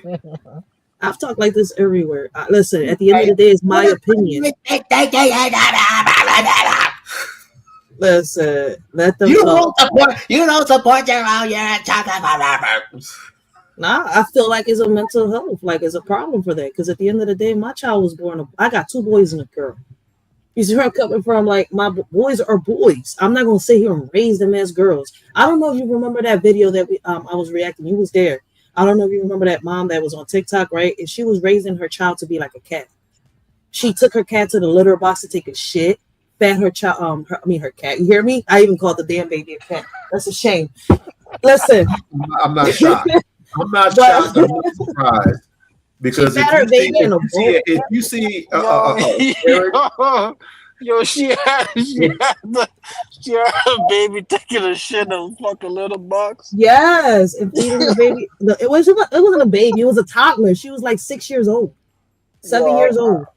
God forgive me. Wait. That was a grown kid. God forgive me. I can't be laughing at that. I'm sorry. My mother and me, they called it a baby. I'm so sorry. Pull up the clip. Yo, that shit is crazy, bro. Yeah, they called DHS on her ass. Listen, her neighbors they called animal control, and I don't know, from their DHS came some shit like that. That's what it was. That's why I'm over here like, what the fuck? Yo, this shit is crazy. Oh man, she was raising her child like a fucking cat. Like, oh, my daughter believes she's a cat. She's not a fucking cat. She's a fucking human being. The fuck is wrong with people? Yo. Then they want that shit is crazy. I got that joint on my live, on one of the TikTok reaction lives, yo. I'm sitting here like, no, she didn't. I think what's a TikTok? Oh, damn, I gotta throw up. Oh man, my stomach hurts. Yo, my fucking chest is fucking beating. Yeah. It kind of reminds me of Howie Mandel's Walk Like a Man. If you haven't seen it, watch it. Wait a second. That's that type of shit, bro. Shit like that right there. It's gotta stop. It's gotta stop, bro. He had to pee. He had to literally get out the cage and go find a fire hydrant to take a visit. I swear. This is where we reduced ourselves to. Okay. That was their whole plan. That was the whole plan. That's that. They wanted us like that right now, bro. The same way. Well, what, the evolution? Yes, they wanted niggas acting like that whole I'm this, I'm that, I identify as this, I identify as that. There are evolutionary niggas to this very day, reality, bro. There are evolutionary niggas who are online to this very day talking that evolutionary shit. Swear to God. Swear to God. I know every day that we came from. Nah, we can't have that shit, bro. That's like your daughter was flat. Nah, bro. Weird. Nah, bro. If I was That's why I got on Lloyd Jamal. That's why I got on Lloyd Jamal today, because not only the shit that he was talking about Umar, but some white boy that he was debating, he lost the debate because he specifically said that there was no gravity here on Earth. Nah, bro. I don't know about that no gravity shit, but with Umar, that nigga was right. Forget about it. That nigga was right, bro. that no gravity shit, that nigga tripping. I never seen it. But if what you're telling me is real, that nigga, I don't know what the fuck is wrong with him. I don't know what the fuck that nigga was smoking that night, but nah, that Umar interview, that shit was real, bro. That he won that. Which one? I mean, the one you played, bro. The one to play with him. Yeah, the one you played, nigga. Like, come on, bro. That nigga Umar, like, we know that nigga's not starting this school, bro. Anytime soon, it's not happening. It's just not gonna happen. This nigga's been talking about the same shit that I know of since 2012. I wouldn't start the school in this time either. I would wait. You know what? I mean, I'm sorry. I don't know. I'm gonna That nigga start been talking about that shit for fucking 15 years, bro. Like, nigga, Damn. I was like 22, 23 when I went out to New York to see that nigga, bro. It's only year 5. It hasn't been year 6 yet. Nigga, that nigga, I seen that nigga myself in person saying that he would have the school ready September 2013, nigga. Damn. I'm 35 fucking years old, my nigga. 13. And that nigga still talking about donations. You said 13. You said 13. No. The backtrack that statement. No, I seen that nigga in 2012, late 2012. And that nigga said he was gonna have the school ready. He already had everything he needed. He just needed a few extra donations to blah blah blah, and it'll be started in September of 2013. And this is Umar. This is Umar Johnson. It was Umar Johnson. It was your boy Sarah Sutin-Seti, that scary ass nigga, and it was fucking Brother Polite. I'm gonna do a report on him tomorrow. It was Brother Polite. It was all 3 of them niggas. It was all 3 of them niggas. All 3 of them goofy ass niggas, bro. Them scared ass niggas. Just say all you 3 just of them, bro. hate the conscious community. Just say that. Nigga, they frauds, bro. I hate every fraud. It doesn't matter what kind of fraud it is. Like, I not even hate. Not even. Let me take that back. Not even hate. I don't hate. You know what I'm saying? There's no hate. Wait. I'm gonna call you out. I'm gonna be like, yo, hold on, nigga. Didn't you say? I'm gonna call you out. All right, ladies and gentlemen. We gotta straighten up. Gotta act like ladies and gentlemen up in here. Straighten my We got the honorable Lisa in attendance. Does everybody give a hand clap?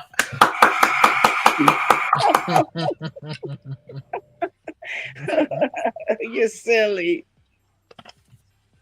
So we're gonna let the honorable Lisa go ahead and pick anyone's brain, including mine, because she knows she's pick on me the most. You know, that's mine. She does that all the time. But go ahead, Lisa. What are your thoughts? I just couldn't stay in the chat when it came to Senator Crockett.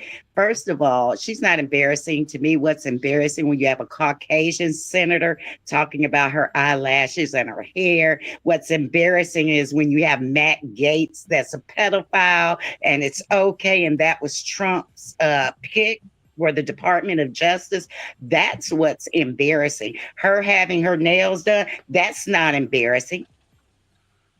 It's the job that she does that matters. But of course, America, and especially white America, they like to plant these subliminal messages in our mind that she shouldn't be a certain way. Why should they get to dictate how she wears her hair? What's on her eyes? We don't dictate to them what they look like and what they wear. We don't talk about their titty jobs. That is true. That is very, very true. However, I will say this about people in politics.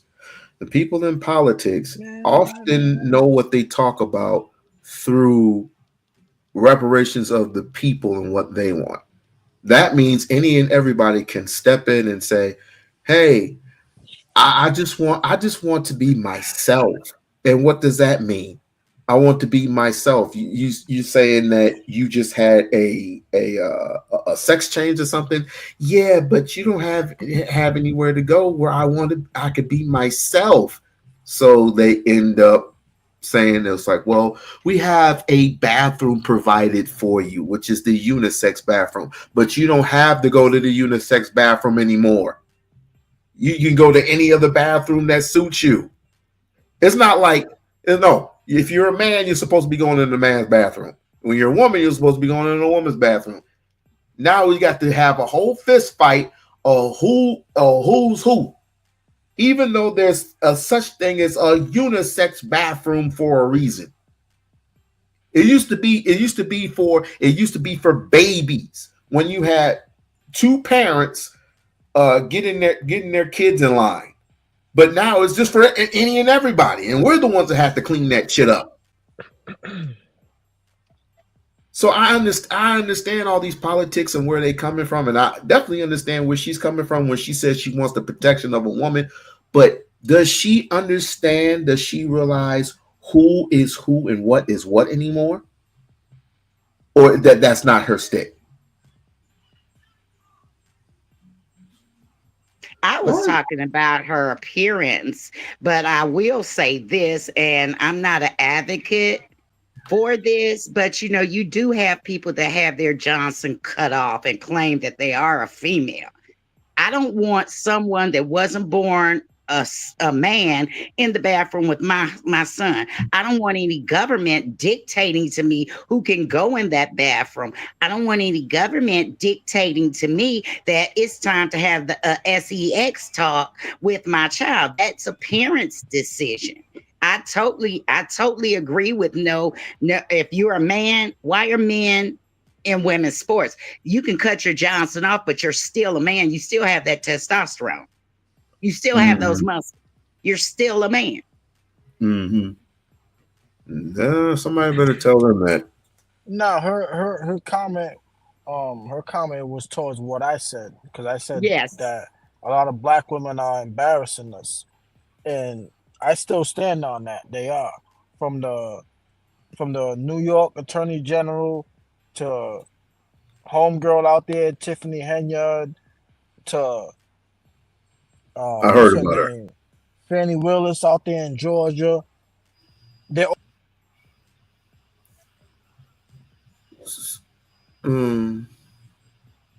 Well, I'll say this. Maybe they're embarrassing to you, but you're not the people. She was voted into office. She didn't volunteer. She was voted in by white, black, and brown people. So apparently she's not embarrassing to them, because it's not what she looks like. It's the job that she's up there to do that really matters. Do you sit up and talk about, oh, he has his head shaved? That's embarrassing. Oh, he has a receding hairline. That's embarrassing. He's fat. Look at that gut he has. Oh, that's embarrassing. No, we don't. We sit up and we judge females differently than we do males. Okay, so your beef is not with me, obviously, because I never said nothing about. I like her appearance, so your beef is not with me.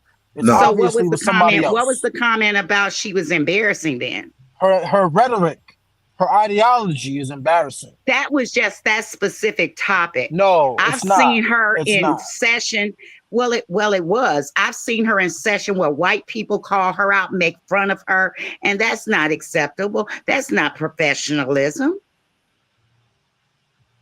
That is well, okay. I'm gonna try to take a stab at it here because I hate politics, but I will ask this question: What is the biggest thing to a African American female when faced with diversity, with a whole bunch of white folks? What do you think is going to happen when you have egotistical people in the Senate? And I lost the old train of thought. I'll just stop right there. What do you expect is going to happen to a woman of that caliber. Are you talking to me? Yes, ma'am.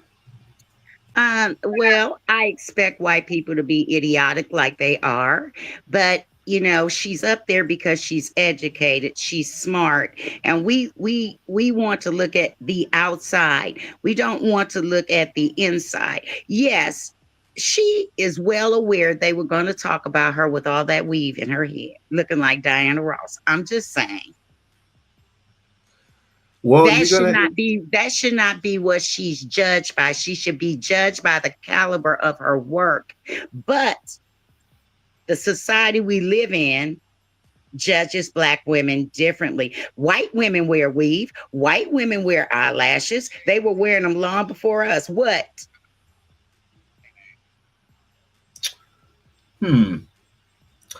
Well, I guess that threat was null and void when the white woman said, "Well, we can step outside."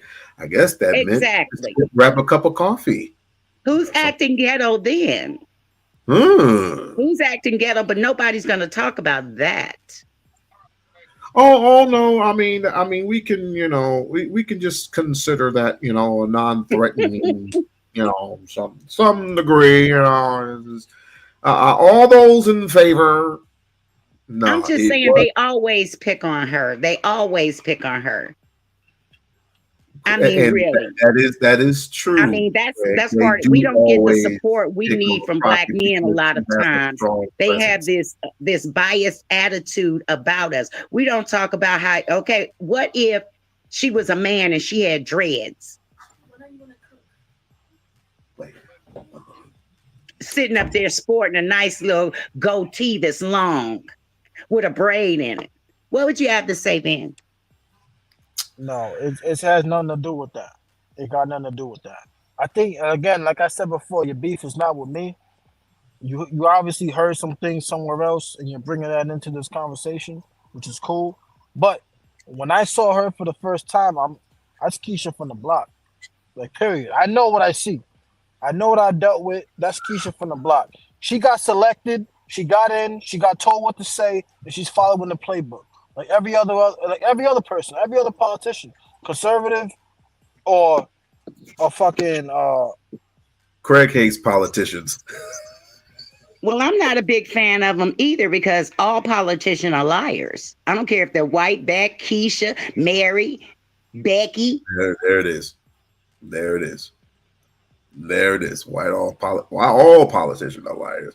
And I obviously didn't hear anything anyplace else because I'm very selective about where I go.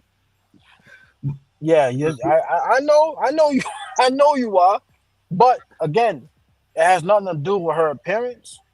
It has everything to do with her ideology. She's obviously a mouthpiece. When I first seen her, have you listened to her before? She is.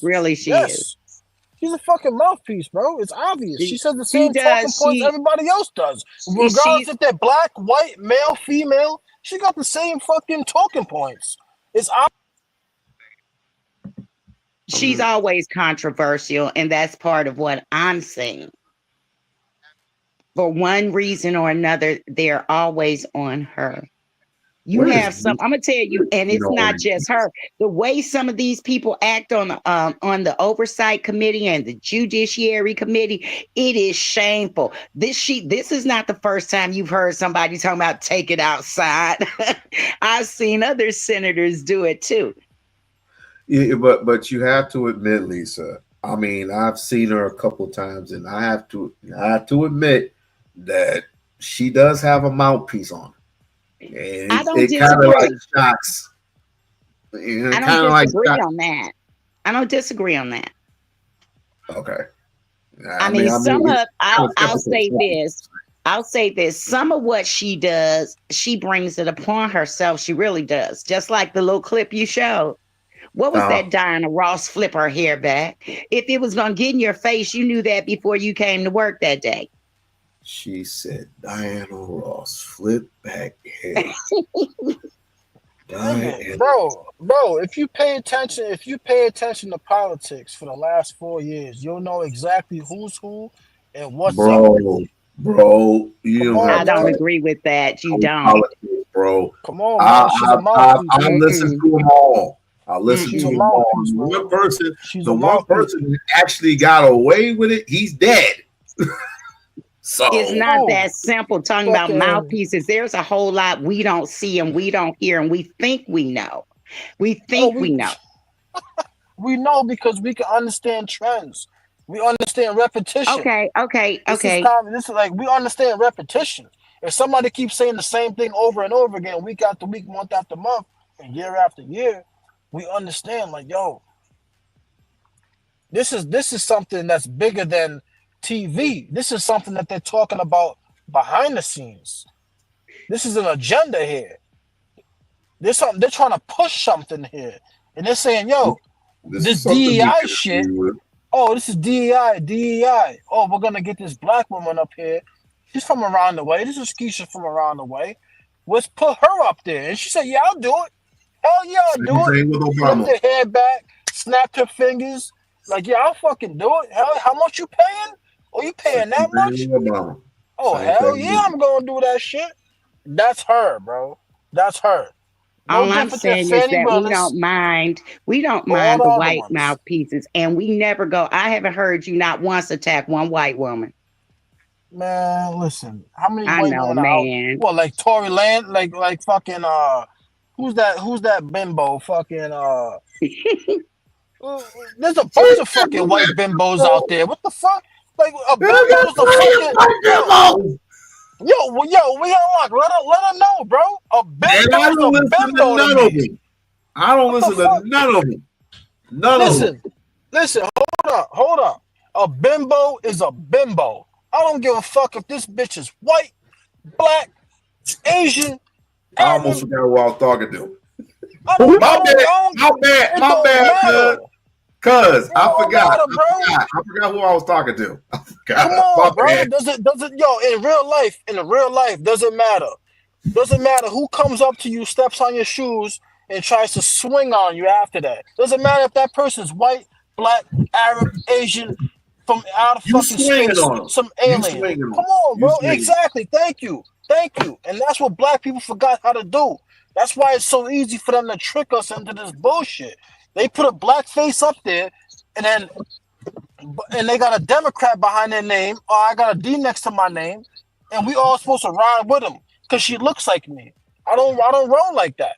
If you a fraud, you a fraud.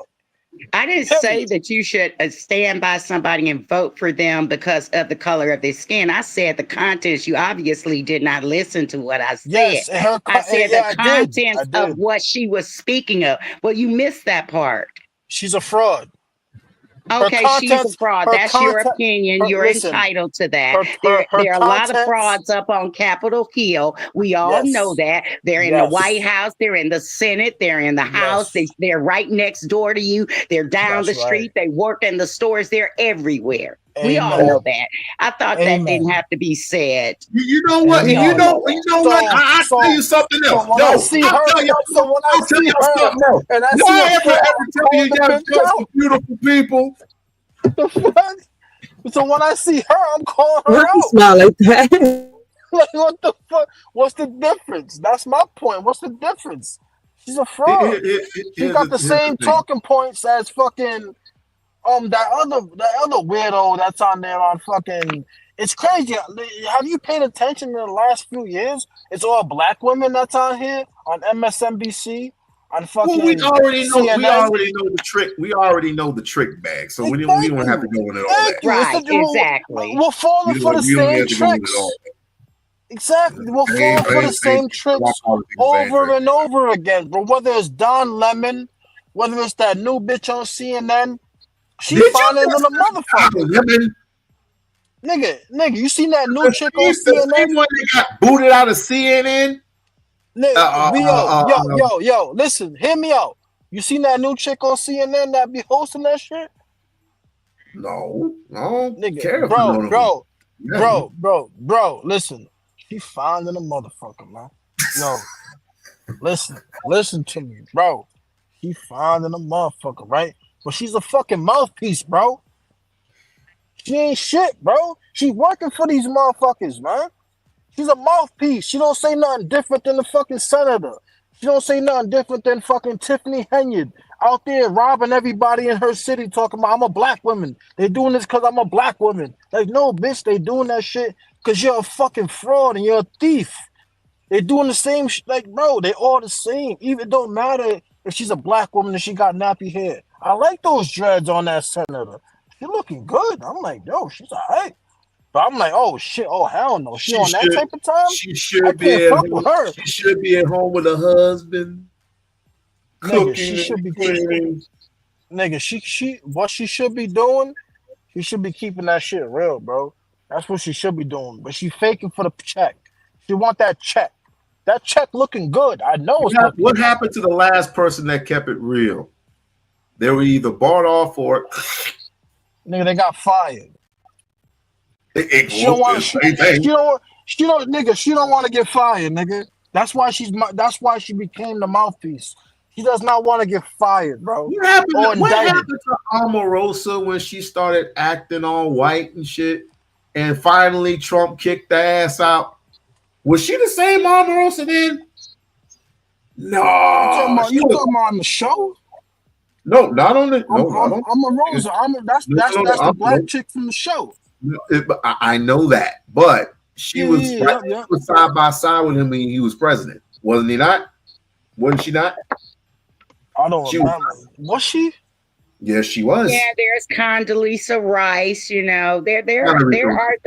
We automatically assume that just because you work with white people, you've been bought off, and that's not true. I tell you what, we sit up and we think we can stereotype every single individual as one person. It's not. That's just like saying my opinion is every person that's black's opinion. It's not. It's not. I agree 100%. That's why I look at Tim Scott right now and I'm like, oh, that nigga Tim Scott signed that bill? Well, Lisa, you're wrong. You're wrong. We-On-Loc. Yo, hold up. She's 100% right. That's why I look at Tim Scott and I saw Tim Scott. I said, okay, I didn't hear this nigga before. And I said, this nigga Tim Scott, I'm like, okay, he's talking a good game. Let me watch this nigga real quick. I'm like, okay. I watched this nigga, bro, 2.5 years later. Hold on. That nigga signed the bill? What? What changed? Man, fuck that nigga. Right away. I don't give a fuck if you black, bro. You know how many times black people try fucking me over in my life? What you want me to do? Let them fuck me over because they black? What the fuck kind of goofy shit is that? Nah, that nigga signed the bill, fuck him. Just like that. I'm skeptical. Just like that. You know what? 5 years. I'm going to count 5 years from now on to where are we at? 2025 is going to, hopefully in my lifetime, if I make it to 2100, whatever. 21. Nigga, you tripping. You ain't making it to motherfucking 21. My bad. 2030. My bad. 2030. This nigga think he an alien. I'm tired. Shut up. Anyway, 2030. 2030. I'm waiting 5 years from now. What you think of me?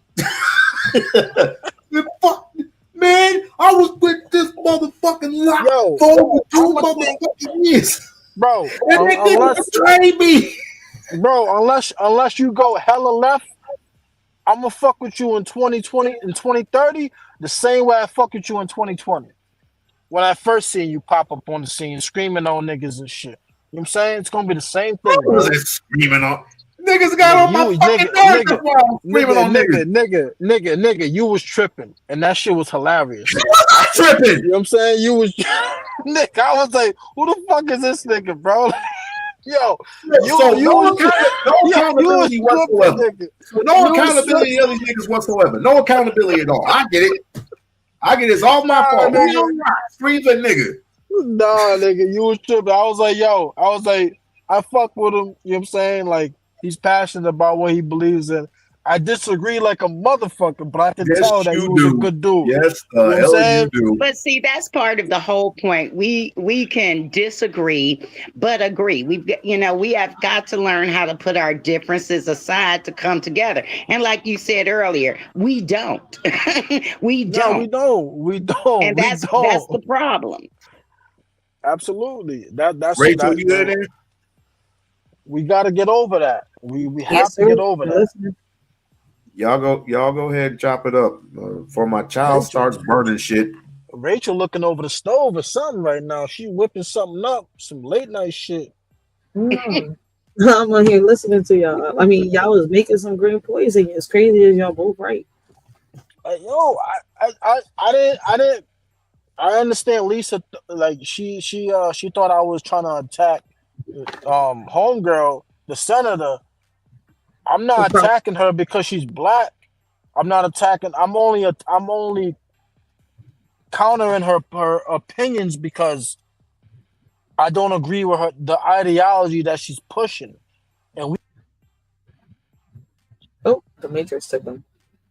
I guess I'll be right back. if I hear one thing from this senator, then I hear the same thing from 15 other senators. It's like, yo, y'all all sound exactly the same. This is more than. This is not just opinion based. This is like y'all have an agenda here. The whole transgender agenda, the whole like with the world governments and trying to feed everybody what the taxpayers are paying. It's like They nah. got This you is right this. for. Yeah, like He went back out. Morpheus will bring him back. He's having difficulty it's a trying to one figure for out. all. I don't Is that understand that. underground tunnels and shit? I don't understand that shit. It don't make sense to me. I don't. But It's you gotta obvious. remember, like, all this started off as Republicans first, then the Democrats, right? They divided into two groups, the elephant and the donkey, right? But it was really, before all this, it was just a set of Republicans. What do you mean? It was when it all started, it was never Democrats and Republicans. When all this presidential and all this stuff started, it was Republicans only. Everything started off with just Republicans. Then later on the line, they divided into two groups. And the very first Republicans were black. People don't even fucking know that. Like, if y'all go back into history, dive down that little rabbit And hole. they actually have it backwards. What we know as Democrats were known as Republicans and vice versa. She on point. That's what I'm like. It's deep. Y'all talking about? Are y'all talking about back when the country first started? When everything started, it started off with just Republicans. Nah, it was Federalists versus non-Federalists, and the Federalists were the Democrats. That's why Abraham Lincoln and his people started the We're Republican talking about Party. past that. Oh, so you talking about Oh, wait! Breaking news! Breaking news, ladies and gentlemen! Breaking news! My daughter wants to say something. The black community.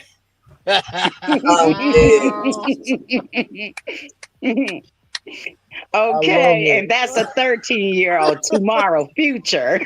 That's the future of tomorrow. Yes. But yeah, I'm like, it's a big rabbit hole. A lot of people gotta go diving down to first. A 13-year-old. But I don't know. I'm confused now. You gotta love them. I have no choice but to. She came in here and said the black community is balanced. She be trolling the shit out of you. I couldn't. She does, man. But hey, that's my first boy. That shit, man. Yeah, I like that shit, man. That's What up? 13-year-old? Your oldest is 13? My oldest is 13. My youngest is 10. So I'm younger, and he had kids way after me. I can't believe it. My oldest 18.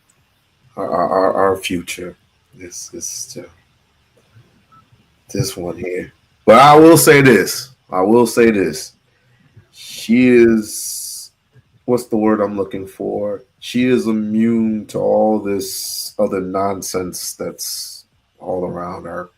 She doesn't listen to any of that Meg the Stallion stuff. None of that shit. And it's not just because of me. It's not just because of her mother, but because of other influences around her. I mean, but obviously, I mean, I can't tell other people what to do or how to do it. I can just trust with a grain of seed, smaller than a fruit seed, that people will steer their kids in the right direction. That's the only thing we can hope for at this moment. My youngest is into that little girl called Lele. I hope she don't change. That's cool. You know, cool. they all change once they hit a certain age. And it's not them. I think it could be the industry. Craig, what would be your advice for a person who has a son? Don't get married. Respectfully. Don't. You actually told. Yo, I'm just saying, like, I'm saying, like, this ain't 1980, bro.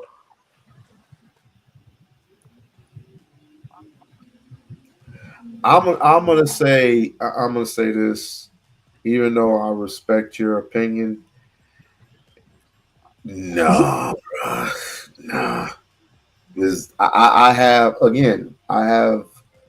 a little bit more faith than I did years ago that a lot of people who don't do the whole social media thing, their percentages are much higher if they don't do the social media thing. You know what year we're in?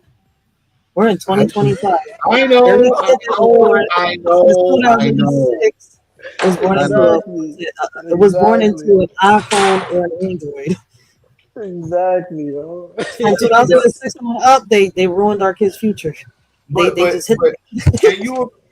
Can you agree that the same technology that can help you is the same technology that can hurt you? Yeah. Yeah. Okay, so but that's because they want to play God with it.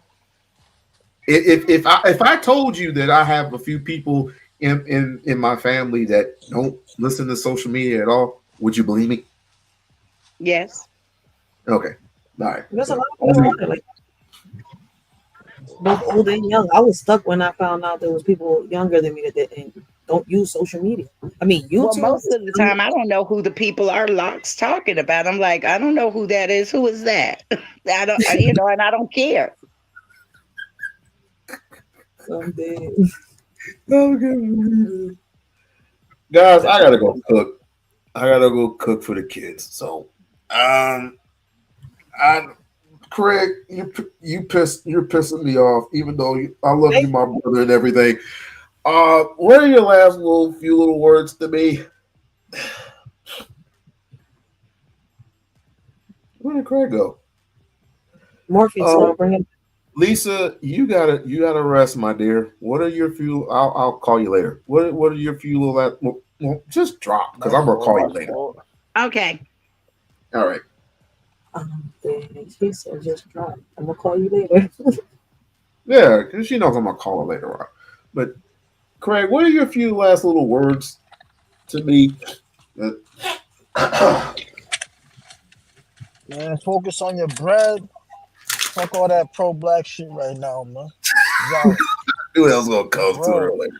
I'm just saying, man, like, yo, this shit's only gonna change if every household focuses on their household. And we all do great individually, bro. To the point where it's like a whole wave. That's the only way it's gonna change. It's not gonna change from some movement, some fucking ideology based behind some name, some special fucking FBA name or some special fucking Pan-African. Nah, bro. Each individual household has to try to do the best that they can and give it all they got. That's my final words on that.